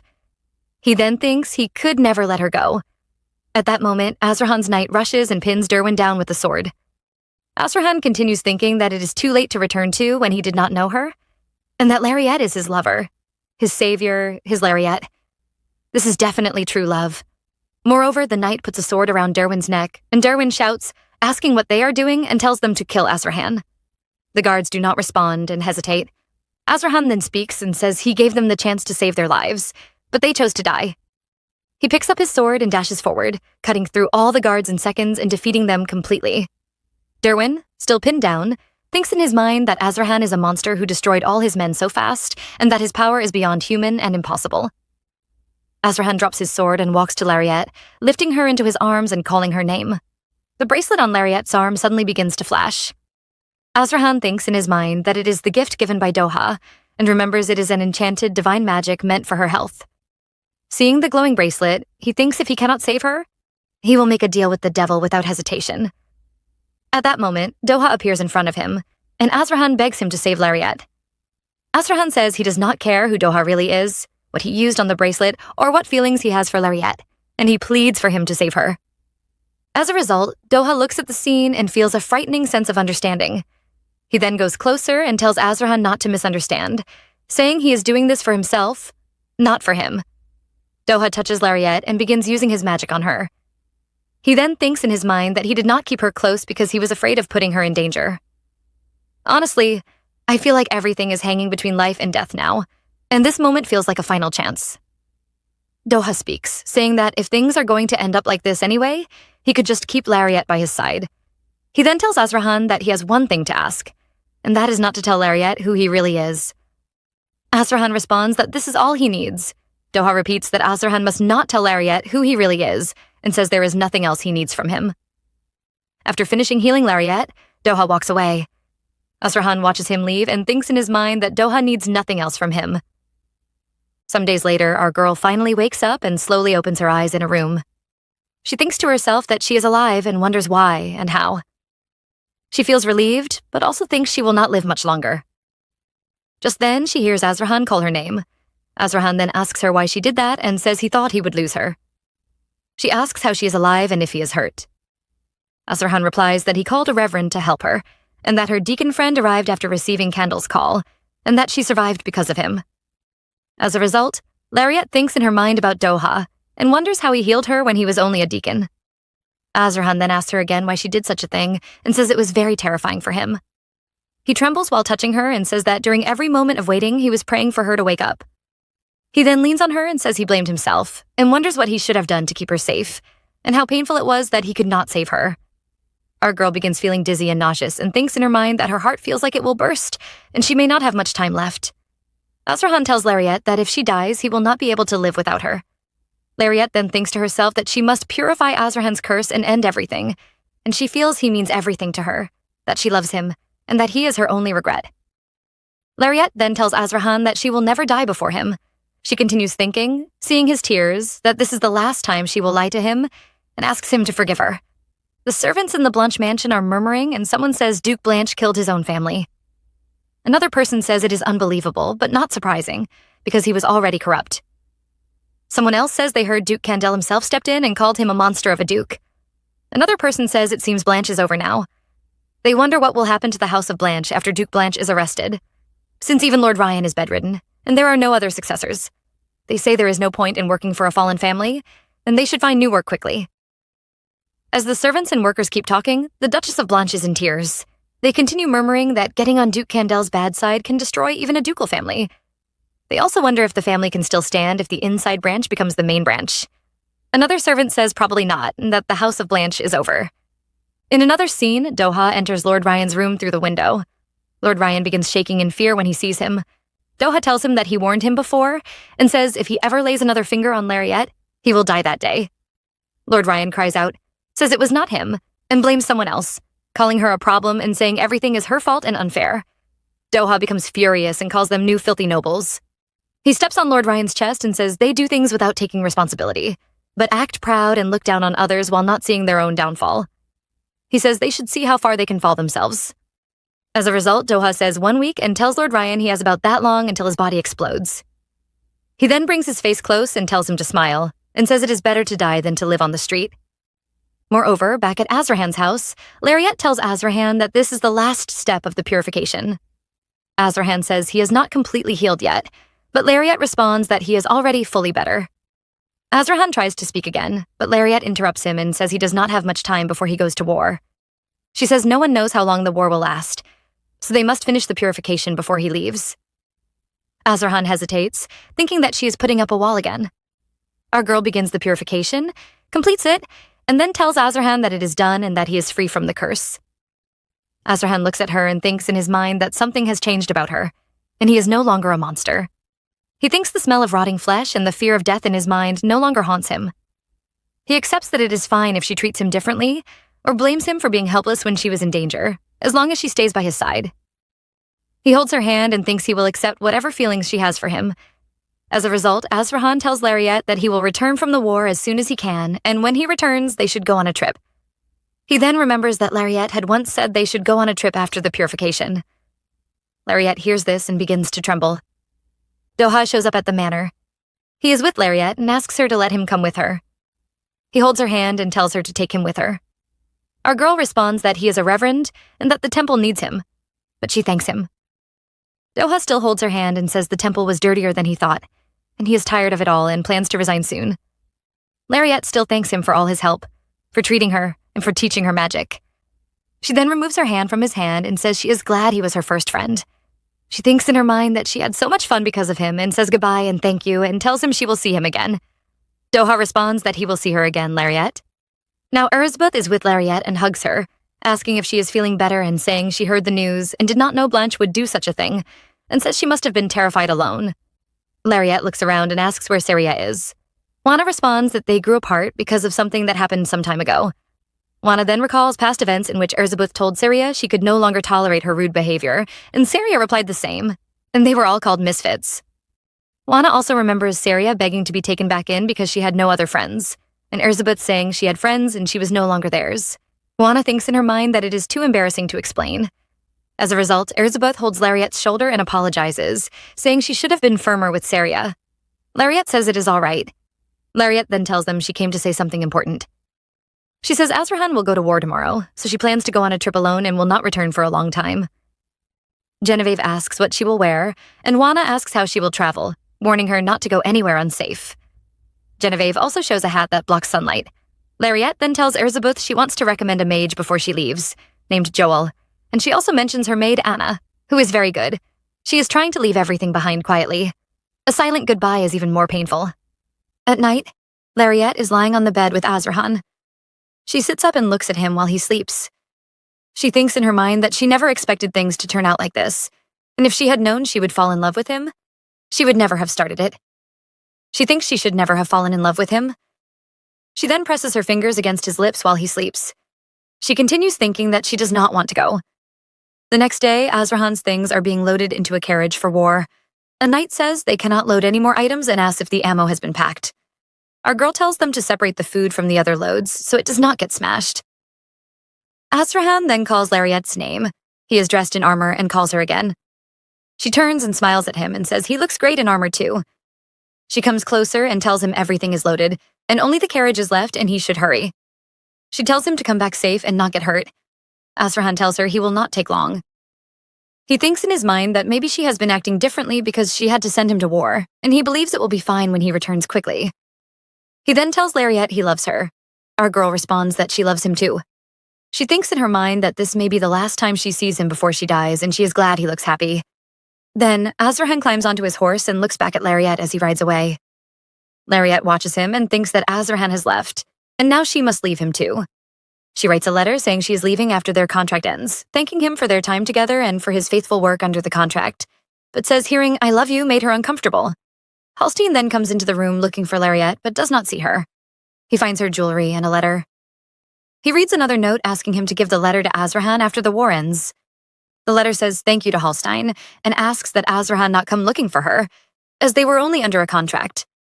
She hopes it does not happen, as it would make her uncomfortable, and wishes them happiness. Lariat is inside a forest. She is holding her jewelry tightly and sitting on the ground.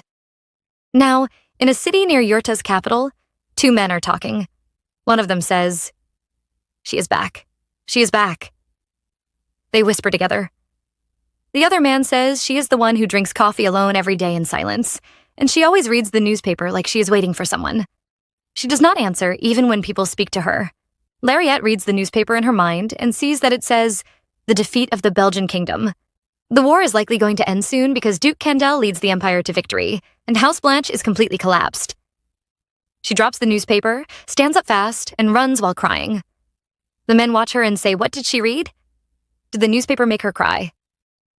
As our girl runs, she thinks Azrahan wins the war. She needs to know if he is healthy. She just wants to see him from afar and see his face. She quickly packs her clothes into her luggage.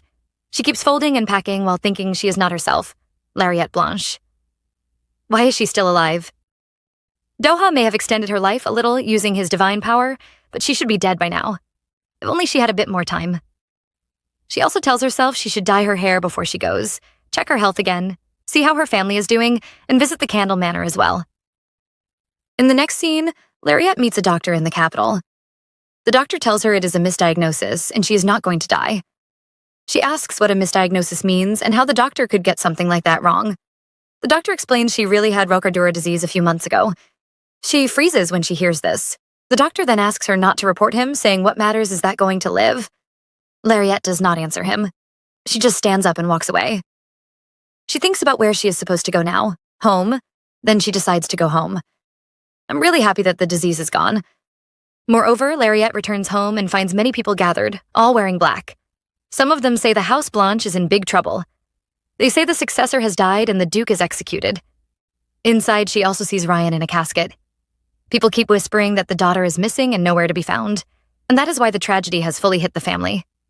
A family member speaks to the Duchess of Blanche, telling her she must stay strong because she is the only one who can handle the remaining family matters. Lariette hears all of this and thinks Ryan also had Rokardura disease, but he died while she survived, and it was a misdiagnosis, so she was healed. She wonders if it was Doha, but she thinks that is not possible because he is just a regular priest. As she stands there, she hears more talk about her hiding, and people say the Marquess Segreve is out to get her and wants revenge. They say he will cut off Lady Lariette's arm and sell her as a slave. They also say Duke Candel ordered his knights to find her by any means, and that he is also very dangerous.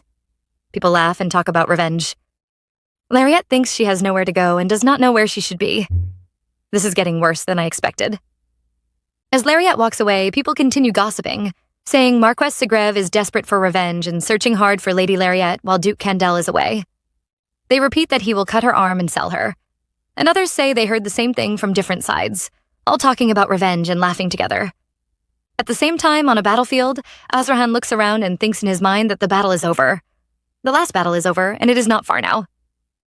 He thinks, wait for me, Lariette. As Lariette walks, she thinks about Azrahan. She wonders if he hates her now. She asks herself if he came looking for her just to get back at her for leaving. She tells herself it is her fault, and that she needs to make things right. She is sorry for leaving with only a letter and no explanation. She knows it must have hurt him a lot, but things are different now. She is no longer terminally ill. She has a future, and she can live by his side.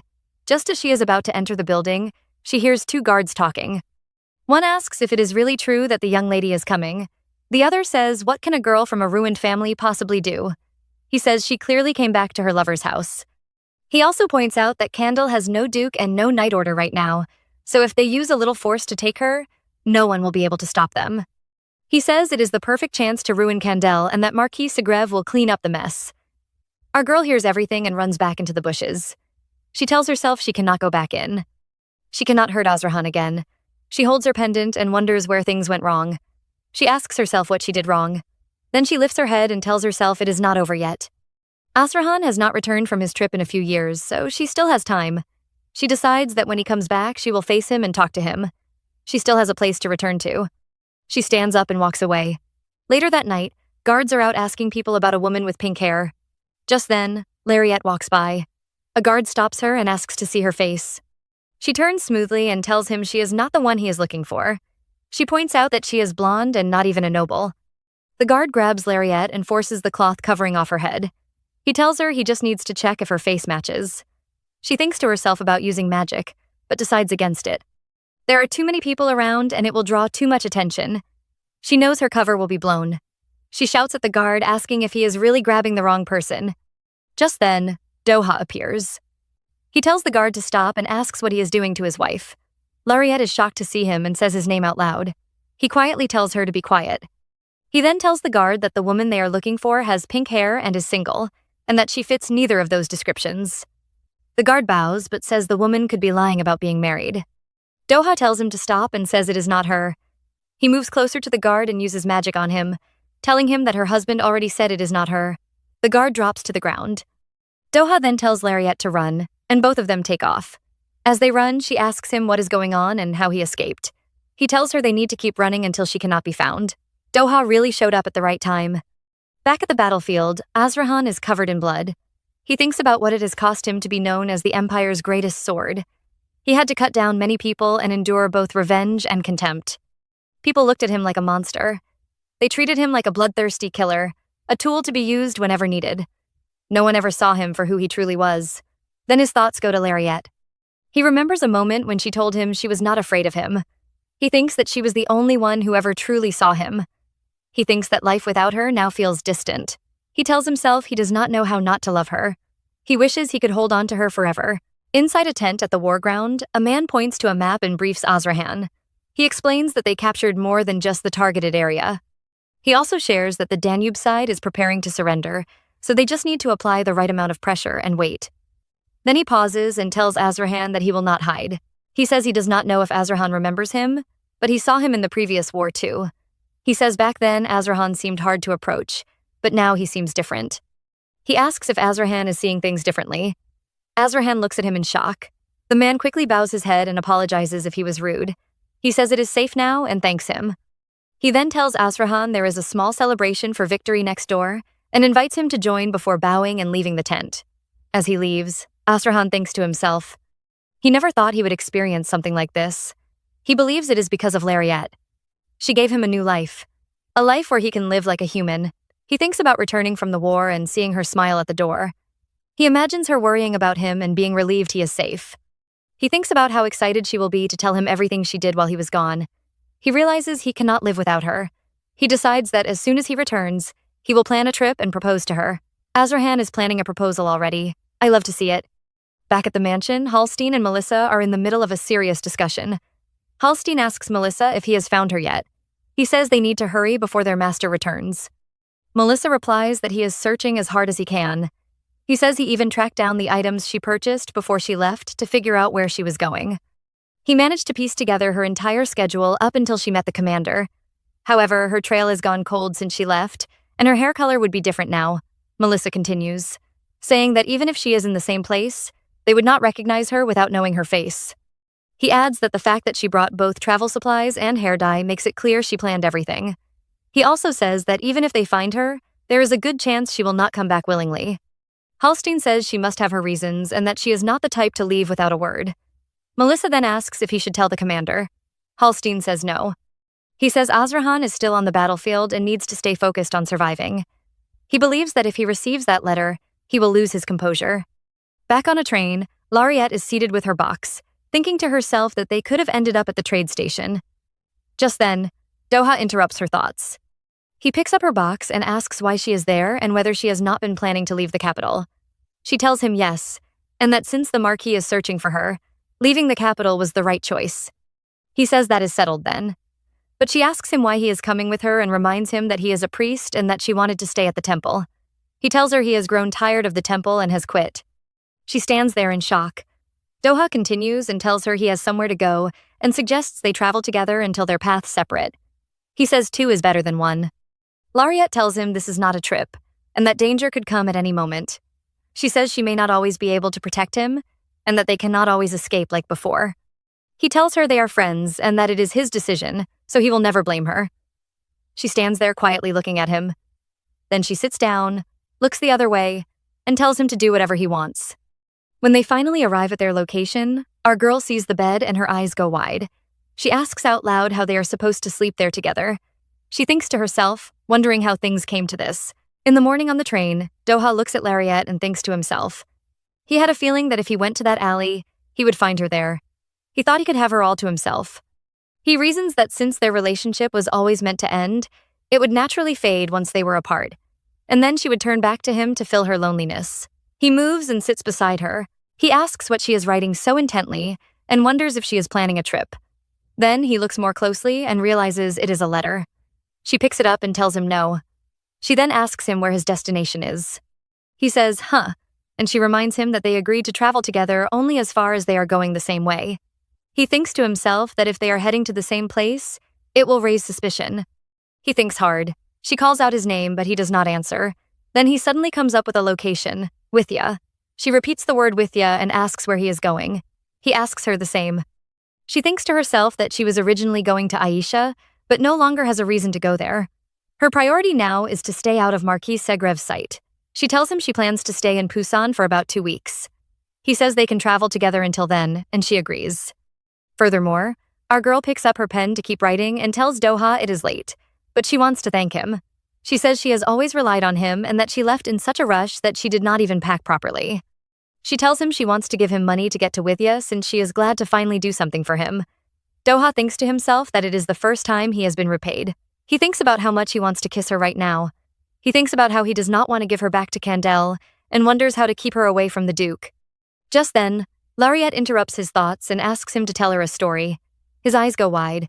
She tells him she wants to know what is happening in the capital, things about Marquis Segrev and the Blanche affair. Doha eyes the letter in Lariette's hand and thinks about finding a way to read it. He then tells her everything he knows.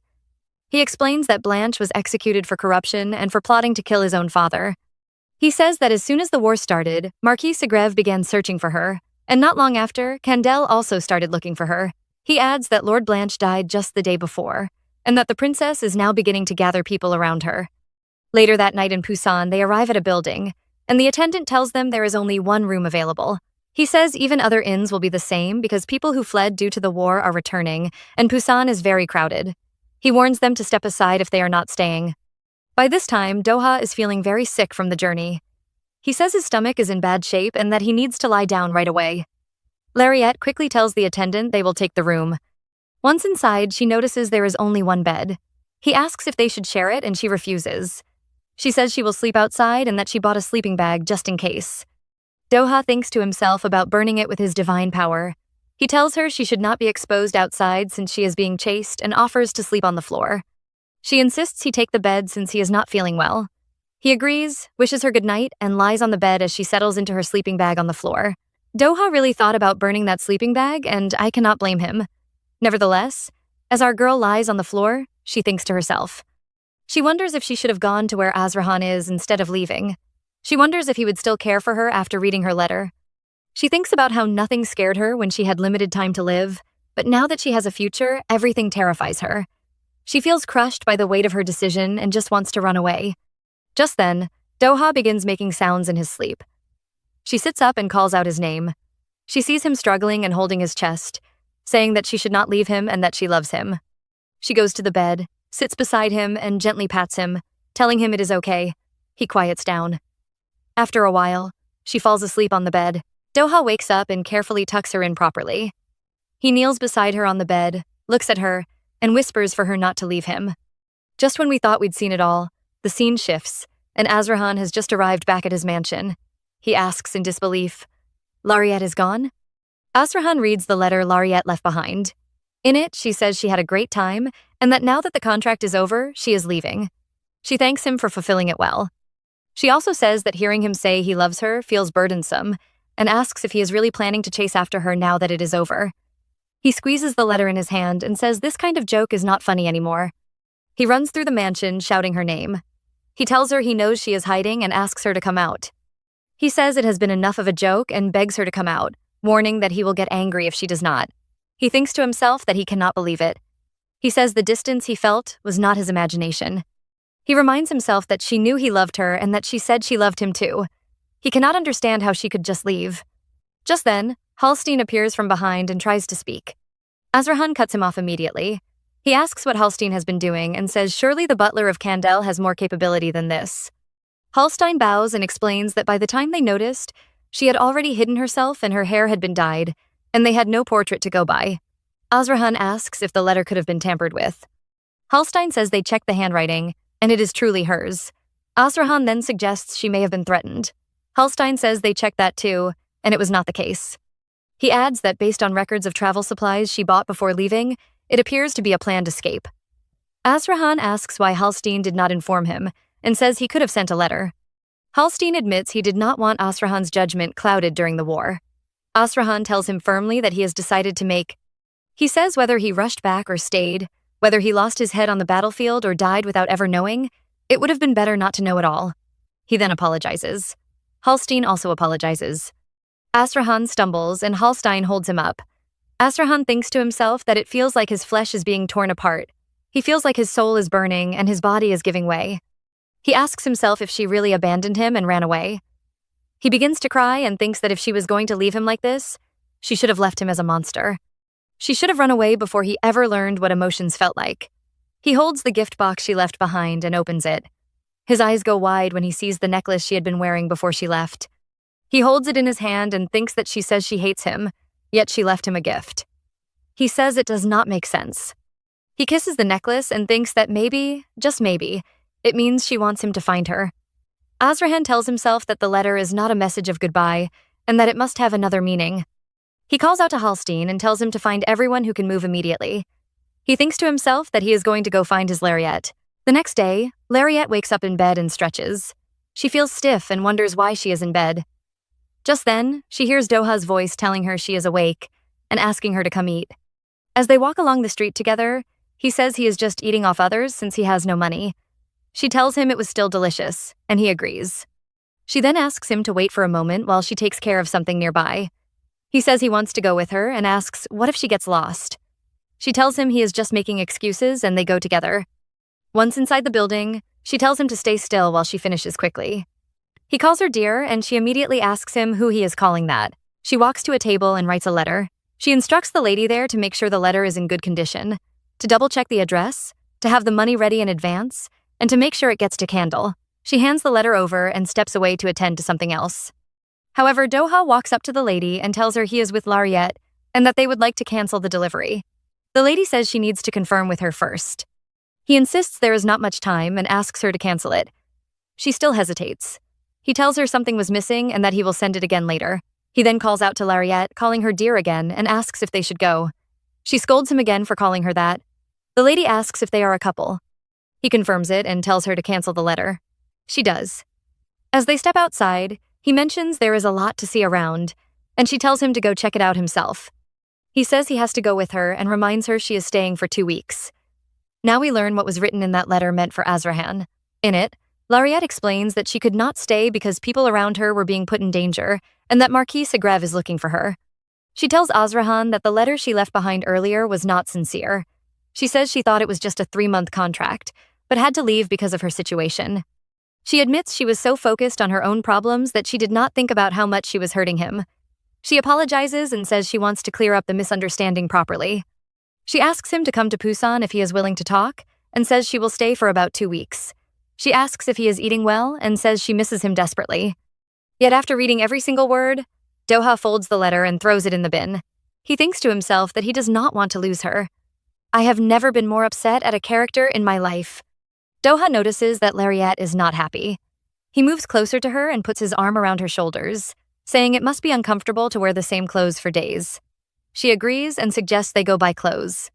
He thinks to himself that something feels off. He asks if she is going to choose for him, and she says, of course, asking if he will choose for her too. She says it has always been her dream to shop with a friend. He tells her to take her time and enjoy it fully. Inside the boutique, he tries on different clothes, and her eyes go wide. She tells him his face is so bright that she can barely see the clothes. She jumps happily and declares she is buying everything. Outside, he mentions he also needs a bag. She says if he is asking for it, how can she say no? She skips happily and says to buy it all. Clothes, a bag, a house, land, everything. Doha watches her and thinks to himself that something still feels a little off. He tells himself to wait and see. He wonders if he was just overthinking it, and that maybe nothing is different from usual. After a while, Doha notices her standing quietly, holding her pendant and staring into the distance with a sad look. He thinks to himself that she was just pretending to be bright all along. He tells himself it must be because of Candle and wonders what is left to regret since they had not even been together that long. He calls out her name and she snaps back. He tells her he wants to go somewhere and asks her to come with him. When they arrive at the location, she looks up at the sky and says it was hard getting there, but it is so beautiful. She adds that Azrahan would probably like it too. On hearing this, Doha thinks to himself, why isn't just him enough? He wonders what the difference is between him and Azrahan. He thinks that if she had met him first, things would be different. He feels angry and frustrated that their feelings are not the same. Then her voice pulls him back. She thanks him and says the unexpected trip has been a lot to handle, but she is glad he cares about her. He tells her it is fine. She smiles and admits that her sadness must be showing and that she has been trying her best to hide it. Doha asks Lariat why she is feeling sad. She tells him there are so many regrets. Not being honest, being inexperienced with people, and just everything. She says she regrets it all. He tells her she can run away and that there is no need to fix everything right away. He says she can do better next time and that she should leave the past behind. He reaches out to touch her shoulder, but she turns and tells him that those were the exact words she had secretly been hoping to hear. She says she is still stuck in the past and cannot turn away from it. Back at the mansion, Melissa briefs Azrahan on the information gathered about Lariat. She explains that some of her activities in the days before she left were suspicious. After visiting a physician, she suddenly cut ties with Blanche, and the engagement was broken off. Melissa says she visited the physician, but he refused to share anything, calling it a secret. She then moves on and tells Azrahan that the most likely hair color is blonde. Based on the travel items she bought, the destination is most likely a desert. The only desert reachable without a ship is Ashtar, and if that is where she is headed, she must have passed through Pusan. She suggests splitting the team between Pusan and Ashtar. Azrahan asks when the night team returning from the battlefield will arrive. Melissa thinks to herself it will take about 3 days without stopping, but from the war zone, it will be at least a week. She advises waiting until the team returns before moving. However, Hallstein cuts in and tells Azrahan he should rest and take care of his health before moving. He also mentions that the Emperor has been sending telegrams every day asking Azrahan to visit the palace after winning the Great War. He says it is hard to ignore and suggests that Azrahan just show his face and leave quickly. Azrahan says he will not go. He then says there is no time to wait for the knights and orders the remaining people to gather so they can move immediately. He climbs onto his horse and they leave. Azrahan really said, "Forget the Emperor, forget the celebration. I'm finding my woman." A few days later, Gerard and the other knights return, and he calls out asking where Azrahan is. Someone tells him that as soon as the victory celebration ended, Azrahan packed up and left. Gerard cries out, asking how he could just abandon them like that. Azrahan begins working with the remaining knights. 3 days later, Melissa speaks with a man and asks him if it is a pink or blonde woman, and about her height. The man replies that he is not sure, then asks the men behind him if they have seen her. One of them says a blonde woman mixed with pink was seen about a week ago. Azrahan raises his head when he hears this. The man continues and says there was a woman who came alone every day and only read the newspaper like a ghost, and that on the day the big news was published, she left in tears. He adds that other nobles were saying she ran off with money. Azrahan repeats to the other nobles and looks at Melissa. Melissa then explains that the Marquis of France, since leaving the capital, has started looking for Lariat, and because they were also searching, they allowed them to use the information. Azrahan thinks getting angry will only waste time. He tells Melissa to send a letter to Hallstein, impose sanctions on the Marquis of France, and tell the knights to move to Pusan once they return, and also to buy a magical communication device, no matter the cost, so they can contact him quickly. Melissa agrees. Azrahan says there is no solid proof that the blonde woman is Lariat, but just then the man recognizes a pendant and says she wore the same one. Azrahan hears this and his eyes widen and he says it really is Lariat. He thinks that she does not hate him and did not leave him for another person, and that if she truly hated him, she would not still wear the pendant he gave her. He wonders why she left, even if there are hidden reasons or situations. Back at the mansion, Hallstein tells the people to gather all evidence of the Marquis of France's corruption and weaknesses so they can bring him down completely. Azrahan continues thinking that they are lovers after all, and he questions if he failed to support her, if she does not trust him, or if he is the only one who truly loves. His thoughts keep going and he cannot sleep. At night, Azrahan holds a map with Melissa beside him and says his current location is there, and it will take another 2 days to reach Pusan. Azrahan thinks to himself that he just wants her to tell him she loves him. He thinks that if she did, these long, scary nights would not feel so frightening. A few days later, Doha and Lariat are sitting outside a shop. He suggests they try a nearby place for dinner, and she tells him to do as he likes. Around this time, her hair color had begun to fade back. She asks him if he regrets quitting being a priest, since he was close with his seniors and must have grown attached to the temple. He says he does not regret it at all. Just then, he spots Gerard and the other knights from the Candle family nearby. He thinks to himself that they have already tracked their way there. He tells himself he cannot let go of our girl. He quickly stands up and tells her to wait. He says the letter was sent and that someone is coming. She asks how he knew. He tells her that Azrahan must have already arrived and would have read the letter. He then tells her that while she was sitting in a coffee shop for the past few days, Azrahan became furious and sent his knights to find her. She tells him it must be a misunderstanding and that Azrahan was really just looking for her. Doha then tells her that they have been capturing everyone with pink hair and that no one has returned. He points out that the train takes 2 to 3 days, but it has already been a week. He says there are rumors that people with pink hair are being captured and killed without question, and asks if the timing seems too coincidental. Doha is really twisting this story, and I do not trust a single word he is saying. Nevertheless, Lariat tells him Azrahan would never do something like that. Doha pushes back and asks how she can be so sure. He asks her to think about what Azrahan was like before they got close and how he treated others who were not close to him. He asks if Azrahan could truly resent her and whether he is still the same loving person she once knew. He tells her that if Azrahan truly loved her, he would have come himself instead of sending knights to capture people. He tells her to run. His words hit right at her deepest fears. She thinks about Asrahan's past behavior, his intensity, and his anger, and worries that one day it could be directed at her. She fears that he may no longer love her and may be seeking revenge. She decides to board the train and leave. She thinks to herself, asking if Azrahan really wants revenge on her. Just as she is on the train, Azrahan appears and calls out her name. Gerard arrives and says to Azrahan that he should not have taken the train, but Melissa responds that he walks while searching for the lady's traces, and it takes longer than a train. Then Gerard comes closer and says they also arrived today and are looking for the lady's traces. He explains that their investigation focuses on a woman with golden and pink hair, and there is only one woman whose hair changes from gold to pink, so it is probably Lady Lariette. He adds that she pays in advance for a 2-week stay and shares a room with a man with white hair. Asrahan thinks that this white-haired man must be the priest, and he remembers when the priest says he has no other request. He then thinks, what does he desire? Lariette, that snake is just with him for a chance to strike. Azrahan asks Gerard where Lariette is, and Gerard says she is seen at the inn, but when they check, she has already left earlier today. Azrahan says if they leave now, they might catch them, but Gerard says this place is a transport hub, so it is hard to know if they move to Eder. He also says a letter is sent to Canva, and the white-haired man pretends to be her husband and takes it. He adds that the lady waits every day near the train station. He explains that the road to Isher is blocked by monsters. There are no direct trains, and they are still checking whether she goes to Isher or another place. If Isher is the destination, it is likely they take a train that detours to Withya. Gerard is about to continue, but a knight suddenly comes and shouts that there are sightings of them boarding trains to Withya and that the last train leaves today. Azrahan immediately runs and says just follow along, and the knights follow him as he rushes. Azrahan runs through the station and bumps into people, and someone says that if he hits someone, he should apologize and ask where he goes. Gerard follows behind and apologizes to them. The station man then shouts that the last train to Withya is departing as the train starts moving.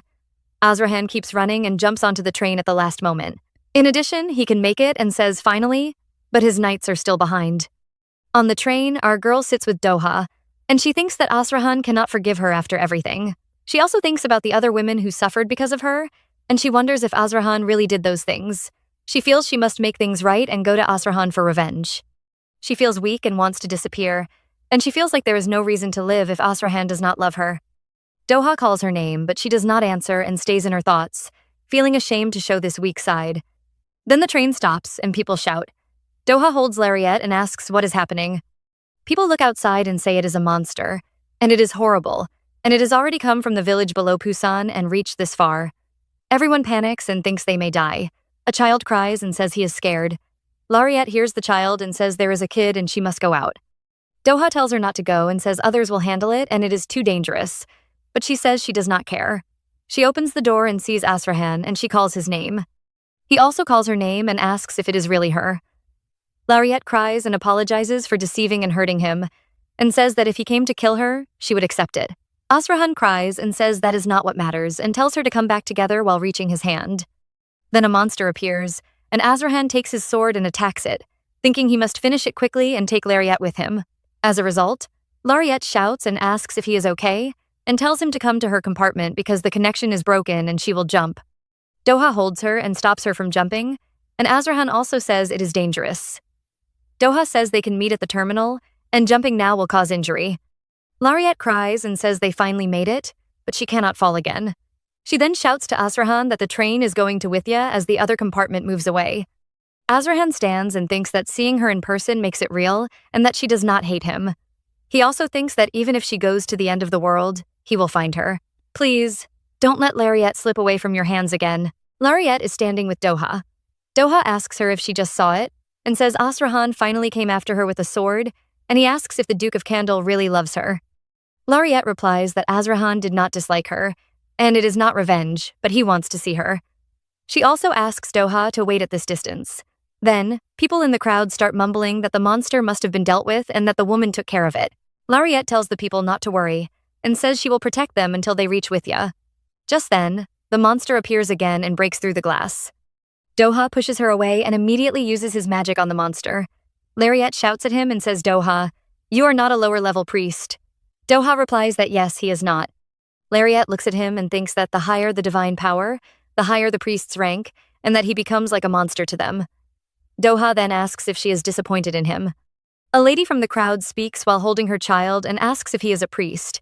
and begs him to heal the child after glass went into him, saying sorry again and again. Another person says he also has a shard stuck inside him, and another man says the same. Doha says, of course. Lariat hears this and thinks that with this level of divine power, he must be in a very high position, like the next pope, and that the one healing even incurable diseases is Doha. She then thinks that she is thankful for saving her life, but she feels hurt that he has been deceiving her all this time, and wonders if Azrahan felt the same. She also thinks she was only thinking about herself and that she was selfish. Azrahan stands by a tree as the other knights ride to meet him. They help the people from the train come down.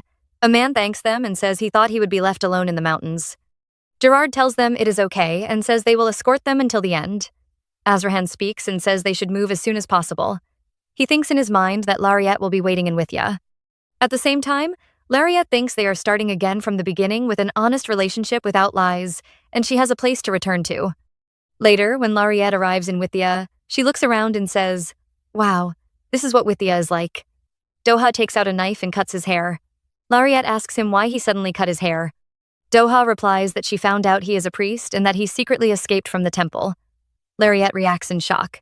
She then thinks that popes cannot cut their hair because long hair is a symbol, and she wonders how much he must have hated the temple and if he made her think he was a low-level priest because of that. She tells Doha to trim his hair, and he agrees. Lariat stands outside and thinks about when Azrahan will arrive, and hopes they do not take another day and that they meet soon. Doha finishes trimming his hair and comes out of the salon. Our girl shouts and says his hair is trimmed well, then notices his reaction and asks what is wrong and what the barber did. Doha pushes her hand away and says here it is, and says he will be back soon. Lariat asks what he means and tells him to go together because it is dangerous, but he does not answer and walks away, even when she calls his name. She wonders what happened. As Doha walks away, he thinks that the woman is dead and feels emotions like anger and disappointment rushing in. As Doha walks, he keeps thinking in his mind that Claudia died about 10 years ago. Reports about his mother kept coming steadily until a few months ago. He also thinks there were no proper records, and he tried very hard not to care, so it makes sense he did not know. He wonders if he should be happy, but he does not understand his feelings. He feels bad, angry, deep, and painful. He also thinks he is glad he left Lariat behind because she would not even look at him if she only saw his good side. As Lariat stands where Doha left her, she shouts for Doha to wait. Then a man comes and tells Lariat not to go further because it is the red light district, and a woman alone may get into danger. Lariat then thinks about why Doha tried to call her, and why he came to such a place after leaving the priesthood. The man asks if his lover is a priest, and Lariat says he is not her lover and asks how he knows he is a priest. The man says priests are common customers there, and even the Pope is rumored to come and have a child. Lariat thinks it may be a rumor, but she starts to think she may understand Doha's reason. I would have never guessed things were this deep. As a result, Doha enters a room and says he came to hear about his mother's story. The lady there asks who, then realizes and says he is Claudia's son, and asks his name. He says, Doha. The lady says the little brats who used to beg for bread have grown. He then asks her to speak, when, how, and why, and who killed his mother. The lady thinks Claudia had a pretty face but very great pride, just like him in the same position, and she finds it silly. Then she speaks and says Claudia died less than a month after he left because of him. She says Claudia kept begging priests to arrange a meeting with Doha, and a high-ranking priest came and killed her. Doha thinks she still begged even after he left her, and he wonders why a priest killed his mother. He also thinks she lived in a good house with no money problems, and even though he was angry with her, he stayed connected to the temple so she would not starve. The lady then asks why he looks like that and if he knew nothing. They tell Doha that they raised him in a better place. They also promise his mother that she will see him often, so she lets him go. Doha thinks in his mind that she did not abandon him and that she loved him. He questions what that even means because his mother is already gone. He then asks the lady who killed her. The lady asks again and then says it was a high-ranking priest. She also mentions red eyes. At that moment, Doha remembers High Priest Hibalpa. Doha thinks in his mind that it is High Priest Hibalpa, and he clenches his fist. His thoughts become only revenge, again and again. Then another lady comes out and calls him a guest, but the first lady says he is Claudia's son. They begin to talk, saying Claudia acted proudly because her lover was a high priest, and that is why she got herself killed. Another lady asks if she reported her, and she replies that she only informed them to protect the client's reputation, saying Claudia went too far without knowing her place. Doha then stops working and turns around. His eyes glow, and he thinks only of revenge, and in that moment, there is bloodshed on the floor. After that, he steps out of the room and meets Lariat. There is a bloodstain on his waistcoat. He tells our girl that he told her not to come. Lariette says a merchant told her this is that kind of place, and she thought he was in danger, so she came as a friend to help. Doha walks closer and repeats that she came as a friend. Lariette thinks that she cannot speak normally. Doha comes nearer and asks what he should do with her, and he thinks in his mind if he should lie to calm her. Doha then tells Lariette he never considered her a friend. He thinks in his mind that he must take Lariette and escape far from the Duke. Then he speaks again, saying the rumor about the monstrous Duke capturing people for revenge is a lie. He says the bracelet given to our girl was for surveillance. He also says the claim about the trip having a destination is a lie, and even the existence of mine is a lie. He says he was not even a low-ranking priest. In her mind, she tells him to stop and shut up, but he continues. He says he is a liar who does anything for his own Hellstein fit. He admits that taking her on the train and causing the car connection problem while the monster ran away was all for his own gain. Lariette asks if it was a game. Doha replies and then thinks in his mind that she should accept him as he is. Lariette then asks if he likes her. Doha says he loves her, and he thinks that she should love him too. Doha says he thinks he is going crazy because he loves our girl. He then thinks in his mind that this is not how he intended to say it. He did not want to pour out his feelings like this. He thinks he should have been more subtle and even considered cornering her into a situation where she could not refuse him because otherwise she would never look at him or love him like this. Lariette then says she thought they were friends and repeats that they were friends. She looks at the bloodstain on the floor and thinks in her mind that she feels sick. She wonders if he has been deceiving her the whole time and if nothing he ever said was true, even their relationship. Then she thinks about herself and realizes she also hid the fact that she is terminally ill. She thinks she deceived Asrahan and lied to her friends, and this is what it feels like to hurt. She regrets it, but still remembers Asrahan coming all the way to find her. Our girl then asks Doha if he is the one who cured her incurable disease and the one who saved her when she stabbed herself in the chest. Doha says yes, that is right. Lariette then thinks that even if everything Doha said is a lie, the fact that he saved her many times is still true, and because of that, she cannot hate him, even if she is disappointed. Lariette thanks Doha for helping her until now with a smile. Doha then starts crying, and tears fall from his eyes as he tells her not to go while holding onto her clothes. He repeats that she must not leave.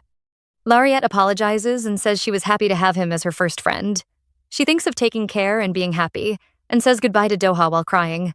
Doha tells her to go. He thinks in his mind that her kindness makes him resent her. He tells Lariette to run away from him.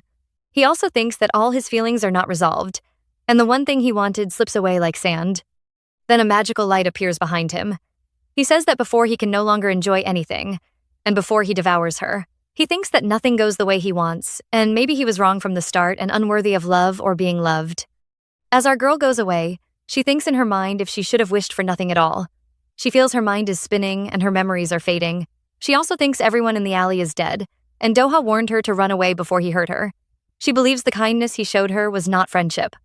She thinks she needs to go to the train station to meet Asrahan, but she cannot go back to Withya now. Lariette then speaks and asks if Asrahan received the letter. She also thinks she could not wait there because she was afraid others would be in danger. She thinks Marquis Sagrav is looking for her, so she left the capital far behind. She plans to stay away for about 2 weeks in case the Marquis comes. She thinks that if she is not in Pusan, she will be in Ashtar. She also thinks he will know she has gone to Ashtar, and if she leaves clues, he will follow her like last time and find her again. As she walks, she says she left her bag behind, but at least she has her wallet. At the train station, Joel arrives at the location. The people from the train thank Gerard for giving them a ride to Withya, and Gerard tells them to take care. Then Gerard speaks to Asrahan, saying he told him not to go alone. But Asrahan already walks away, saying Lariette is missing. Asrahan thinks that he can still feel faint traces of blood, and it is getting stronger as he moves. He thinks that if something happened to Lariette there, then it is very serious. As he goes forward, he sees Lariette's box and says it is her bag. He opens it and sees her things. He picks up a book and thinks it is the nurse book Lariette showed him, and she did not show him the earlier parts. He thinks he should not go further, but it may help him find where she went. As he reads, the book drops from his hand. Inside, he sees Imperial Year 732, April 3, and a 3-month terminal diagnosis. Asrahan then thinks Lariette is terminally ill, and he must find her quickly. He wonders where she went, and if the reason she left is because of him. At another place, Lariette is with an old man with red hair beside her. The man tells her to get up because he is curious about her. Lariette thinks that there are 3 days left until they meet again. Lariette walked in the desert a few hours ago and thinks that even though she carefully adjusts her leaving traces, there is almost nothing left. She is sure she takes a carriage from the lower village of Withia and gets off right before the desert. She arrived 2 days ago, but she does not know how many days have passed. She feels she cannot survive if she meets monsters like this. She is thirsty, hungry, and sleepy. Then she falls to the ground and calls out Azrahan's name, saying she misses him. I would have reacted the same way. Just then, people on horses see her, but she can barely see them before everything fades, and she becomes unconscious. As Lariette loses consciousness, she sees visions in her mind. Elizabeth tells her it is disappointing and calls her a deceiver. Juana says she thought they were friends and asks how she could do that after even passing off her servants. Genevieve says the kindness given to her feels wasted. Lariette tries to explain that she could not express herself well and that it is her first time having friends, so she did not know what to do. Then Doha appears with tears and says she did not understand anything, did not see his feelings, did not ask about his problems in Withia, and calls her selfish. Azrahan then appears and says she deceives him. Their relationship is a lie, and she should just die because no one will care for her. Moreover, our girl suddenly wakes up and finds a red-haired man in front of her. He tells her she has been sleeping for 2 whole days and tells her not to push herself, giving her water. She takes it and thanks him. He asks if she now recognizes him, and she remembers he is the guy from earlier at the festival. The man then says his name is Hamad, and she says her name is Lariette and asks if he saved her after she collapsed in the desert. He confirms it and says she should be grateful. He also says this place is Ashtar, and it is the Mes del Viento period, meaning the end of the wind, when strong storms happen, so they cannot go outside the city. Lariette looks down and thinks that she is actually coming there for the funeral rites during that time. Then Hamad says he found her while patrolling before the month of wind starts, and she was lucky. He also tells her there is a barrier around the whole city, so she is safe if she stays inside, and she should enjoy the festival until she leaves. Lariette thanks him and asks if he saw another man in the desert, a black-haired man with blue eyes. Hamad says there was no one, and then comments that she has not broken up with him yet. Our girl replies that she is waiting for a fiery reunion. Hamad thinks to himself that he has no chance, and maybe there should be no chance at all.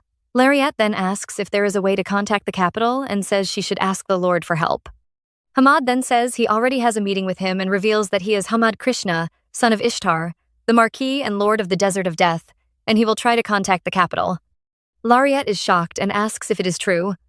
Hamad then asks if she will dance the first dance with him at the festival and kneels while offering his hand. Lariette then thinks about her reunion and becomes serious. The scene changes to the desert, where Gerard tells Azrahan that they need to leave during the month of wind and wonders if Lariette could have gone somewhere else. Azrahan does not answer and moves forward while Gerard speaks. Azrahan thinks that he tried to hate Lariette but cannot anymore, and he will not let her go, even if he faces death. He then cuts down a monster while still thinking that he will save her no matter what, and she cannot be anywhere else if she is not with him. As a result, Hamad gives Lariette an alpaca and tells her it is fast and fearless. A man then arrives and tells Hamad that someone is tearing through the desert looking for Aisha, a strong man with a dark aura and great sword skill. Lariette hears this and realizes it is Azrahan and shouts his name. I knew this moment would come. She quickly takes the alpaca and rides off while telling them to open the castle gate, even shouting that she will break it if they do not. Hamad tries to stop her, but she continues riding and thinks that her reunion is finally happening, the day. The gates are opened for our girl and she quickly rides the alpaca into the desert. Hamad watches her go and says that it is very impressive and leaves strong feelings behind. As Lariette rides, she thinks that the small, normal days were actually very precious, and the days of laughing and crying inside time were beautiful and priceless. She also thinks that death is terrible because it takes everything away, and Azrahan endured everything to keep her away because she knows something more precious than death and life, and that is why she, too, continues forward. In another part of the desert, Azrahan kills many monsters and kneels while calling Lariette's name. He says he must endure, but a monster appears in front of him. He looks at it, closes his eyes, and says he cannot endure anymore. Then the monster's blood spills, and he hears his name. He opens his eyes and sees Lariette. He asks if it is a dream. Lariette comes down from the alpaca, kneels in front of him, and says she has missed him. Azrahan cries and says he has missed her so much that he would rather die, and his hands shake as she holds them. Lariette and Azrahan both think they belong to each other, calling it their sanctuary, and she says yes and that it will never happen again. She thinks he is the reason she lives. Our girl hugs Azrahan, but then notices he has passed out.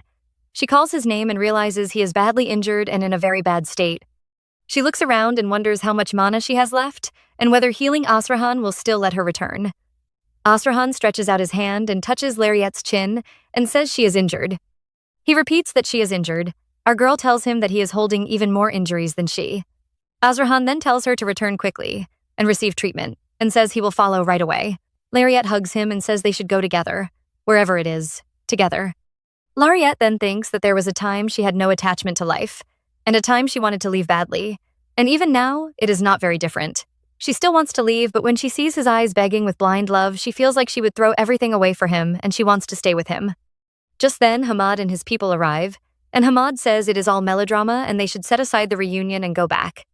Back at Hamad's mansion, Hamad tells our IRL that she already knew Azrahan was madly in love, and that no one who goes out during the moon of the wind ever comes back alive, and it is almost like going to die. He also says even the wolf from the capital dies there, and she knows it will cause trouble for him because everyone risks their life to save her. Lariet thanks him and says sorry. Hamad says that as her lord, that is what he must say. But as her friend, he says her lover has woken up, and she should go finish her reunion. Our girl becomes happy and runs off, thanking Hamad. Hamad thinks that getting in between them is useless. Lariet runs into the room and sees Azrahan, and calls his name. Azrahan is sitting on the bed and responds, yes. Lariet asks if his body is okay and says the doctor told him to rest well because he is exhausted. Azrahan says he is fine. She then apologizes for leaving a letter, for causing him pain, for making him suffer, and for everything. Before she can continue, Azrahan comes closer and kisses her. Azrahan and Lariet continue kissing as they lie on the bed. Azrahan says that whatever the reason is, it is okay now, because she is by his side. He says that when she looks at him with tenderness, everything feels fine. He also says he loves her and tells her never to leave him again. Lariet replies that she is not going anywhere and will stay with him forever. Then they hug tightly. Later that night, Lariet tells him she wants to apologize for deceiving him, misleading him, and hurting him. She says that while they were apart, she realized how serious her mistake was, and even if he could not forgive her, she accepts it. She also says she missed him deeply and could not stop loving him. She talks about a fireworks festival and says she is glad they will see it together. She then says she is happy she sent a letter from Pusan that explained her apology and her plan to go to Ashtar. Azrahan replies that he feels the same. I would have been so confused in that situation. Azrahan tells her that he never received the letter. Lariet becomes shocked and asks how he knew she was in Ashtar then. He explains that she only bought desert supplies, so it was easy for him to figure it out. He also admits he investigated her. Lariet then realizes he searched for her no matter what. She then tells him that he really loves her. Azrahan smiles and says yes. Lariet also says she loves him. And Lariet puts her head on Azrahan's shoulders and says she loves him so much. Azrahan lifts her chin, and just as he is about to kiss her, she suddenly stops him and says she needs to tell him something. He asks what it is, and she says she was terminally ill. She thinks in her mind that he must be shocked and probably angry because she started a relationship knowing that. However, Azrahan interrupts her thoughts and says he already knows. Lariet is shocked and asks how he knows. He replies that he happened to find out. She asks if he was not angry, and he says why he would be angry. She thinks in her mind that she knows everything. Then Lariet tells him that Doha healed her and she is no longer terminally ill. Azrahan asks if it is true and if she is really okay. She smiles and says yes, she is completely cured. He immediately hugs her. She then says she will be honest from now on and cherish him with all her heart. Azrahan tells her that as long as she stays by his side, nothing else matters. After this, they become close and share an intimate moment.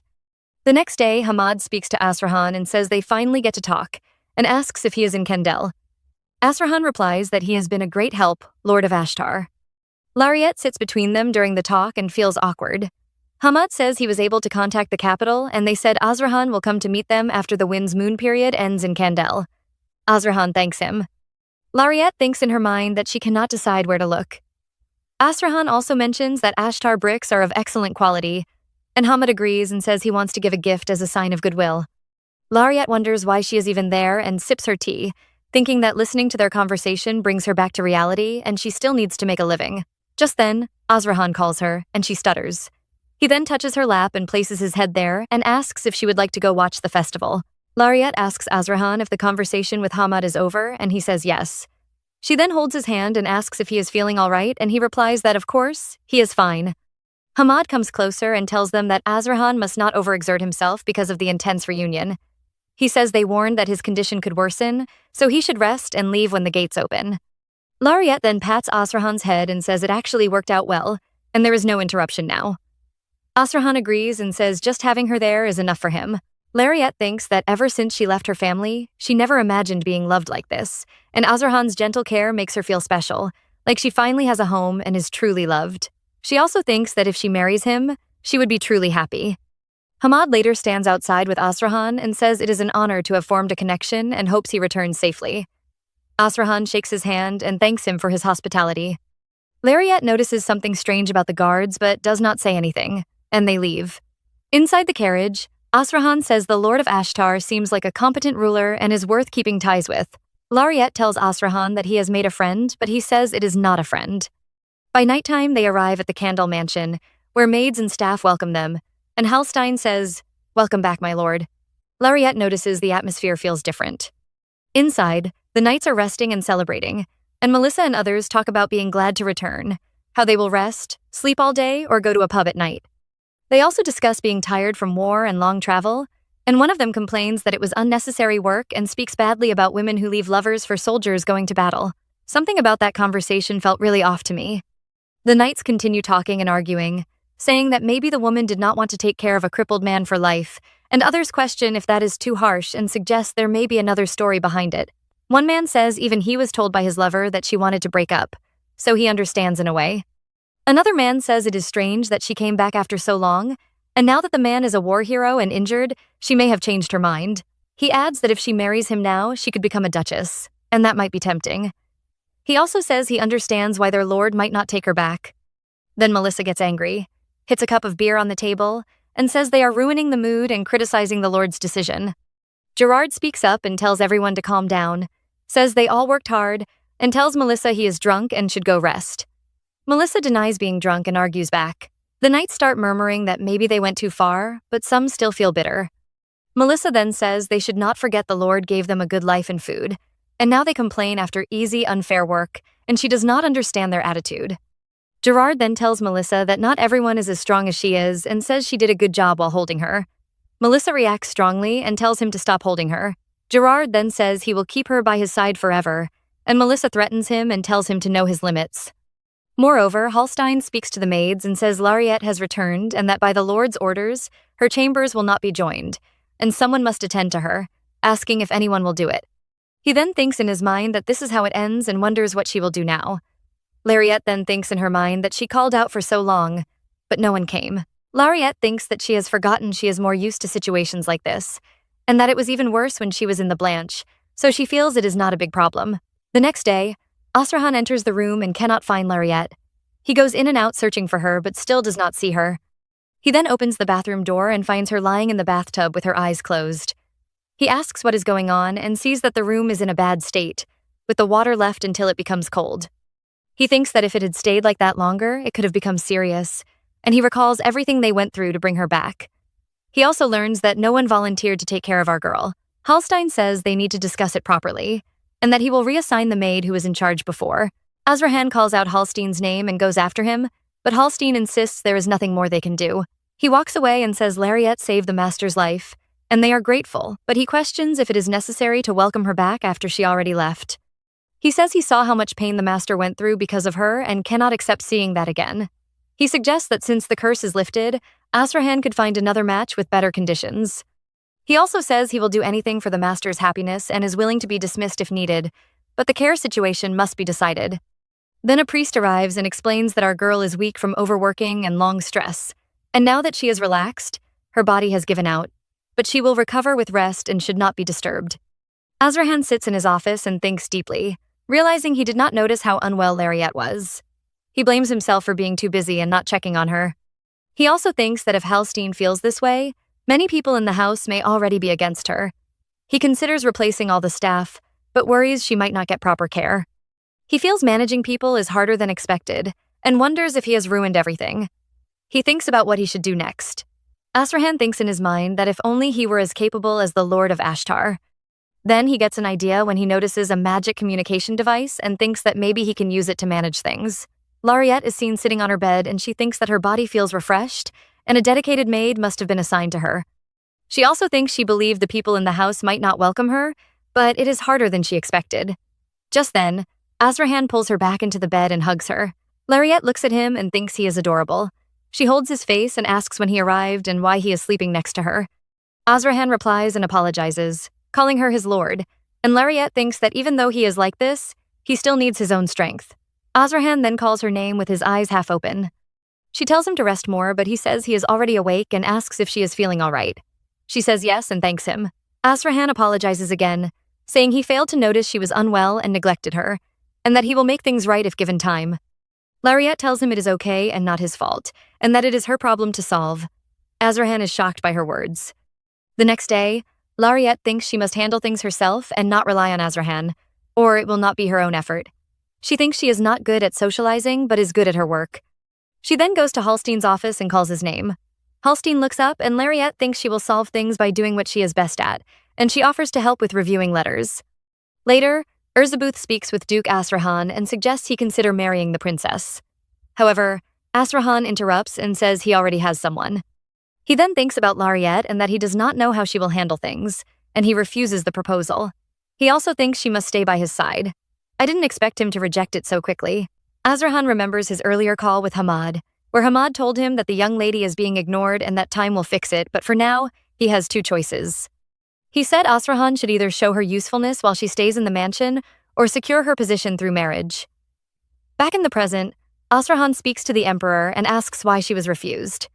The Emperor replies by asking if the Duke already has someone in mind for marriage and wonders who it could be, saying he has never heard about any marriage talk. People in the crowd start talking, saying that after everything that happened, he did not come to the palace, and they wonder if there was a reason. Erzabuth in the crowd says she does not understand why people care about others' love lives, and says it is a bother. And if there is already a fiancé, she accepts it. Then others say the Duke's lover is the last direct descendant of the Blanche family, Lady Lariette. The scene shifts back to the mansion, where our girl speaks to Hallstein and says unnecessary spending should be reduced. She says money is not a problem, but saving where possible is better, and saved funds can be donated in the Duke's name to improve public opinion. She adds that spending to show wealth is also an option, but a modest image is better when helping war victims. She also says that if Azrahan wants to keep the current image of the Candel family, that is fine. Hallstein tells her she is doing well and is surprised by her. Lariette says she managed all matters in the Blanche family before, but did not mention it earlier.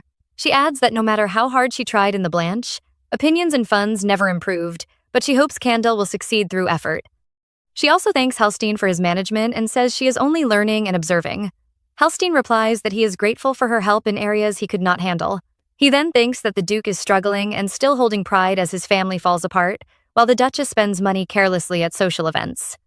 Hallstein thinks that the young Duke always traveled and lived in luxury, so he assumed the young lady was the same. He once thought she was the only reasonable one in that family, but he now realizes he judged too quickly. He reflects that she was rarely seen in social events and only visited salons once in a few years, with no real friends. He also thinks the Duke's daughter existed and that she must have carried all the family problems and pressure alone. He realizes she may have been holding everything together, and it is hard to expect kindness from a family full of pressure and pain. He also thinks it is not easy to blame someone who has not caused harm. Lariette tells Hallstein that she knows he must dislike her. He is shocked and asks what she means. She says he cares deeply for Azrahan, so she assumes he would naturally dislike her. Hallstein tries to deny it, but she continues, saying he is like a father figure to Azrahan, though he corrects her. She then says that when he is with Azrahan, the affection is clear and it feels almost enviable, and she wishes she had grown up with that kind of care. She then explains she left Candel because she was terminally ill. Hallstein is shocked and asks if she was really terminally ill. Our girl says she thought her death would be too painful for Azrahan to witness, so she did not want him to see her dying. She explains that their relationship began with misunderstandings, but they later understood each other and accepted their feelings. She says she realized too late that leaving was a mistake because she could not live without Azrahan, so she returned and promised not to hurt him again. Hallstein cries and apologizes for not knowing. Lariette comforts him and tells him not to apologize, and she says he could not have known. He then asks about her health, and she says she is still holding on. He feels relieved. As a result, Lariette thinks she expected Hallstein to hate her, so she tried to prove her usefulness, but now she feels maybe she did not need to do that, and should have just apologized honestly. She then says she really likes Candel because it feels warm and kind. Hallstein suddenly panics and says he will discipline a servant properly. Later that day, Azrahan returns home, and Lariette welcomes him at the door, smiling and calling out to him. She runs to hug him, and they kiss. Azrahan then remembers his earlier talk with Erzabeth, where she told him our girl had returned. He had said he brought her back because he felt like he might die without seeing her. Erzabeth had asked if he had proposed, and he said not yet because he is unsure how to do it, and he even asked her for help. Later that night, Azrahan is seen on top of Lariette.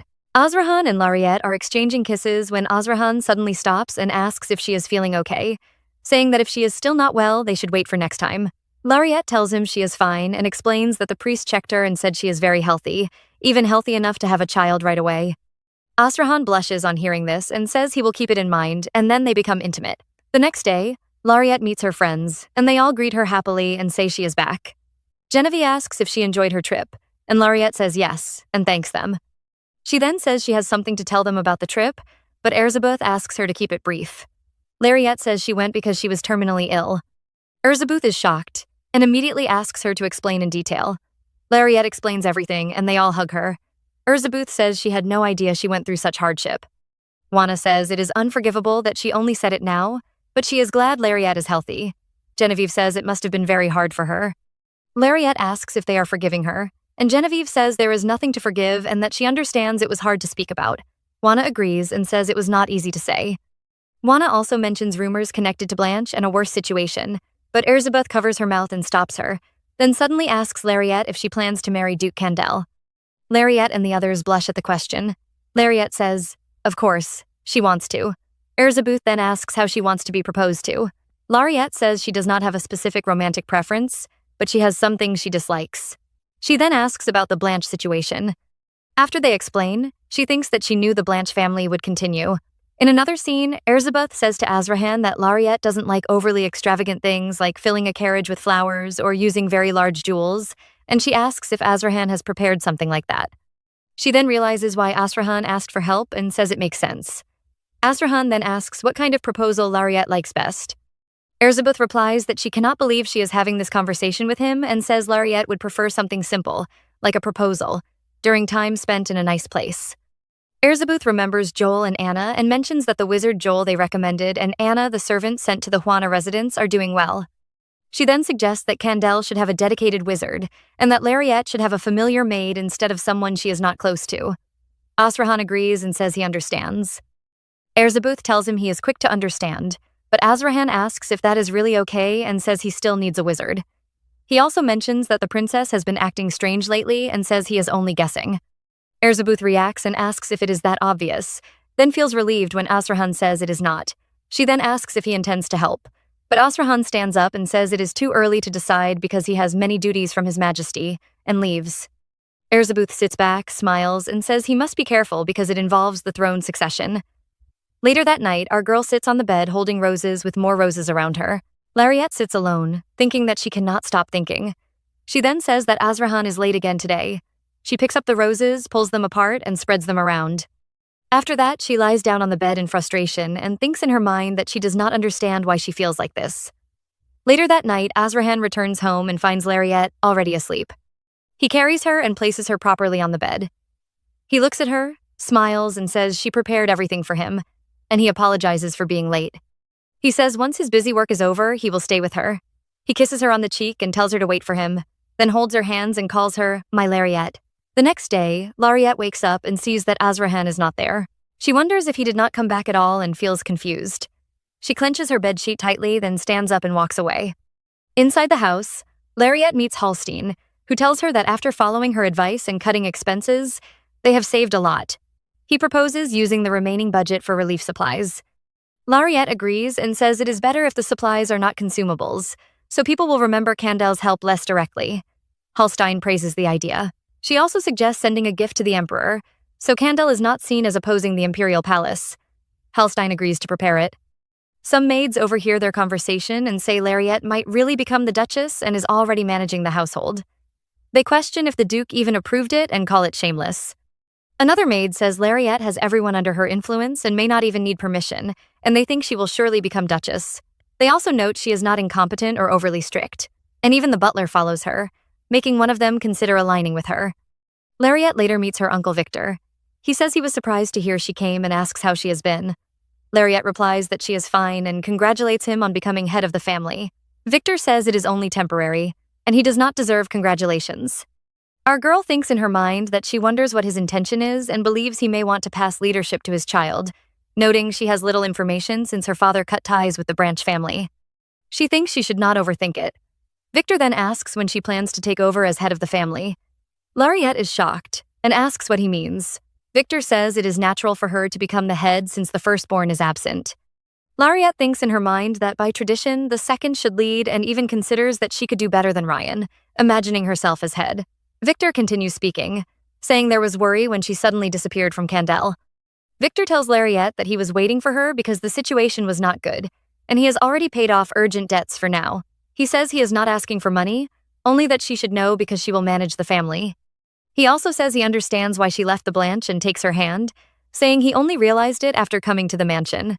He tells her she went through a lot and apologizes for not helping earlier. Lariette replies that they have cut ties, and there is no reason for him to help her. She thinks in her mind that there may be an ulterior motive, like setting her up as head to make her misuse money, but Victor says they are family, and there is no hidden plan. He also says even though he fought with her father and cut ties, he should have checked on her, and he thanks her for growing up well. Victor stands up and notices Lariette crying. She thinks in her mind that these are the words she always wanted to hear from a parent. Victor asks why she is crying, goes closer, supports her, and tells her she has done well and endured everything. Lariette cries more, and thinks she has lived desperately just to hear those words. After calming down, she asks about her mother. Victor lowers his head, then says they should discuss it another time because her mother has woken up, and she should go back for now and think carefully before meeting her.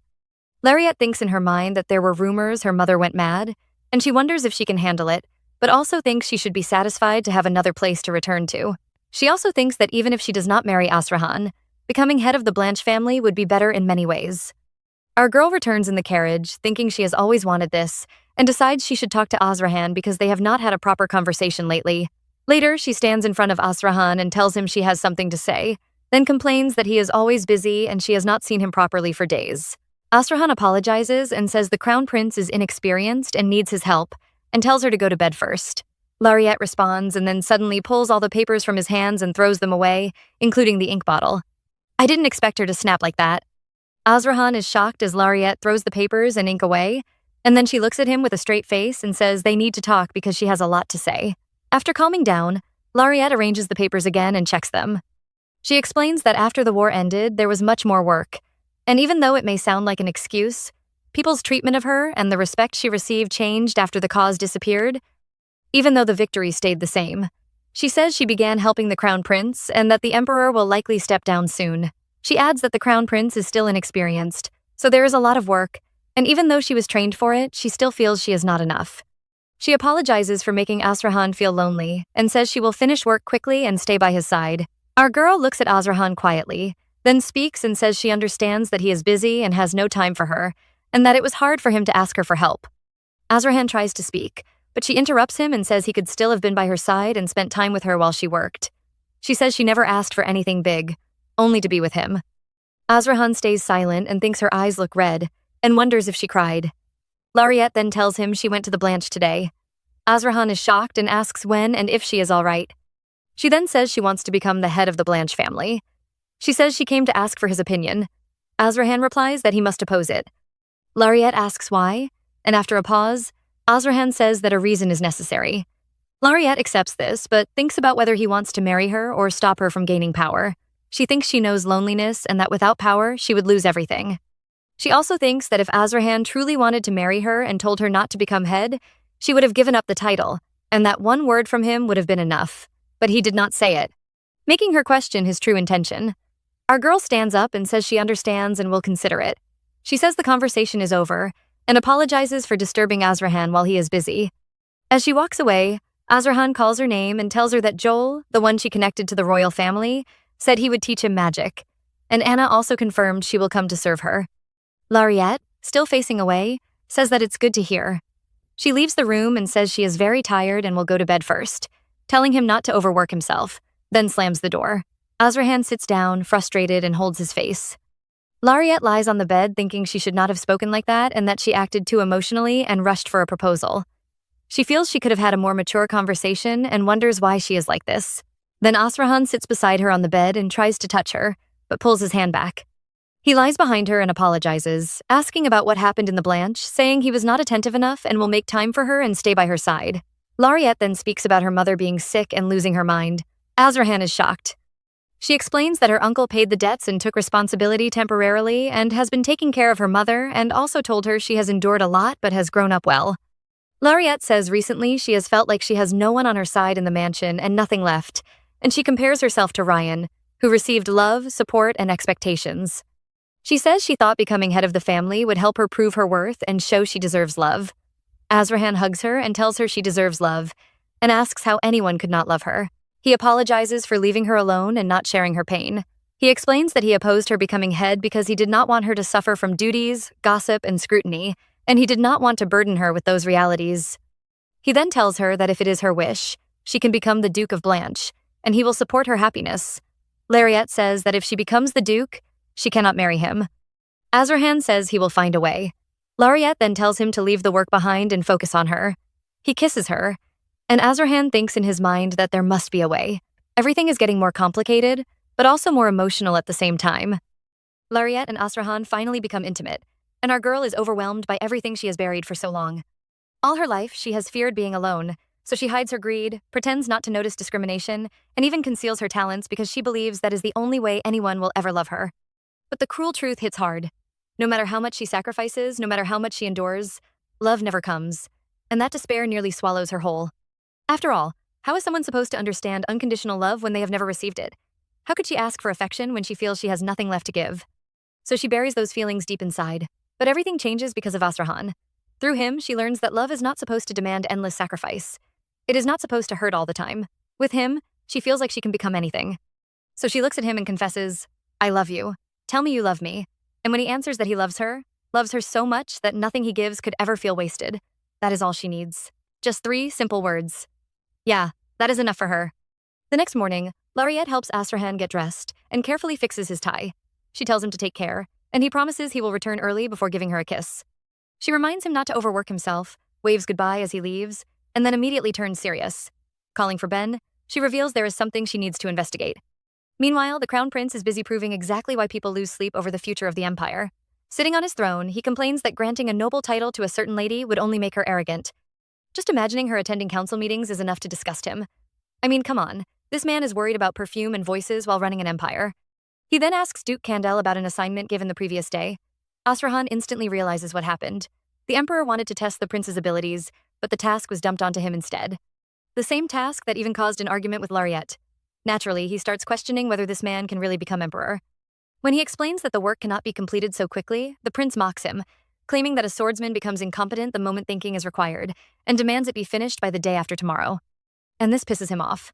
However, he keeps his composure because losing his temper would damage the Candel family's standing with the imperial family. He could tolerate consequences for himself, but he refuses to let Lariette suffer because of it, so he simply accepts the order and moves on.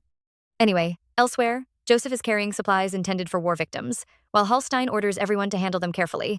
Gerard gets called out for wasting time, only to act completely confused. Joseph bluntly points out that the commander is the only person who has ever tried to help her, but instead of backing away, he takes a box from her hands. She immediately protests and insists she does not need help. But this persistent fool has other plans. He casually explains that when you like someone, you naturally want to do things for them. Joseph freezes. Wait a minute, was all that persistence actually serious? Seeing her reaction, he doubles down and confirms she heard correctly. Then, acting as though he is discussing the weather, he casually asks whether she is busy and invites her on a date. The poor girl is completely shocked. Her heart starts racing instantly. Yet despite everything, despite the confession and despite the butterflies, she still gives him a firm rejection. And honestly, Gerard's confidence here is almost impressive. Almost. Gerard and Joseph continue carrying supplies together when our love-struck porter suddenly drops his box and complains about how heavy it is. After learning the supplies are for war victims, the conversation takes a more serious turn. She quietly reflects on the past, remembering collapsing buildings, trembling ground, and the constant fear of death or starvation. For people like her, instability is normal life. If not for the Lord, they never would have known what living safely felt like. All she can do now is hope he is happy. Meanwhile, she spots a confused maid thanking everyone for helping her. The poor girl explains that she just arrived for work and was immediately sent off somewhere without even being told what she was supposed to do. We even see how it happened. She introduced herself to Ben, only for the overworked butler to accuse her of slacking off and order her straight to the warehouse. I mean, come on, at least let her catch her breath first. Anyway, While guiding her around, Joseph explains that the mansion has been unusually busy lately, although no new servants have been hired as far as she knows. That is when Anne introduces herself as Lady Lariat Blanche's personal maid, serving her since their days in the Blanche. Hearing that instantly sets alarm bells ringing in Joseph's head. So the marriage is confirmed, but instead of feeling reassured, she grows suspicious. Is Lariat slowly taking over the mansion by bringing her own people? Is this some kind of response to how she was treated while ill? The more she thinks about it, the less she likes it. The Blanche family cannot provide a dowry, the Lord would never demand one anyway, and whatever project she has been working on with the head butler still has no visible results. Just then, Lariat arrives and immediately lights up when she spots Anne. The maid rushes forward and hugs her tightly before asking how she has been. She happily returns the greeting and even compliments her appearance. Yeah, that's my girl. Warm as always. As Joseph prepares to leave, Lariat politely thanks her for helping Anne and offers a friendly smile. Yet despite the kindness, she gives no reply and simply walks away in silence. Anne grabs Lariat's face the moment she sees her and demands to know what happened after she left the Blanche, because everything turned into complete chaos. The reaction only makes our girl laugh. After hearing the whole story, the maid realizes just how much she has gone through. But what stands out even more is how much she has changed. Back then, no matter how serious the situation was, she would hide everything behind a smile and insist she was fine. Now she is honest, open, happy, and that makes all the difference. Once she learns that her lady wants to be recognized as the mistress of the house, she immediately switches into work mode and confidently declares that she will have the mansion under control in no time, since she already handled household affairs back in the Blanche. Meanwhile, Lariat helps Halstein with paperwork and other duties, leaving the head butler secretly impressed by her ridiculous efficiency. Before leaving, she announces that she is going to study magic with Duke Joel. Anne politely wishes her a safe trip, and after she leaves, Halstein comments on how cheerful she seems these days. Haydn agrees, but the loyal maid points out something important. Her lady always tried to appear cheerful in the past, but now she looks genuinely happy. After spending half her life protecting her, she keeps discovering new sides of her she never knew existed. Now Lariat meets Duke Joel, who hands her a beginner's magic book and tells her to practice from it. He also praises how much her abilities have improved since leaving the Blanche. Hearing that instantly brings Doha to mind. Memories of their lessons together and their painful farewell fled back all at once. She thanks the Duke, but her thoughts drift elsewhere. Even now, she wonders whether her old friend is doing well, whether he is eating properly, whether he is sick. Their goodbye was far from ideal, yet she still cannot imagine a better ending. Part of her even wonders if things could have turned out differently had she made other choices. Suddenly, someone takes her hand. Turning around, she finds Azrahan standing there. He asks what she is doing, and she explains that she came to learn magic. Without hesitation, he invites her inside a simple moment, but a warm one. Anyway, the story then slams on the brakes and cuts somewhere much darker. Doha stands surrounded by corpses. Bodies cover the floor. Blood stains his clothes. And from the look of things, our troubled swordsman appears to be the one responsible. Something tells me this is going to be a problem. A terrified priest trembles on the floor as Doha stands over him. The man demands to know who he is and how he dares lay hands on a priest. Unfortunately for him, our ruthless avenger is not interested in titles or status. Grabbing his head, he coldly points out that greedy worms who care only about filling their own stomachs have no right to act offended. Then he gets straight to the point. He wants Hilbralpa's external schedule, and he is not asking twice. The priest tries to resist and demands to be released, but the threat that follows immediately breaks his courage. If he refuses to talk, his head will explode. And the worst part? He knows it is not a bluff. Too many people have already died. Faced with that reality, he quickly folds and begs for his life while revealing everything he knows. But here's the thing. Even after getting the information, Doha kills him anyway. Cold, efficient, and honestly, a little terrifying. Meanwhile, Azrahan and Lariat have a much calmer conversation. As they walk together, he asks whether she is heading home. She explains that she wanted to visit Elizabeth, but since she is busy, she is returning home instead. Curious, she asks if he will be working late again today. Most likely. Spotting a document in his possession, our clever girl quickly recognizes it as something related to the Danube Kingdom and asks if she can read it. He agrees, provided she keeps its contents confidential. After looking through it, she notices the enormous amount of land being requested and immediately understands why the issue is so sensitive. If the temple gains too much power, imperial authority could be threatened. No wonder the emperor entrusted the matter to the crown prince. She also points out another major problem. The high priest of Hilbralpa refuses all negotiations, making the situation even more difficult. Azrahan agrees without hesitation. This is not going to be an easy problem to solve. Azrahan quietly worries that Lariat might criticize the temple or complain about the crown prince dumping the entire problem on him. Instead, our girl immediately starts solving it. She points out that healing is not limited to priests because mages can handle it too. Court mages can be dispatched, branch families can provide additional support, and money is hardly an issue. His eyes widen as she keeps going. If volunteers are needed, they can simply be paid. If noble support is lacking, they can create incentives that make participation attractive. When he doubts that nobles would help willingly, she confidently replies that they will make them want to. Now that's how you solve problems. Clearly impressed, he pulls her into a hug and kisses her forehead before telling her to head home first. As she leaves, she reminds him to come back early. He promises that he will, and watches her disappear. But here's the thing. The moment she is gone, Azarhan slams the door and practically sprints to the crown prince. His sudden appearance startles the royal so badly that he complains about him showing up without making a sound. Completely ignoring that, our determined duke gets straight to business. He announces that he will support his highness on one condition. Women must be allowed to keep their noble titles after marriage. That immediately catches the prince off guard. Support from him is valuable enough that he is willing to agree, but the request seems to come completely out of nowhere. Then the realization finally hits. The pieces connect. The noble title, the marriage, and Lariat. Staring at him in disbelief, the crown prince blurts out the question. Is Lariat going to become the Duchess of Blanche? The crown prince suddenly pauses and starts reconsidering everything. If Lariat becomes the Duchess of Blanche, that might actually work in her favor. The Blanche family is one of the empire's founding noble houses, and once produced exceptional mages. Although Duke Candel nearly wiped out their influence, enough support could restore their former strength. And if that restored power ends up supporting him, all the better. Even if Blanche and Candel eventually become troublesome, the imperial family still has more than enough authority to keep them under control. Meanwhile, Azarhan arrives with documents related to the prince's responsibilities and moves to hand them over. But the royal immediately stops him and asks what would happen if he refused the condition. The answer comes without hesitation. That is not an option. The prince bursts out laughing and points out that someone acting this confident still has not managed to properly propose. Unfortunately, that only opens another discussion. The future groom admits they still need to choose a proposal location. Hearing that leaves the prince completely stunned. They have not even decided on the venue yet.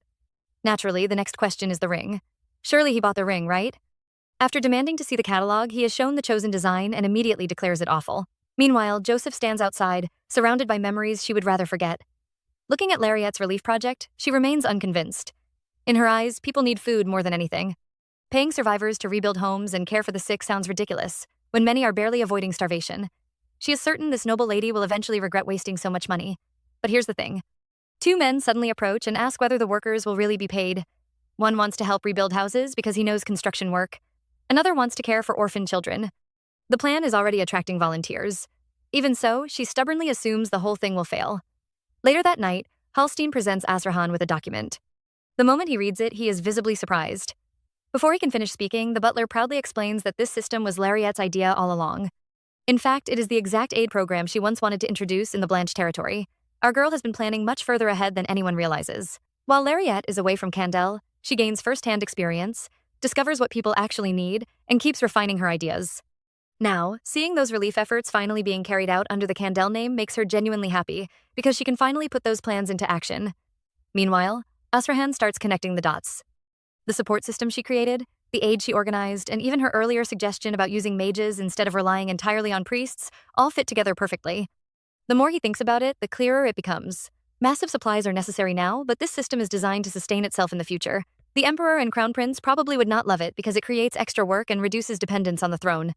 The princess, however, would likely support it. Anyway, he later discusses the idea with the crown prince, explaining Lariat's proposal of paying people for labor while encouraging nobles to support the temple. To his surprise, the prince immediately praises it as a great idea. And right there, our determined duke concludes. Lariat needs to become a duke. Later that night, Lariat is relaxing in bed when Azarhan suddenly enters with life-changing news. She must receive a title. Naturally, she is stunned. He quickly explains that he has found a way for her to keep her title even after marriage, although it will take time. For now, she should become a duke first. The shock only grows. But here's the thing. As he holds her hands, doubts begin creeping into his mind. A Duchess Lariat would be powerful, respected, and impressive. Would people finally stop bothering her? Or would she someday outgrow him? What if she no longer finds him enough? He has no intention of letting her go, but the thought still haunts him. Before those worries can spiral further, she calls his name and catches him red-handed. One look at his face tells her something is wrong. He tries to brush it off, but our girl is not buying it. Accusing him of having bad thoughts, she teasingly declares that liars deserve punishment and kisses him. When he protests, she refuses to let him escape and reassures him that whatever problem he is imagining will never separate them. They will overcome it together, just as they always have. Hearing that finally puts his heart at ease, and he agrees. Then the story moves forward once again. Lariat officially becomes the Duke of Blanche. Standing at the start of a new chapter, she reflects on a simple truth. Today, she became the Duke of Blanche. Yeah, that's my girl. During the ceremony, on behalf of His Majesty the Emperor, Lariat is officially bestowed the title of Duke Blanche. She holds the certificate and lets out a quiet breath. Finally, Uncle Victor passes beside her and nudges her gently, reminding her to pass along her gratitude to Duke Candel, because apparently, his backing is what made the title possible. He also mentions, almost as an afterthought, that she should visit her sister-in-law sometime. When she's ready, of course. Lariat agrees, and that's that. Meanwhile, word travels fast in high society. Nobles begin murmuring amongst themselves, piecing things together. If Lariat Blanche is now head of the family, and Duke Candel didn't take the son-in-law position, then surely the engagement is off. And right in the middle of all this gossip, Mirzan is standing there, ears wide open. She puts it all together quickly, and her mind starts running. If the engagement is broken, Asrahan is free. Free means opportunity, and Mirzan, bless her scheming little heart, has apparently decided there is no man in all of high society quite like Duke Candel. This woman really looked around the entire noble circuit and landed back on the man who had nothing but disdain written on his face. I mean, okay. She pictures herself beside him, draped in a new dress, him asking which she prefers. She snaps out of it, spins around, and starts asking where Duke Candel has been lately. Anyway, life has moved on for Lariat. Since becoming Duchess Blanche, she's been swamped.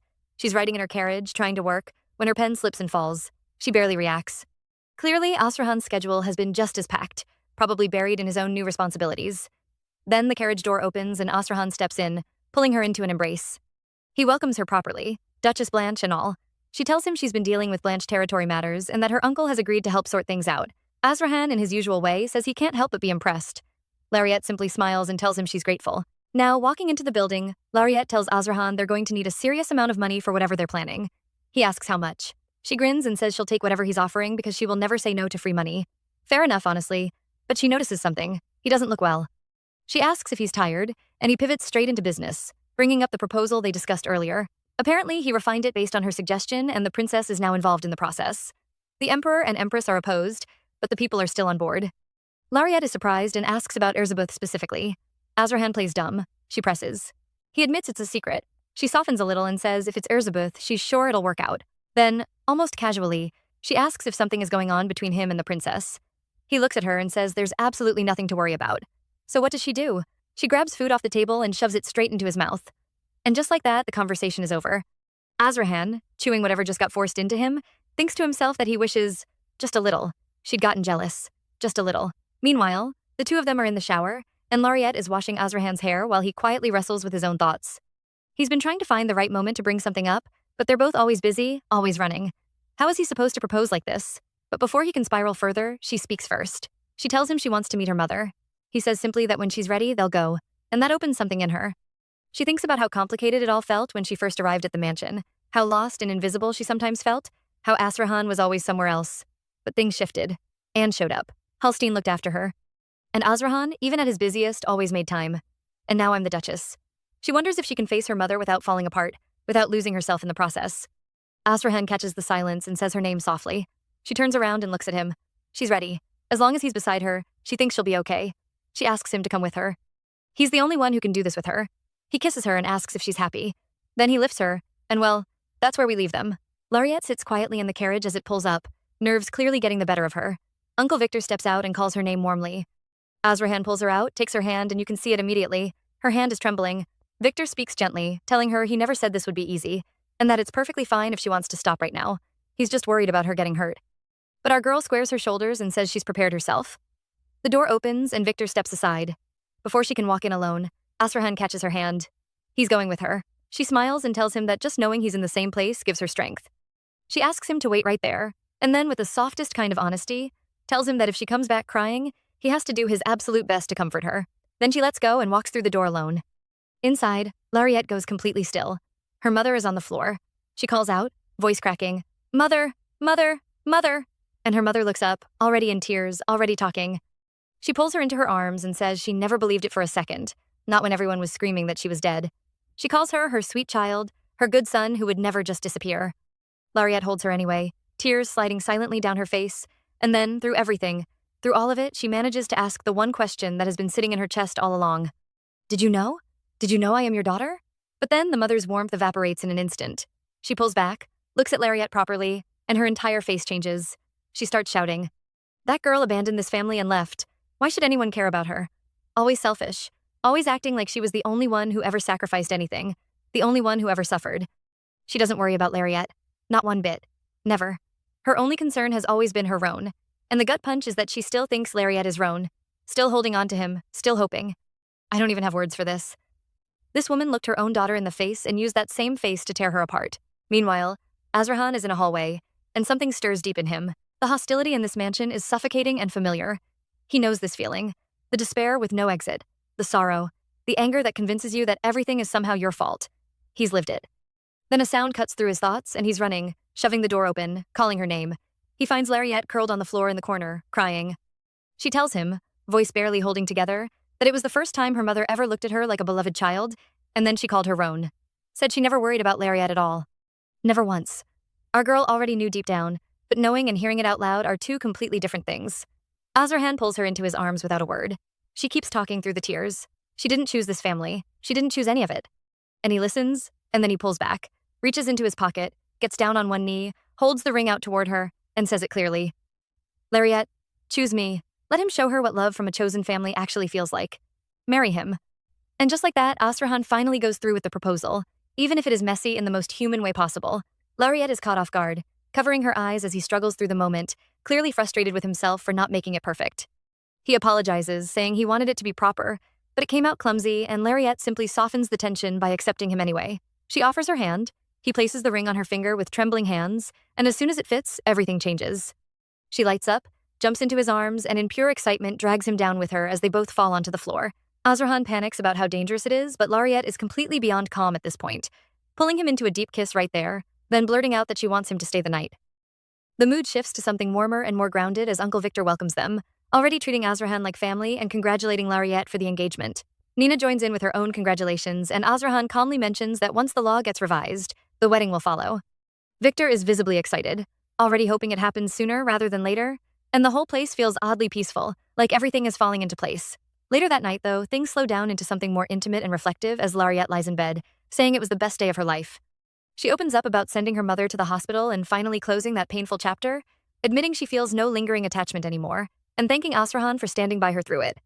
Then Azarhan finally drops his own hidden fear, admitting he hesitated before proposing because he worries the worst parts of his parents might have been passed down to him and could one day hurt her. Lariette immediately questions him, but instead of continuing, the story pulls us back into his memory from years ago, showing a younger Azarhan running through a corridor, already carrying weight he should never have had on his shoulders. And just like that, Azarhan's memory drags us straight into a darker past. He is running through the corridor with a rabbit in his hands, ignoring Hallstein calling after him to slow down. In his mind, it is simple. If his mother sees this little animal, she might smile again. So he rushes into the room full of hope, proudly saying he got her a rabbit, even adding that it must run in the family since his father supposedly likes rabbits too. For a brief second, everything feels innocent, almost warm. Then it collapses instantly. His mother's expression shifts in a way that does not belong in a child's world. She questions him in confusion, then suddenly grabs him by the neck, and the warmth turns into panic as Azarhan is held there, unable to understand what is happening, while she accuses him through tears and rage. Hallstein rushes in, trying to stop it, begging her to calm down and pulling her hand away, while Azarhan is left frozen in fear. And honestly, this is where everything just breaks. Because the anger is not even really about him, but he is the one caught in the middle of it. Then the truth slowly starts spilling through the chaos. His mother is screaming about betrayal, about being lied to, about a husband who was never as faithful as she believed. Azarhan, still just a child, hears fragments of a world he was never supposed to understand. Later, his father tries to paint it as a simple mistake, saying his mother is just emotional and will eventually calm down, feeding Azarhan the idea that everything can still return to normal. And little Azarhan clings to that hope, believing his family will fix itself if everyone just apologizes. But that illusion shatters in the worst way possible. When his father finally lies on the floor after what happened, his mother is standing over him with a knife, and the room is no longer just tense. It is irreversible. She notices Azarhan watching from the doorway and turns to him with eyes full of everything unresolved, asking him if he saw it too. At that moment, you can feel it. This is not just a memory. It is the point where everything inside Azarhan quietly changed forever. Azarhan closes his eyes, bracing for the impact of the blade. But before it lands, Hallstein appears out of nowhere and grabs the mother's hand. He's horrified, demanding to know what she's doing, then shoves her back. But even that doesn't stop her.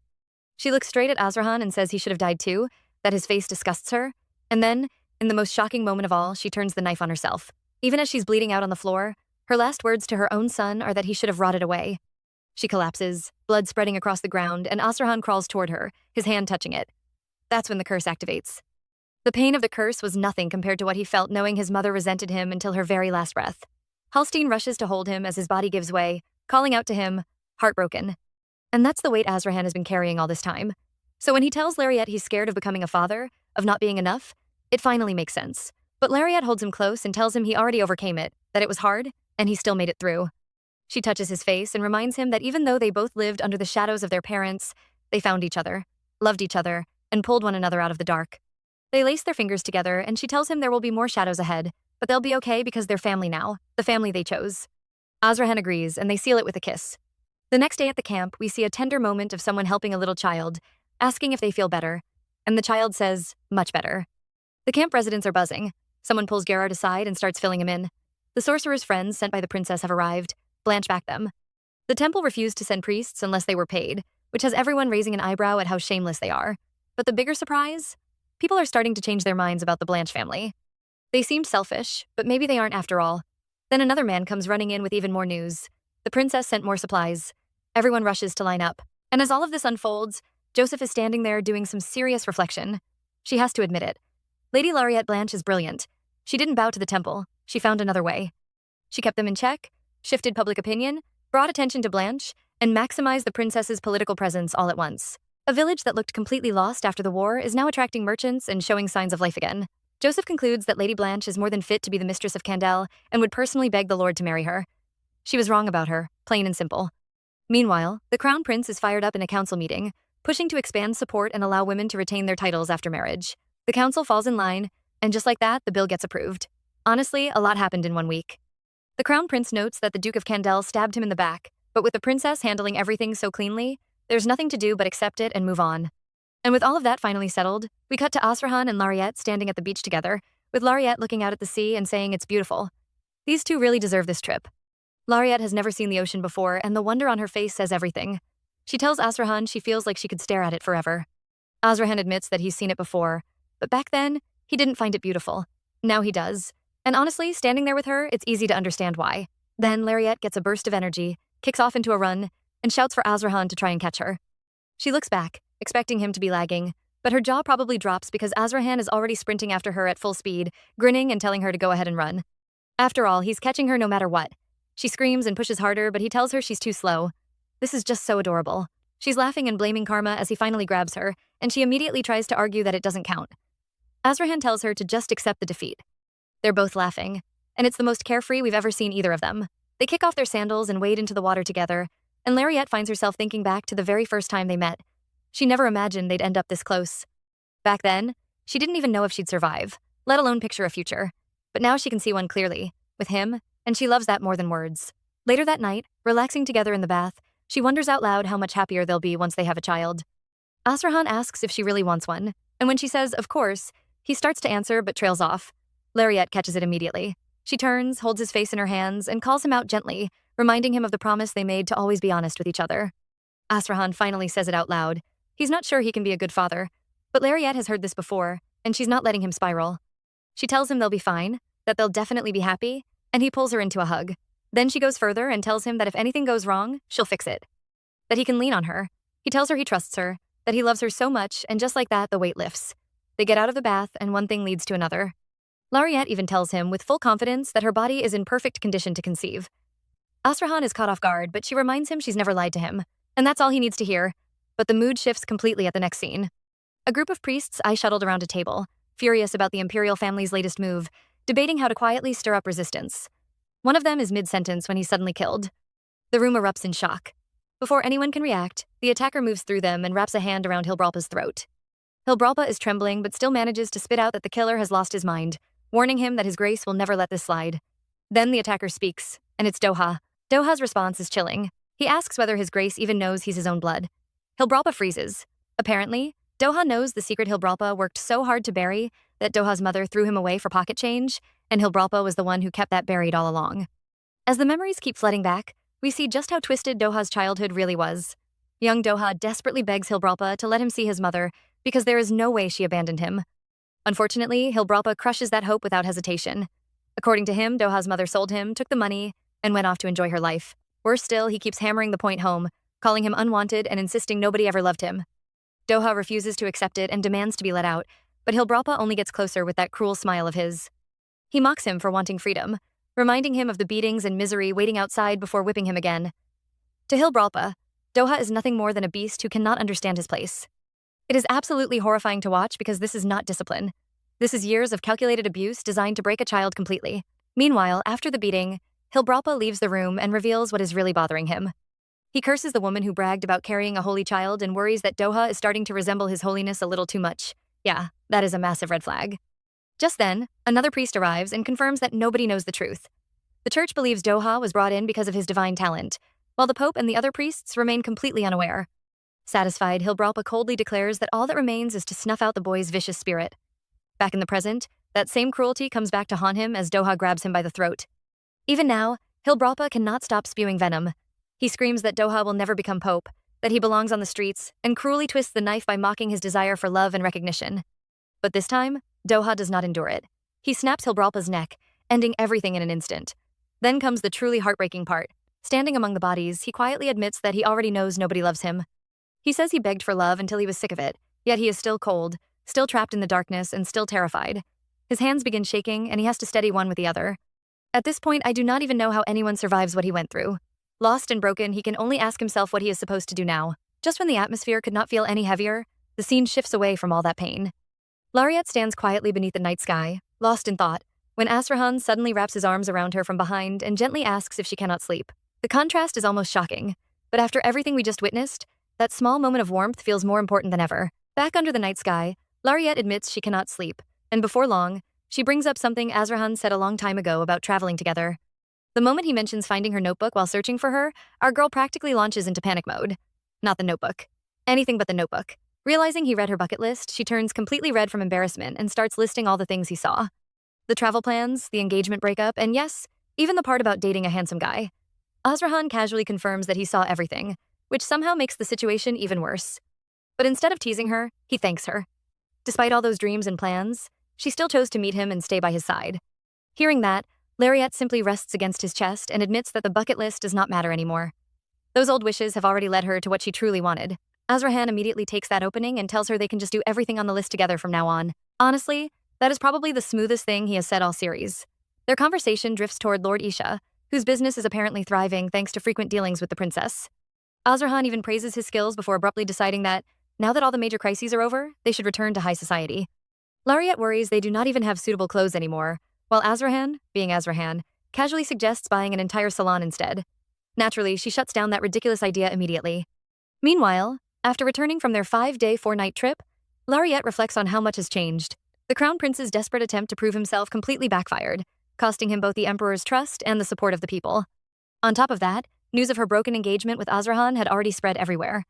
Just then, she reunites with Erzabuth, who greets her as though they had only been apart for a few days. Curious about all the rumors, Lariat asks if they are true, but Erzabuth remains delightfully mysterious. Instead, she credits Lariat and Duke Candle for helping her perform confidently and move her plans forward. Seeing how smoothly things are progressing, Lariat cannot help feeling happy for her. However, Erzabuth did not come all this way for small talk. She reminds Lariat of a question she asked long ago on the city streets. Back then, she wanted to know if Lariat would be willing to work for her. Now the throne, the marriage plans, and everything else are finally falling into place. So with no more delays, Erzabuth asks for her answer. This time, she addresses her not as Lariat, but as Duke Blanche. And just like that, what started as a peaceful reunion suddenly turns into a life-changing decision. Lariat does not even need time to think about Erzabuth's offer. She immediately makes her conditions clear. She hates overtime, and more importantly, she fully intends to enjoy her married life. Erzabuth cannot help laughing at that and tells her she is counting on her anyway. With that, they shake hands, the Crown Prince joins in, and the agreement is officially sealed. It is actually a pretty wholesome moment, but Lariat casually drops something interesting right afterward. She mentions hearing about Hilbralpa's death and the disappearance of several senior priests. Apparently, the internal chaos left behind has made a lot of things much easier to manage. Erzabuth responds with the most suspiciously innocent reaction imaginable, acting as though she has absolutely no clue what Lariat is talking about. Sure, totally believable. Meanwhile, the Crown Prince's unfinished responsibilities have somehow ended up on Erzabuth's desk, and honestly, that arrangement feels far too convenient to be a coincidence. Yeah, I am not buying that innocent act for a second. Unfortunately, peace never lasts long in high society. Nearby, a group of noble ladies starts gossiping loud enough for everyone to hear. According to their version of events, Lariat used Azrahan for his status, and then got abandoned. Our girl initially decides it is not worth the trouble. Once she and Azrahan get married, the rumors will die on their own. Simple. But then Mirzin decides to get involved, and that changes everything. She starts insisting that Lady Candel would be a much better match for Azrahan, disguising her insults as concern for his future. That is when Lariat finally reaches her limit. Looking at Mirzin, she realizes this woman has spent years coveting things that were never hers to begin with, and suddenly, all that patience disappears. Erzsébet tries to stop her, but it is already too late. Lariat marches straight over and publicly demands to know who gave Mirzin the authority to decide who belongs with whom. The surrounding ladies instantly start retreating from the conversation, sensing danger, but Mirzin only doubles down. She drags up the money, the scandals, the broken engagement, and every ugly rumor she can find, all while pretending she is only worried about Asrahan. And just when it looks like she is about to push things even further, Lariat cuts her off before she can say another word. Lariat immediately shuts Mirzin down and demands to know where she even heard such ridiculous rumors. Unfortunately, Mirzin is far too committed to her own fantasy and confidently insists she is right. That is when our girl decides enough is enough. She points out that there are so many things wrong with that argument that she barely knows where to begin. Then she casually drops a devastating little detail. Asrahan does not even like people using his first name unless they are his lovers. Ouch. To make the point crystal clear, she shows everyone the ring on her finger and politely warns Mirzin to be careful with her words. Instead of backing down, Mirzin raises her voice and claims Lariat is not even his lover because he supposedly dumped her. Lariat calmly reminds her that the ring on her hand is their engagement ring, but Mirzin practically starts screaming that it is all a lie. At this point, Lariat asks whether she is willing to take responsibility for those accusations. Mirzin confidently says yes, completely unaware that she is walking straight into a trap. So Lariat decides to end the entire discussion in one move. Since everyone is gathered already, she announces that she will soon be marrying Duke Candel. The room instantly erupts into shocked whispers. People are confused. Was the engagement not cancelled? Is Duke Blanche giving up her title? What is actually happening here? Just when the crowd starts spiraling, Erzsébet steps in and completely flips the board. She reveals that the law changed about a week ago, meaning Lariat no longer has to give up her title to get married. Duke Blanche and Duke Candel can have both. The crowd is still trying to process that when someone asks how Erzsébet could know they are getting married. Her answer absolutely destroys any remaining doubt. She personally helped Duke Candel with the proposal and even watched him choose the ring. Yet somehow Mirzin still refuses to accept reality. Desperate to save face, she demands to know why Asrahan is not at the party and starts insulting Lariat's family, even dragging her mother into it. Big mistake. Erzsébet immediately places a hand on her shoulder and reminds her that insulting Lariat is no different from insulting her. Suddenly, the confidence vanishes. Mirzin starts trembling while the crowd turns against her, realizing she has been spreading lies the entire time. The whispers become judgment, the judgment becomes embarrassment, and before long, she cannot take it anymore. She runs away while everyone watches in disbelief. Lariat is not even surprised. She leaves without apologizing. After saying goodbye, she heads out of the building, feeling drained and sick from the whole ordeal. But just when it seems the drama is finally over, disaster strikes. Out of nowhere, Mirzin appears again, grabs Lariat by the hair, and snarls at her like someone who has completely lost control. And just like that, things go from embarrassing to dangerous in an instant. Mirzin is still clinging to Lariat, completely refusing to let things end, and at this point, our girl finally understands what this has always been about. It is not really love. It is not even about Asrahan. Mirzin simply cannot stand seeing someone she looked down on living a better life than her. In her eyes, Lariat was supposed to keep giving in, keep meeting her demands, and keep playing the role she assigned to her. But that version of Lariat is long gone. Pulling herself free, she firmly reminds Mirzin that the man she has been obsessing over is her easygoing boyfriend and someone she should never have dared to covet in the first place. That statement completely breaks whatever restraint Mirzin had left. Suddenly, all her bitterness explodes out at once. She blames Lariat for everything, losing her friends, losing the person she loved, losing her reputation. According to her, her entire life fell apart because of one person. And the thing she hates most is seeing Lariat still smiling, still moving forward, still happy. As Mirzin screams about how unfair everything is, Lariat quietly begins casting a spell. Moments later, branches burst from the ground and wrap around her, pinning her in place before she can lash out again. Even then, Lariat does not mock her. She simply asks if Mirzin truly believes she has only ever lived a happy life. After everything she has suffered, that accusation could not be further from the truth. With that, she turns her back and makes it clear she never wants to see her again. She also promises that Mirzin will be held accountable for every word she has said. Unfortunately, being tied up does nothing to stop the ranting. Still trapped on the ground, she keeps shouting that Lariat will eventually fall from grace too, demanding to know why success is acceptable for Lariat but not for her. Lariat ignores the noise and heads for her carriage, ready to leave the entire mess behind. But just when it seems everything is finally over, her body suddenly gives out. She collapses before she can even get inside, losing consciousness on the spot. Thankfully, a guard catches her before she hits the ground. Meanwhile, when the guard later explains everything to Asrahan, all hell breaks loose. The moment he hears what happened, pure fury takes over. He talks about killing Mirzin himself, and honestly, after hearing the full story, his anger is not exactly surprising. Gerard quickly reminds him that the princess has already promised to handle the punishment, but Asrahan is having none of it. He immediately orders him to inform Halstein that the Candle family will personally oversee every punishment she receives. Once Gerard rushes away, all that rage slowly turns into guilt. Left alone, Asrahan buries his face in his hands and blames himself for not being there. In his mind, wedding preparations were just an excuse. He should have gone with Lariette. He should have protected her. And now that thought is tearing him apart. At this point, I do not even blame him for feeling that way. Azrahan is completely consumed by guilt. Sitting beside Lariette's bed, all he can think about is how things should have gone differently. In his mind, if someone had to suffer, it should have been him, not her. The worry keeps eating away at him until the doctor finally arrives with an update. Thankfully, Lariette's condition is stable. But there is one important detail. She was not supposed to use magic. Hearing that immediately puts Azrahan on edge. The doctor explains that during the early stages, the body becomes extremely sensitive and needs extra care. The moment Azrahan hears early stages, his thoughts go straight to the worst possible place. Is her incurable disease returning? Is something seriously wrong? Desperate for answers, he asks if that is the case. Thankfully, the doctor quickly shakes his head. No, it is not her illness. The real explanation is something nobody in the room was expecting. Lariette is in the early stages of pregnancy. Just like that, the entire atmosphere changes. Azrahan freezes. His eyes widen, his hands start trembling, and he quietly sits down while holding her hand. Not long after, Lariette finally wakes up and finds Azrahan sitting beside her in tears. Naturally, she panics. She immediately starts checking on him instead, asking if he is hurt, sick, or if someone bothered him. Through all those emotions, he finally blurts out the truth. They are going to have a baby. Lariette is stunned for a moment, barely able to process what she just heard. Pregnancy? Her? She even starts wondering how it happened when they had been so careful, before realizing there may have been one particular moment during their trip. Slowly, the situation sinks in. She had been terrified that Azrahan's illness had returned, but instead she woke up to wonderful news. While Azrahan worries that the news might be overwhelming, Lariette cannot understand why he is crying at all. To her, this is amazing. She gently wipes away his tears and calls him a dummy, before reassuring him that everything will be fine. They will raise their child well. They will become a happy family. Hearing those words only makes Azrahan more emotional. He admits that sometimes he wonders whether he is even allowed to be this happy. After everything he has endured, the happiness almost feels unreal.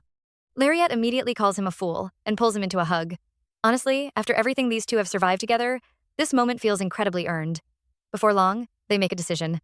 The wedding preparations are rushed forward, and the day finally arrives. Lariette and Azrahan are getting married today. A lot happens before Lariette and Azrahan can finally get married. After Lariette decides they should wait until things calm down before announcing the pregnancy, Azrahan immediately agrees, and the two dive headfirst into wedding preparations. They get their outfits tailored carefully because the dress absolutely cannot press against her stomach. Then come the flowers, the invitations, and honestly, these two argue over literally everything. Azrahan complains that the flowers smell too strongly, while Lariette is just focused on how pretty they look. Even the invitation cards turn into a battlefield. She wants the cheaper design because it looks almost the same, but Bro keeps insisting the expensive paper has more value. At one point, Lariette straight up reminds him she is the lady of the house, and Azrahan fires back like this is some kind of competition. Yeah, these two are completely stubborn. But later that night, the tension melts away when he quietly calls out to her, hugs her from behind, and apologizes. She apologizes too, and just like that, they make up again.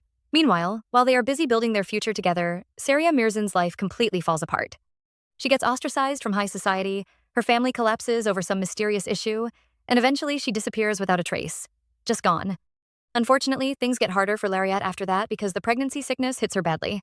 She can barely keep even water down, but she still jokes about how at least the wedding dress will fit perfectly. Azrahan is absolutely miserable watching her suffer. He keeps wishing he could take the pain for her, while she keeps pretending everything is fine and telling him it will get better with time. But after an entire month of barely eating anything, he knows she is struggling way more than she admits. And honestly, seeing him this worried says everything.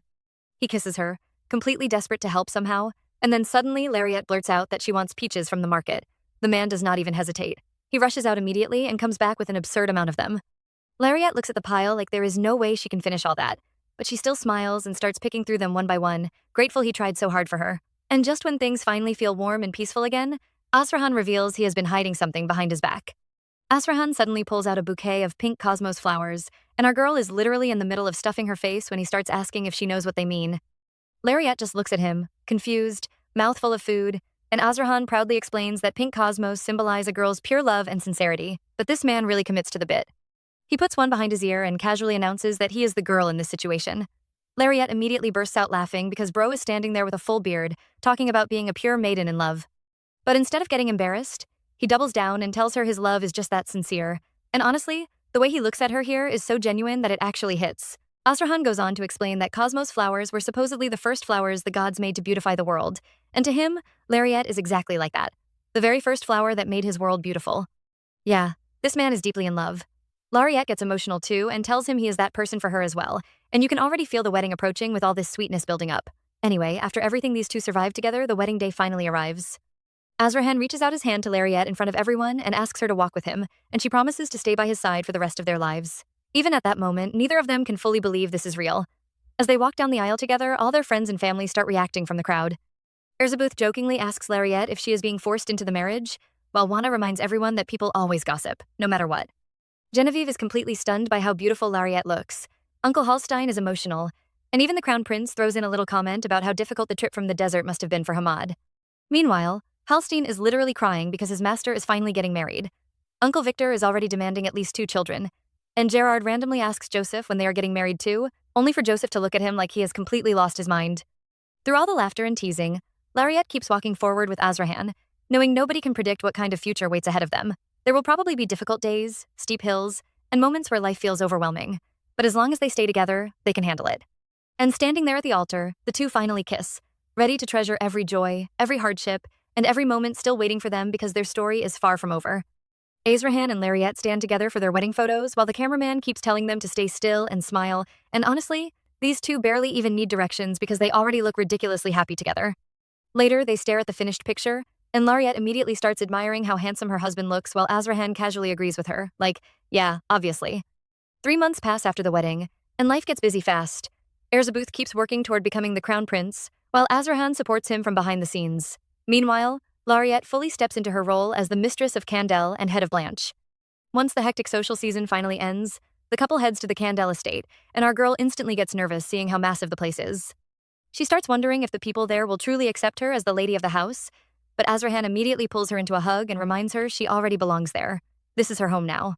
Meanwhile, Gerard and Joseph are over here giving us an entirely different kind of romance. Gerard keeps acting shamelessly affectionate while poor Joseph tries so hard not to get flustered by it. He casually admits he missed seeing her, asks when they are getting married, and even invites her on dates out of nowhere, leaving Joseph internally panicking every single time. The worst part is she can feel herself slowly getting swayed by him, and that realization completely throws her off balance. She keeps telling herself that things were easier when they stayed apart because at least then she did not have to deal with his face constantly, making her heart race. But Gerard just keeps treating her gently, telling her to rest when she works too hard and staying close whenever he can. And just when this man seems unstoppable, the scene suddenly cuts to him sitting on the floor, looking absolutely devastated, while mumbling that everything is ruined. Yeah, something definitely went wrong here. Lariette notices Gerard looking completely defeated while she works at her desk, and the moment she asks what happened, this man immediately tries to brush it off like everything is fine. But our girl is not buying that for even a second. She keeps pushing until she suddenly guesses the problem is Joseph, and Gerard practically freezes in shock because, apparently, everyone can see how down bad he is except him. Lariette points out that he has been trying way too hard to win Joseph over, so hiding it was never really an option. Once he realizes the secret is already out, Gerard finally admits everything. He and Joseph have known each other since childhood, survived the war together, and stayed loyal to His Excellency ever since they were rescued. But the moment he starts rambling about how beautiful Joseph became at 17, Lariette instantly cuts him off and tells him to summarize it in 3 sentences. Honestly, she saved all of us there. So Gerard painfully simplifies it. He has liked Joseph for a long time, but Joseph does not see him romantically, and after trying everything, he thinks Joseph actually dislikes him. The crazy part is that Lariette immediately realizes the opposite is probably true, because every time Joseph reacts to him, it feels less like hatred and more like someone panicking over feelings they do not understand yet. So Lariette gives him the push he desperately needs. She explains that maybe nothing changed because they have always stayed stuck in the same dynamic for years. If he wants Joseph to see him differently, he needs to create a moment that feels different too. Something simple, like spending time alone together or sharing a drink. And bro lights up instantly like he just received divine guidance. Meanwhile, Azrahan has been quietly standing at the door this whole time watching them, and the second Lariette notices him, she practically launches herself across the room trying to drag him away before he hears anything else.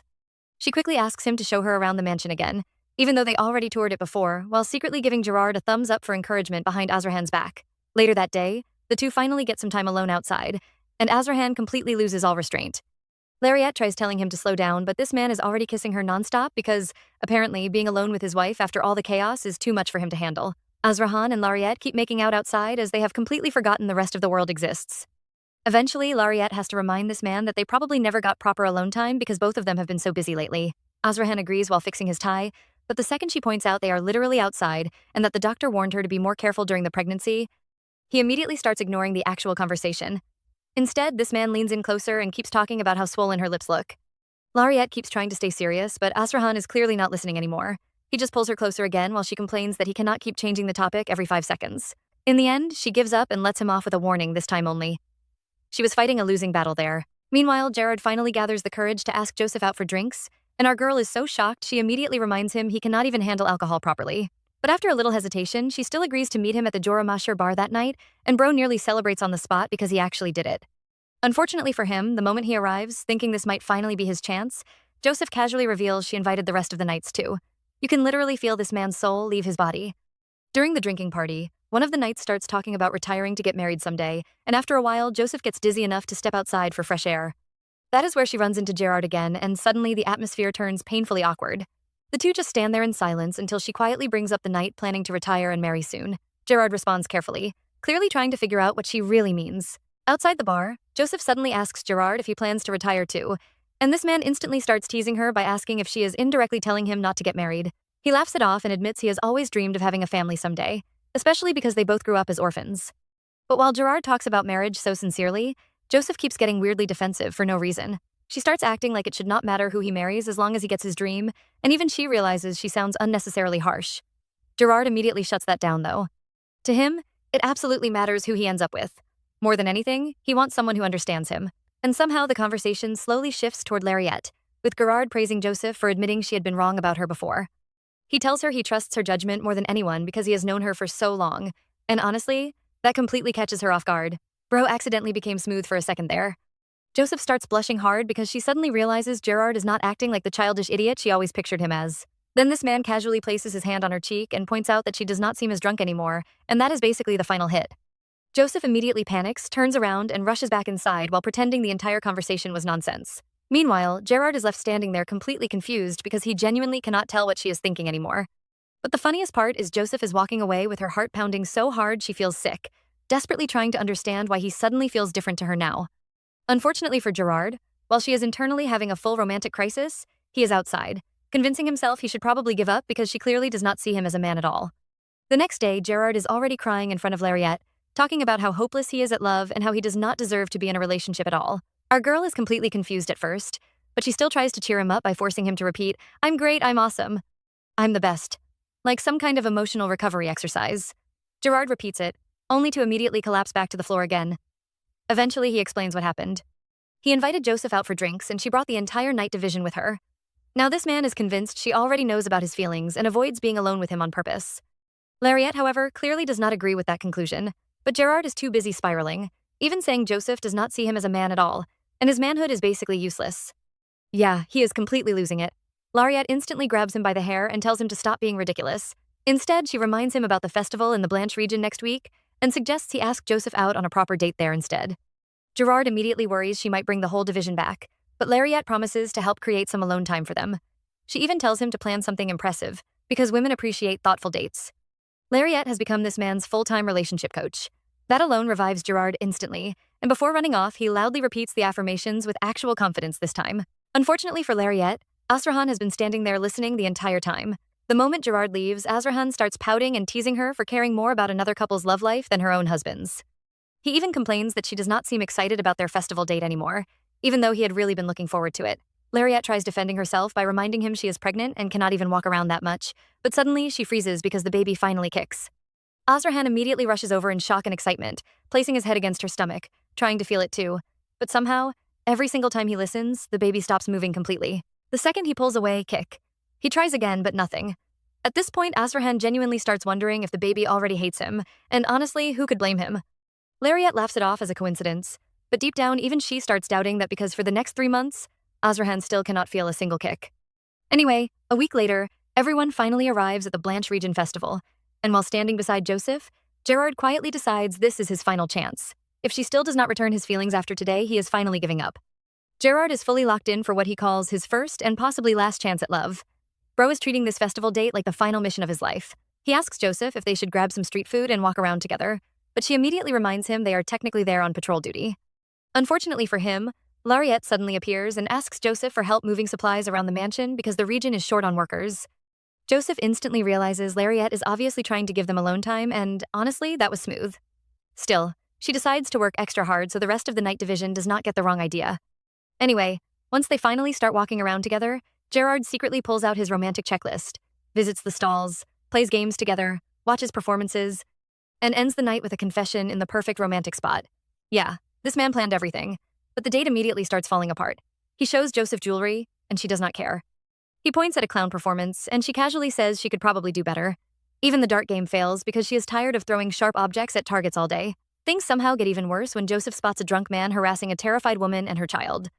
The second she notices, she immediately marches over, grabs the guy by his clothes, and tells him to go home if he is drunk. The man sobers up instantly and runs for his life while the woman thanks her repeatedly. Joseph just shrugs it off, saying she was only doing her job. Meanwhile, Gerard watches all this happen and convinces himself the date is not over yet, so there is still hope. Unfortunately, the rest of the festival basically turns into Joseph chasing drunk people away one after another. Yeah, romance never even stood a chance.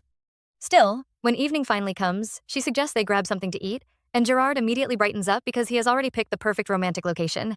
This man starts checking his little plan again, imagining the perfect confession scene in his head, but the moment they arrive, the place is closed, completely shut down.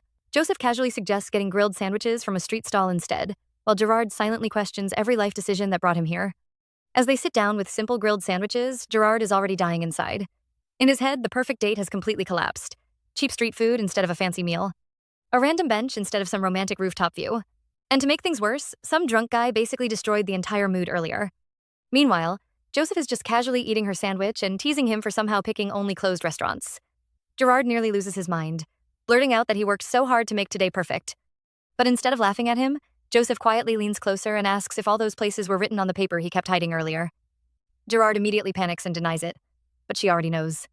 Then, while enjoying the cool breeze, she softly admits that she actually had fun today. Growing up constantly fighting and surviving made peaceful moments like this feel special to her. And honestly, hearing that completely catches Gerard off guard. That is when everything finally spills out. Gerard admits he fell for her a long time ago. He loves how calm and dependable she is, how everything somehow feels okay whenever he is around her. He even confesses that he wanted to become someone impressive enough to deserve her. Then, with trembling hands, he finally tells Joseph he loves her. Not with fireworks or some grand romantic setup, but sitting on a street bench with his ruined date plan crumpled in his hands. Joseph's heart immediately starts racing as she notices how badly his hands are shaking. She asks to see the paper, and once he opens it, the entire thing is covered in detailed notes he clearly studied over and over again. Gerard, already convinced he is getting rejected, awkwardly says she can turn him down, and he will still stay professional. But Joseph looks genuinely confused and asks why he is so certain she would reject him in the first place.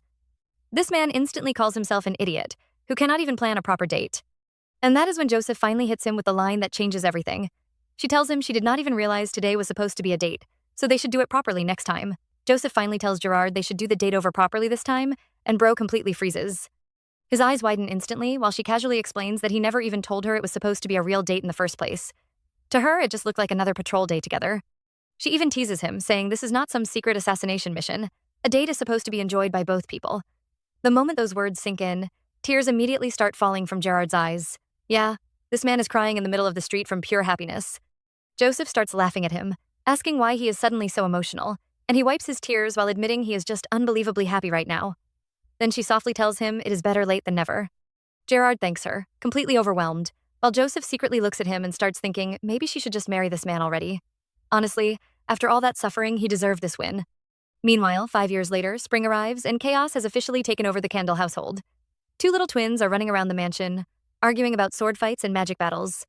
Evan, the swordsmanship genius, complains that using magic is unfair because Edwin is way better at it. Meanwhile, Edwin proudly says he wants things to be unfair on purpose. Yeah, these two are already a disaster at 5 years old. Esrahan and Lariette watch the twins fighting, while Esrahan casually blames Lariette for their endless energy. He even brings up how painful her childbirth was and how she nearly ripped his hair out during labor. Lariette immediately shuts that down and rushes over to stop the twins before things escalate further. But somehow, the argument suddenly turns into both boys fighting over who gets to sleep beside their mother tonight. Evan insists he called it first, while Edwin tells him to go hug his pillow alone in his giant room. Azrahan instantly steps in, pushes both of them away with one hand, and proudly declares that Lariette is sleeping beside him instead. Lariette immediately realizes she is basically raising 3 children at this point. Completely exhausted, she grabs her head and announces she is sleeping alone tonight. The funniest part is that all 3 boys instantly start sulking together. The twins immediately run over to Ben, complaining about Azrahan, calling their own father childish because he never lets them win anything. Ben, of course, instantly takes their side while the boys climb all over him dramatically. Meanwhile, Lariette watches everything and remembers how emotional Halstein became years ago when she got pregnant and later gave birth to the twins. Back then, the moment Halstein saw the babies, this man completely broke down in tears. He kept thanking the heavens for letting the children be born healthy, then started talking about retirement because Azrahan had grown into a great man with a happy family now. But Azrahan immediately shut that idea down. He straight up told Halstein never to even think about leaving the Kandel family. Lariat was lying there watching all this unfold while Azrahan awkwardly struggled to explain himself properly. Eventually, he finally admitted Halstein had been like a father to him ever since he lost his real family, and he wanted him to stay and watch his children grow up too. Yeah, that destroyed Halstein emotionally. The old man instantly started crying again and happily agreed to stay. Lariat later realizes Halstein cried so much because he finally understood how important he truly was to Azrahan all along. Meanwhile, back in the present, Azrahan casually reminds Lariat she is about to be late for work, and our girl instantly panics. She grabs her bag, kisses him goodbye, and starts sprinting through the mansion, screaming that she is late. Azrahan just stands there smiling while she rushes out through a magical portal connecting the capital to the desert region. Apparently, Lariat has become insanely busy lately, because she is now working as the Empress's personal mage. When Lariat finally arrives, our girl is relieved she made it on time. Turns out the new Empress is Erzabuth, and she's already out in the desert personally checking the progress of the project she ordered. Honestly, that alone tells you what kind of ruler she is. Erzabuth starts talking about the monsters, the ancient curse, and how the entire desert became lifeless because nothing could survive there. But despite all that, Lariat's work is slowly changing everything. And of course, Lariat immediately starts hyping herself up, saying nobody is a better refinery mage than her. I mean, she's not wrong. Erzabuth just laughs and agrees. Meanwhile, Hamad suddenly shows up, acting all offended because the Empress barely talks to him anymore. Erzabuth points out he's just as busy preparing the next phase after the afforestation project, but bro really came all the way there just to see her. That already says enough. Then things get unexpectedly sweet when Erzabuth asks him to stop calling her Your Majesty and just call her Erzabuth instead. She reminds him how much he supported her rise to the throne from the very beginning, even guiding her through politics over the communication orb. Hamad immediately turns red after hearing she considers him a friend, blurts out that he loves her, and Erzabuth casually replies that she loves him too, as a friend. Yeah, the second-hand embarrassment was brutal. Lariat sees the awkward atmosphere and immediately escapes by asking about the curse investigation instead. Later that night, Lariat finally gets home. Exhausted after work got delayed because they discovered an error while unraveling the curse code. The twins are already asleep thanks to Azrahan, but this man has been pacing around the hallway the whole time waiting for her. The second she walks in, he quietly carries her and checks if she's okay. And honestly, it's kind of adorable seeing how soft he gets around her now.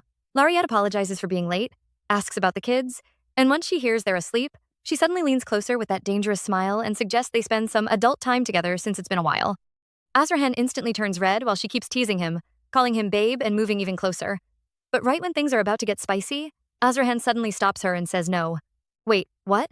And Lariat is completely stunned. Lariat is completely caught off guard when Azrahan suddenly refuses her advances, but the reason is honestly way sweeter than expected. Bro is genuinely worried she's overworking herself. He points out that she came home late, she has work again tomorrow, and he doesn't want to push her too hard.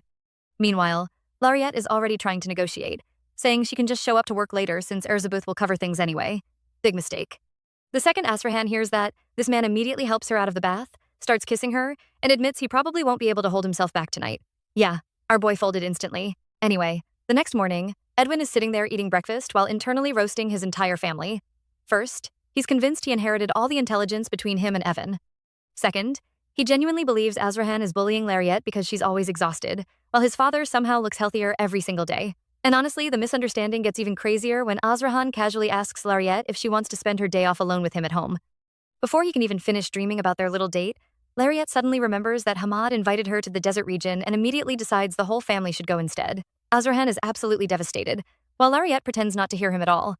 Meanwhile, Evan is excited because he hears there are monsters in the desert, while Edwin couldn't care less because apparently sunshine and sand are a waste of study time. The brothers start arguing at breakfast again. Azrahan tells Evan to stop being picky with his vegetables, and the whole family dynamic is just chaos in the funniest way possible. But right before leaving the table, Edwin suddenly turns to Azrahan with the most serious expression imaginable and tells him not to overwork Lariat because she already looks exhausted enough. Azrahan is stunned, completely stunned. Meanwhile, Edwin walks away fully convinced that his father forces Lariat to use healing magic on him every night so he can recover his strength. Edwin is now fully convinced that Azrahan is some kind of villain abusing Lariat's healing magic every night for his own benefit. In his little genius brain, his mother keeps getting exhausted while his father somehow looks healthier every single day, so obviously, this man must be evil. Because of that, Edwin decides he needs to keep an eye on Azrahan during the desert trip so Lariat can finally rest in peace. Meanwhile, he's upstairs, seriously studying books about Ashtar like he's preparing for a military expedition, only for Evan to suddenly slam his face onto the book and accuse him of secretly being excited. Edwin immediately denies it, but Evan is already dragging him around the room, trying to wrestle instead. Anyway, the family finally arrives at the desert research site and Edwin instantly notices something feels off. Lariat tells the boys they're free to look around as long as they stay quiet, but while Evan is busy enjoying himself, Edwin becomes completely fascinated by the researchers and the giant magic circle they're studying, the ancient scripts, the structure, the spell formation.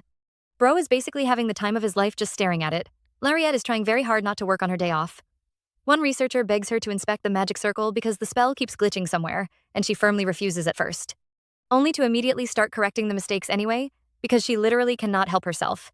Astrahan is nearby, handing drinks to the staff and politely introducing himself as Lariat's husband, and the whole time, Edwin is watching them closely. He fully expects his parents to start flirting like usual, maybe hold hands, wink at each other, something. But instead, Astrahan suddenly avoids eye contact and awkwardly tells the staff to take care of his wife before turning away. Lariat also acts weirdly distant. And now Edwin is completely panicking internally because this kid genuinely thinks his parents fought because of him. Edwin immediately starts panicking. Our little genius is literally trembling in the middle of the festival because he thinks he accidentally destroyed his parents' marriage. Yeah, this kid seriously overthinks everything. Evan notices him acting weird and asks what's wrong, but Edwin brushes it off while secretly deciding to investigate first. Unfortunately for him, things only look worse from there. He sees Lariat, Azrahan, and Hamad talking without being all lovey-dovey. They are not hugging. They are not riding the same llama. They are not even sharing the same room. Bro is watching his parents like a detective solving a murder case. When Azrahan tells the boys to enjoy the festival while they discuss something important, Edwin becomes completely convinced the situation is serious. Even Evan calls him out for acting strange since he was the one most excited for the trip. But our boy keeps denying everything while internally losing his mind.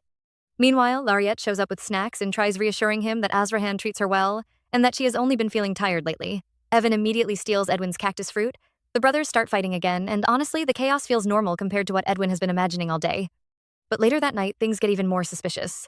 Evan is asleep when Edwin sneaks out and suddenly hears his parents talking in the hallway. Lariat is telling Azrahan that nobody would appreciate that method, while Azrahan argues that it worked before, even if things did not go perfectly.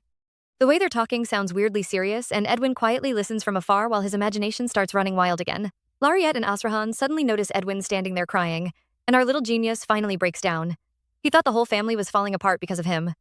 Lariat immediately hugs him, asking why he is awake, but Edwin starts apologizing through tears, convinced his parents fought because he told Azrahan not to bother her anymore. Azrahan quickly kneels beside him and explains that none of that is true, while Lariat smacks him on the back because, apparently, this whole misunderstanding started from his ridiculous behavior earlier. Edwin keeps interrogating them one point after another. Why were they acting distant? Why no hugging? Why separate llamas? Why separate rooms? Why no festival together? Bro came prepared with evidence like a tiny lawyer. Azrahan patiently explains they that were at work that the llamas were dangerous, and the separate rooms were because they learned from a previous mistake.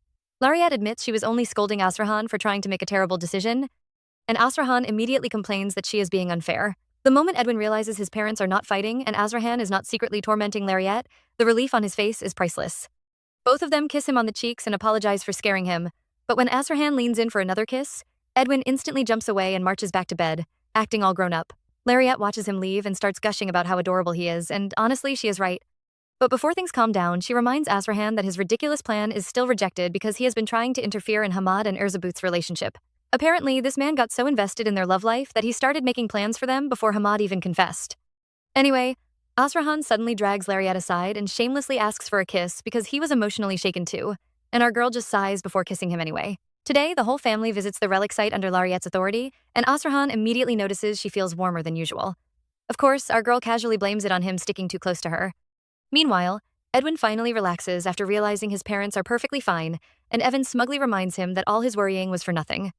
But just when things start feeling peaceful, Lariat warns the boys to quiet down because monsters could appear at any moment. And literally seconds later, the ground starts shaking. Dust fills the air, monsters burst out, and Azrahan instantly grabs the children before things get ugly. Lariat jumps straight into battle and expands a massive magic circle to fight the creature. Edwin is completely mesmerized watching his mother fight and starts wondering how he can ever become as strong as her. But in the middle of everything, Lariat suddenly collapses. Yeah, that escalated fast. Anyway, after rushing her for treatment, the family receives shocking news. Lariat is pregnant again. 5 years later, chaos returns when Anne comes running in panic because little Estella has a fever. The twins immediately start blaming themselves. Edwin thinks it happened because he took her to the lake, while Evan blames himself for fighting with his brother instead of watching her properly. Lariat comforts them and sends them away to study, but once the room quiets down, the mood becomes heavy. Estella had been fragile since birth. Neither magic nor divine power worked on her, and just surviving felt like a miracle. Then, After turning 5, she suddenly awakened enormous divine power and seemed to recover. Everyone thought the worst was over. Unfortunately, the doctors now reveal that the flow of her mana has become twisted, and that is definitely not good. Lariette breaks down, blaming herself as she holds Estella, convinced that the sickness that once tormented her has now reached her daughter. Azrahan, on the other hand, is already replaying what he was told before, that even the Pope's healing wouldn't be enough. He remembers the warning about the papal candidates, how one was too busy and the other already dead, leaving a weak successor with no real power to cure Estella. And that thought hits him hard. There is no way out, no miracle coming. Just when everything feels suffocating, a knock interrupts the room, and a familiar figure steps in. Doha. Lariette is shocked, asking how he even got there, and he calmly says it was as if God led him here. The moment she pleads for help, Doha doesn't hesitate. He gets closer, heals Estella, and in his mind, the only thing keeping him going is the memory of Lariette that carried him for over 10 years. Then it happens. Estella opens her eyes and calls out to her parents, and the entire room snaps back to life as Lariette and Azrahan rush to her, overwhelmed with relief. Lariette keeps repeating that she is thankful, just thankful she is okay. But while they stay by their daughter, Doha quietly walks away. Lariette turns to thank him, only to realize he is already gone, leaving her with unanswered feelings and thoughts of whether he is still lonely or ever found happiness after all this time. Somewhere else, Doha walks alone through the forest, stops, and calls out Lariette's name before trailing off, unable to finish his thought. He stands there quietly, swallowed by his own pain and loneliness. Doha stands there lost in thought, and suddenly everything he has buried starts spilling out in his mind. Years of running from the temple, drifting without purpose, all of it coming down to one truth. He once genuinely wanted to stand beside Lariette, not just as a friend, but as someone who could take that place, even imagining replacing Duke just to be near her. Every time he was alone, all he really wanted was her kindness, her attention, even if it was just scraps to survive on. And the more he thinks about it, the more twisted it feels. What if he had met her earlier? What if he had been honest from the start? But that fantasy only leads him to a harsher conclusion. He would always end up alone. A long life granted by divine power, but no one truly understands him. And now even Estella, her daughter, is shaking him in ways he didn't expect. It feels like having a family again, and he hates how much that comforts him. Later, Doha and Lariette sit together, talking like nothing is wrong, but the tension is still there underneath. Lariette mentions the temple is chasing him for killing Reverend Hilbralpa, and Doha brushes it off like it's nothing new. She still calls him a good person, though, insisting the Doha she knew as a friend is still there, and that hits him harder than expected. When she asks about his stay, he keeps it simple, saying it's been fine, even peaceful. But then Estella comes up, and Lariette wonders why her daughter keeps seeking him out, whether divine power creates some kind of bond. That question visibly unsettles him.